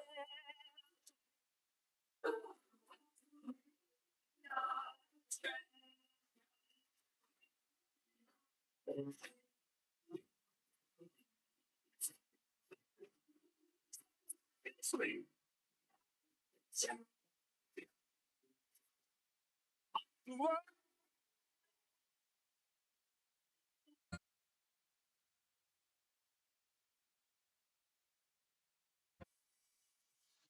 Taken my back,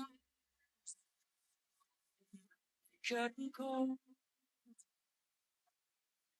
brought me fame and fortune and everything that goes.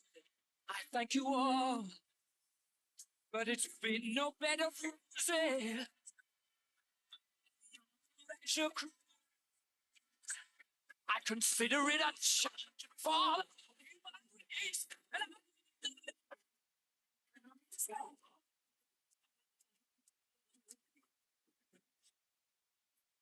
Champions, my friends.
All right, we're going to do the award ceremony in 3 minutes.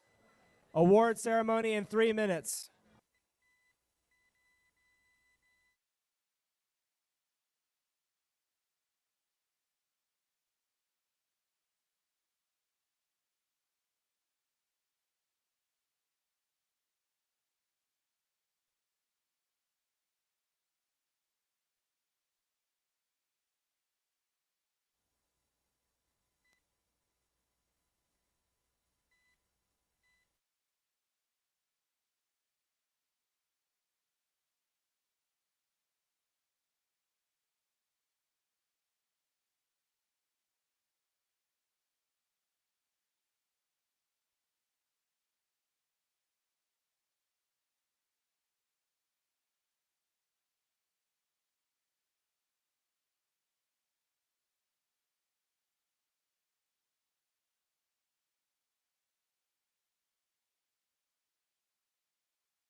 Award ceremony in 1 minute.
All right.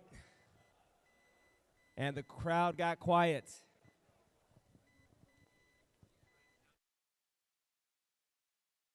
Before we do the word ceremony, our head referee and regional volunteer coordinator would like to have a word.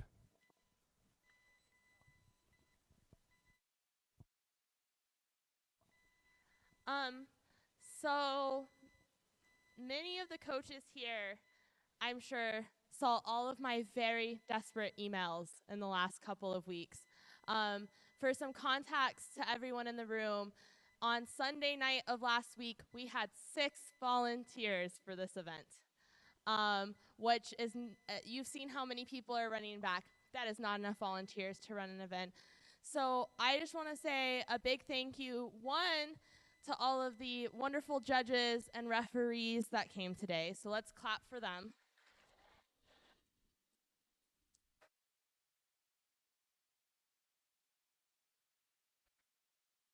And 2, this is the biggest event I've ever hosted where we have had so many active first students volunteering at the event. I'm sure you've seen them all back here in the score system all day. They've been running around for queuing. There's one gentleman up here. We've had filled reset.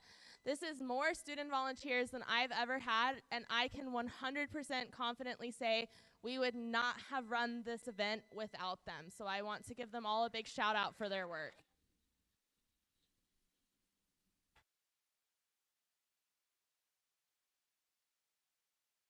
Welcome to the North Texas Semi-Regional South Awards and closing ceremony for First Challenge and Power Play, presented by our sponsor, Raytheon Technologies. As you've experienced, FIRST is a community of global citizens, and we're more than an organization. We're a family, a movement, a culture for participants, volunteers, and supporters. Programs like First Tech Challenge are essential for creating scientists and innovators. This generation of scientists and innovators and the next are truly the key to saving the world, and we must do all we can to believe in them by preparing and celebrating them. Let's celebrate the outstanding day we've had and our incredible participants. And before we hand out our awards, let's thank all the awesome people who made this event happen. First, shout out to Aledo High School for getting all the stuff here today from the B&T tournament.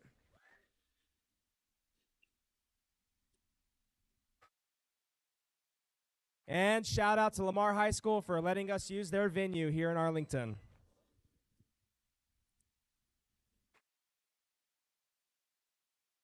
And I want this to be the loudest applause. Please give it up for Miss Emily Esch, our regional volunteer coordinator.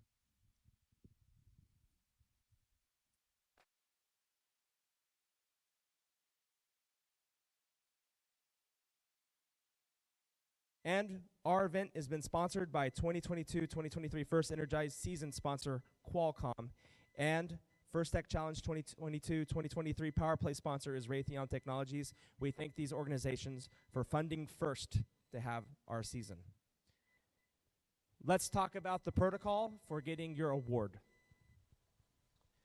The only way down here is by those stairs.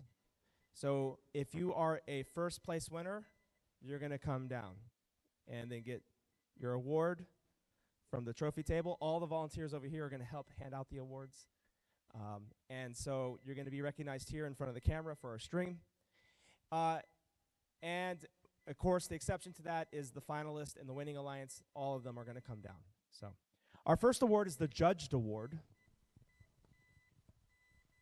The Judge's Choice Award is given at the discretion of the judges to a team they have encountered with unique efforts, performance, and dynamics that merit recognition, yet the team did not fit into any of the existing award categories. In second place for the Judge's Choice Award, Team 18798, the Crystal Dragons from Dallas, Texas.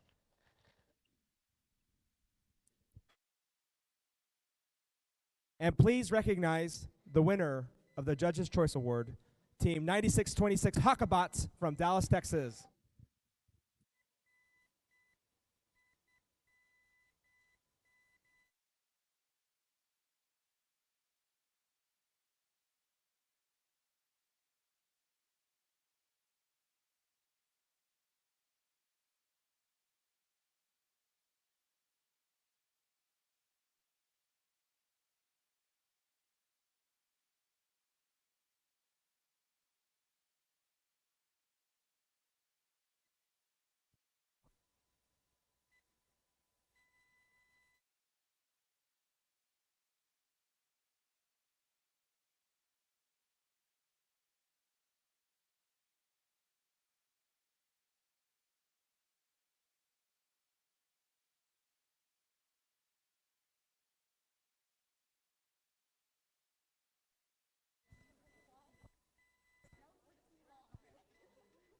Is there a mom?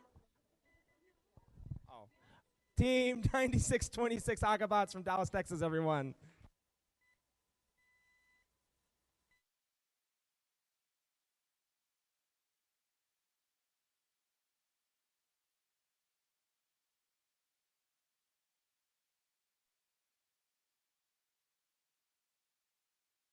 The Design Award.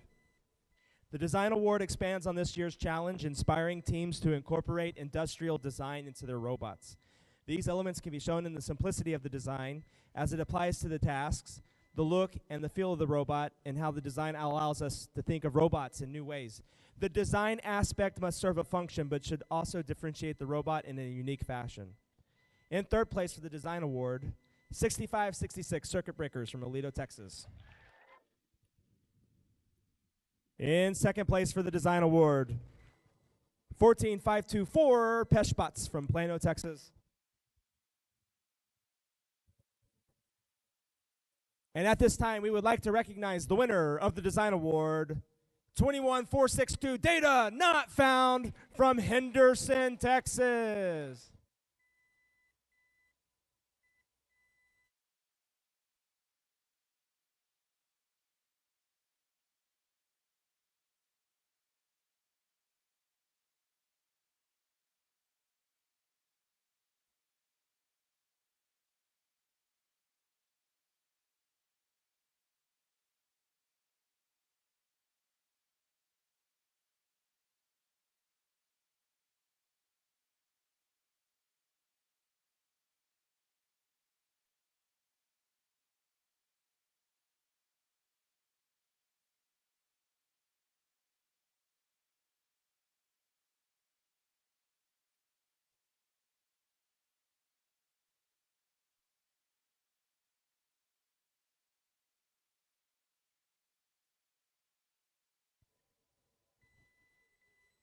$21,462, Data Not Found from Henderson, Texas.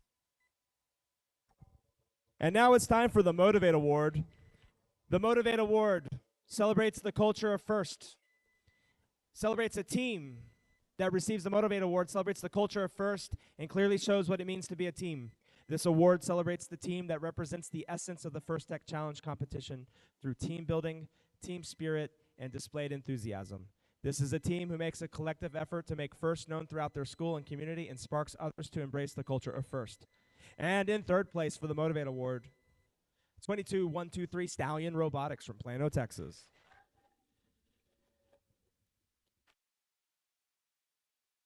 In second place for the Motivate Award, Team 11472 Ravenclaw Robotics from Plano, Texas. And we will now recognize the winner of the Motivate Award. Please come down, 2313 Mustang Robotics from Grapevine, Texas.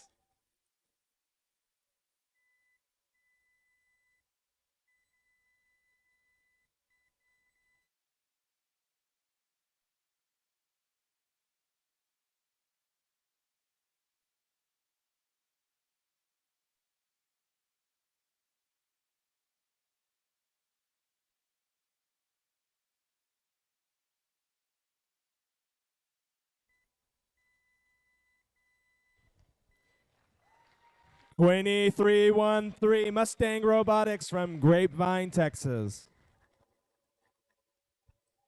The Control Award sponsored by ARM Incorporated. You had to submit a Control Award document to be eligible for this award. The Control Award sponsored by ARM Incorporated celebrates the team that demonstrates innovative thinking in the control system to solve game challenges such as autonomous operation, enhancing mechanical systems with intelligent control, or using sensors to achieve better results on the field. And in third place for the Control Award, 17802 Logic No Tech from Howesville, Texas. In second place for the Control Award, 12977 Rust in Peace from Plano, Texas. And we will now recognize the winner of the Control Award sponsored by ARM Incorporated, 14523 free of charge from Plano of Texas.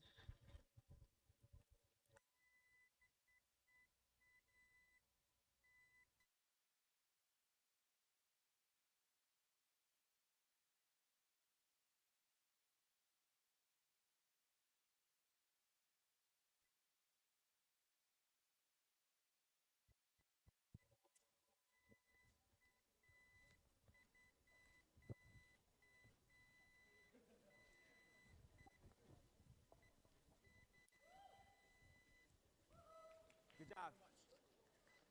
Good job, guys. Get recognized in the center.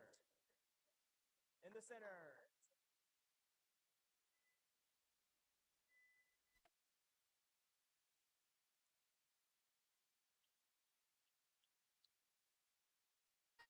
(14523) free of charge from Plano, Texas, everyone.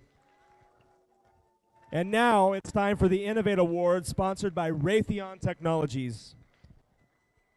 The Innovate Award, sponsored by Raytheon Technologies, celebrates a team that has the ingenuity and the inventiveness to make their designs come to life.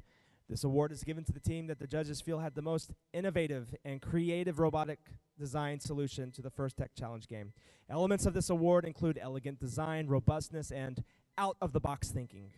This award may address the design of the whole robot or some sub-assembly component of the robot. The creative component needs to work consistently, but a robot does not have to work all of the time during matches to be considered for this award. The team's engineering portfolio showed the design of the components and the team's robot and clearly explained how the team arrived at their solution. That's the longest script. In third place for the Innovate Award sponsored by Raytheon Technologies, 9054 Viridian Robotics from Addison, Texas. In second place for the Innovate Award, 13072 Fellowship of the Robot from Rockwall, Texas. We will now recognize below here on the ground, Team 9161 Overload from Aledo, Texas, the winner of the Innovate Award, sponsored by Raytheon Technologies.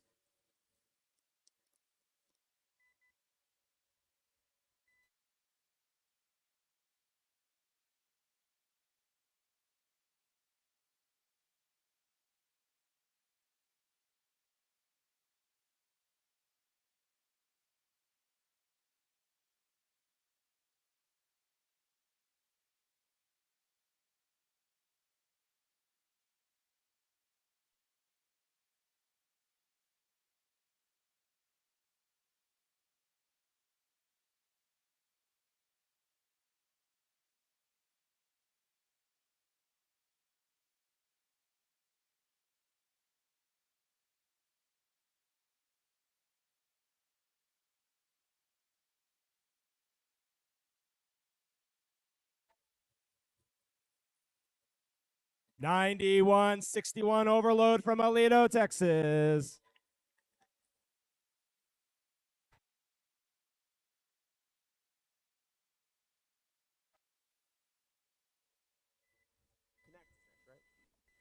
The Connect Award is presented to the team that the judges feel most connected with their local science, technology, engineering, and math community.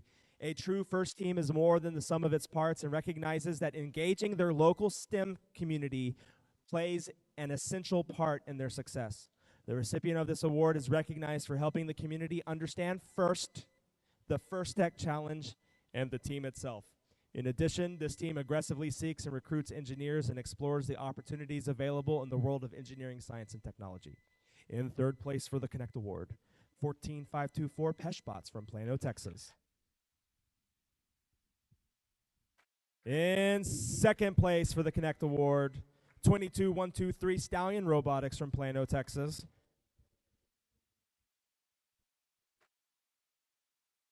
And the winner of the Connect Award will be recognized here, 11472 Ravenclaw Robotics from Plano, Texas.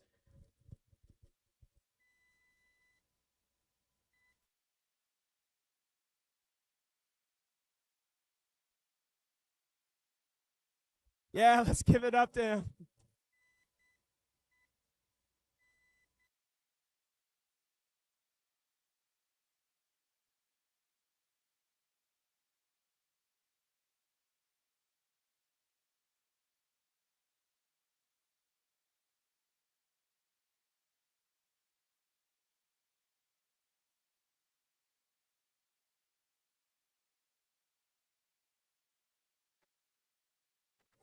$11,472 Ravenclaw Robotic. Okay. Think Award. The Think Award is given to the team that the judges feel best reflects the journey of the engineering design process. The engineering portfolio is the key reference for judges to help them identify the most deserving team.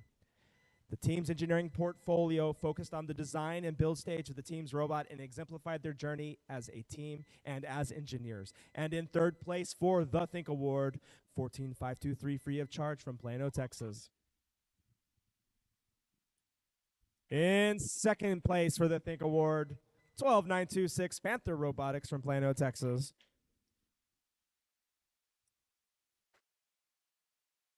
And let us now recognize the winner of the Think Award, 21330, The Marvels of Tomorrow from Richardson, Texas.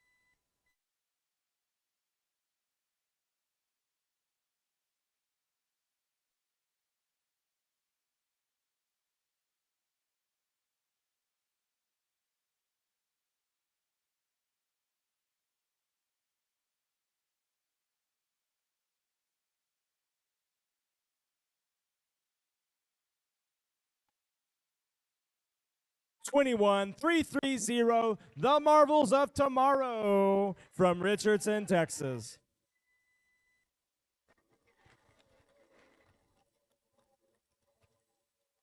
And our M League host. Thank you. We will now recognize all three teams down here on the floor to come get your trophies and to take one big picture with all three teams. The Finalist Alliance, please welcome the captain, 2325 Maximum Resistance from Aledo. First pick, 12927 Shepton High Stallioneers from Plano. And their second pick, 15524 Cardinal Bots from Plano. Please come forward and get your Finalist Alliance trophies.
2325 Maximum Resistance from Aledo, 12927 Shepton High Stallionaires from Plano, and 15524 the Cardinal Bots from Plano, Texas.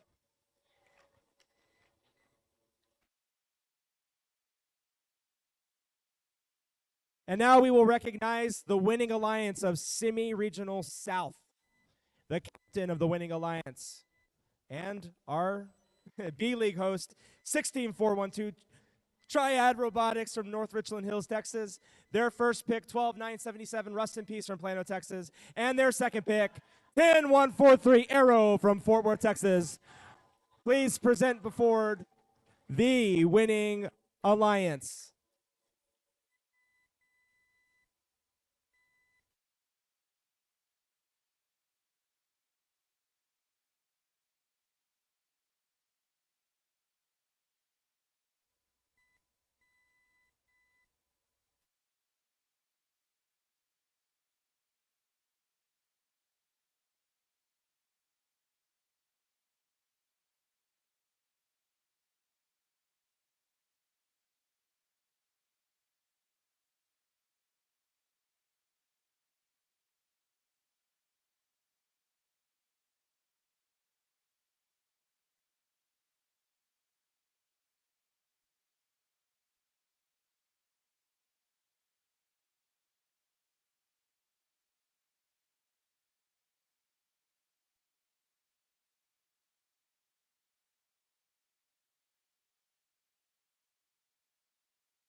$16,412 Triad Robotics, $12,977 Rust in Peace, and $10,143 Arrow.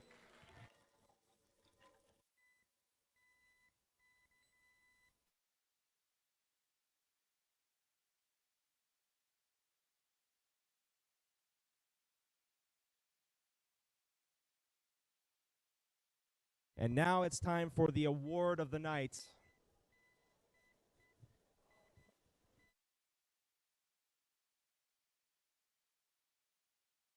The Inspire Award is presented to the team that the judges felt truly embodied the challenge of First Tech Challenge. The team that receives this award is a strong ambassador for FIRST programs, and they work to promote FIRST and make it loud in their community. Categories, and was chosen by the judges as a model First Tech Challenge team, both on and off the playing field. This team shares their experiences, enthusiasm, and knowledge with other teams, sponsors, their community, and the judges. And working as a unit, this team will have shown success in performing the task of designing and building the robot. If I call out your name, since this is the Inspire Award winner, if you are the runner-ups, please stand in the stands and we will recognize you. In third place for the Inspire Award, 2313 Mustang Robotics.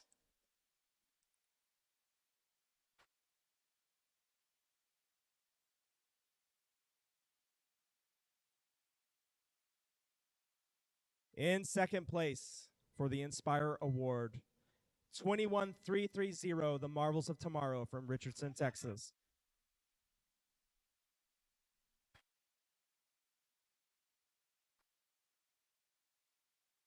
And we will now recognize the winner of the Inspire Award for Semi-Regional South. 12926, Panther Robotics from Plano, Texas.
Twelve nine two six Panther Robotics from Plano, Texas.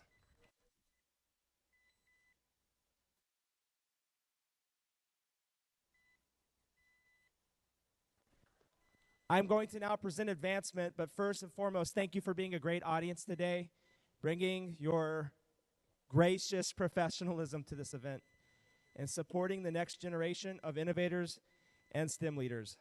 And thank you to everyone for making this an excellent competition, an excellent celebration, and an amazing First Tech Challenge season. I'm now going to announce advancements to our regional championship, which takes place next weekend at Marcus High School in Flower Mound ISD or Flower Mound, Texas. And there's a surprise ending. The first team we're advancing is the qualifier host team for letting us use their facility today. Please give it up to 8130 Lamar.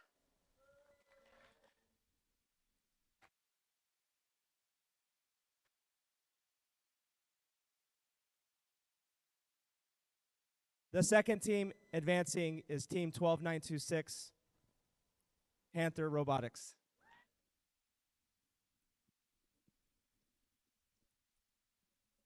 Because they are the Inspire Award winner. The next team advancing is the winning alliance captain 16412, Triad Robotics from Haltom.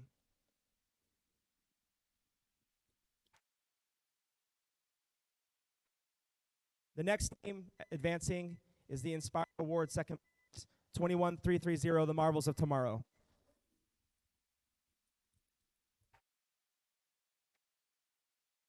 The fifth team advancing is the winning alliance first team selected 12977.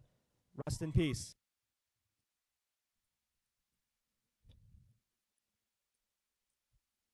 The sixth team advancing, because they are the third place Inspire Award winner, is 2313, the Mustang Robotics.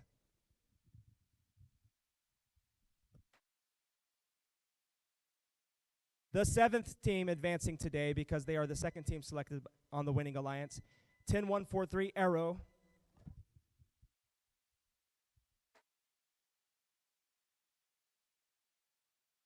And I have made an executive decision to advance the finalist alliance captain 2325, Maximum Resistance.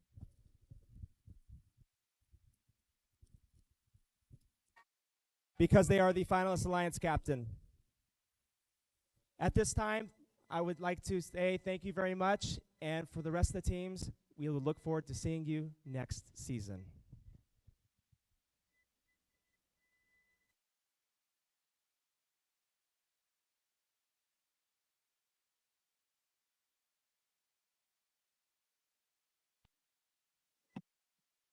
Alito, I was promised breakdown crew. Actually, anybody who would like to help break down, please come on down and help.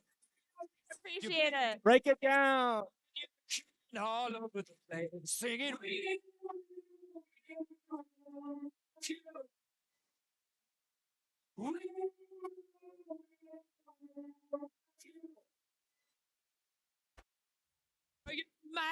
man shining in the street. You gotta take on the world.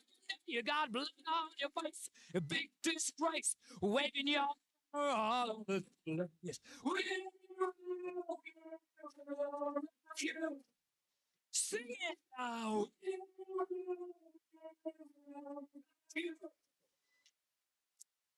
Buddy, you're an old man.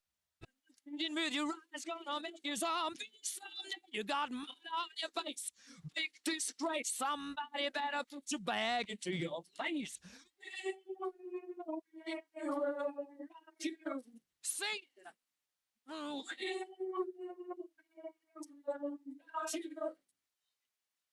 Everybody,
Show me without you, but I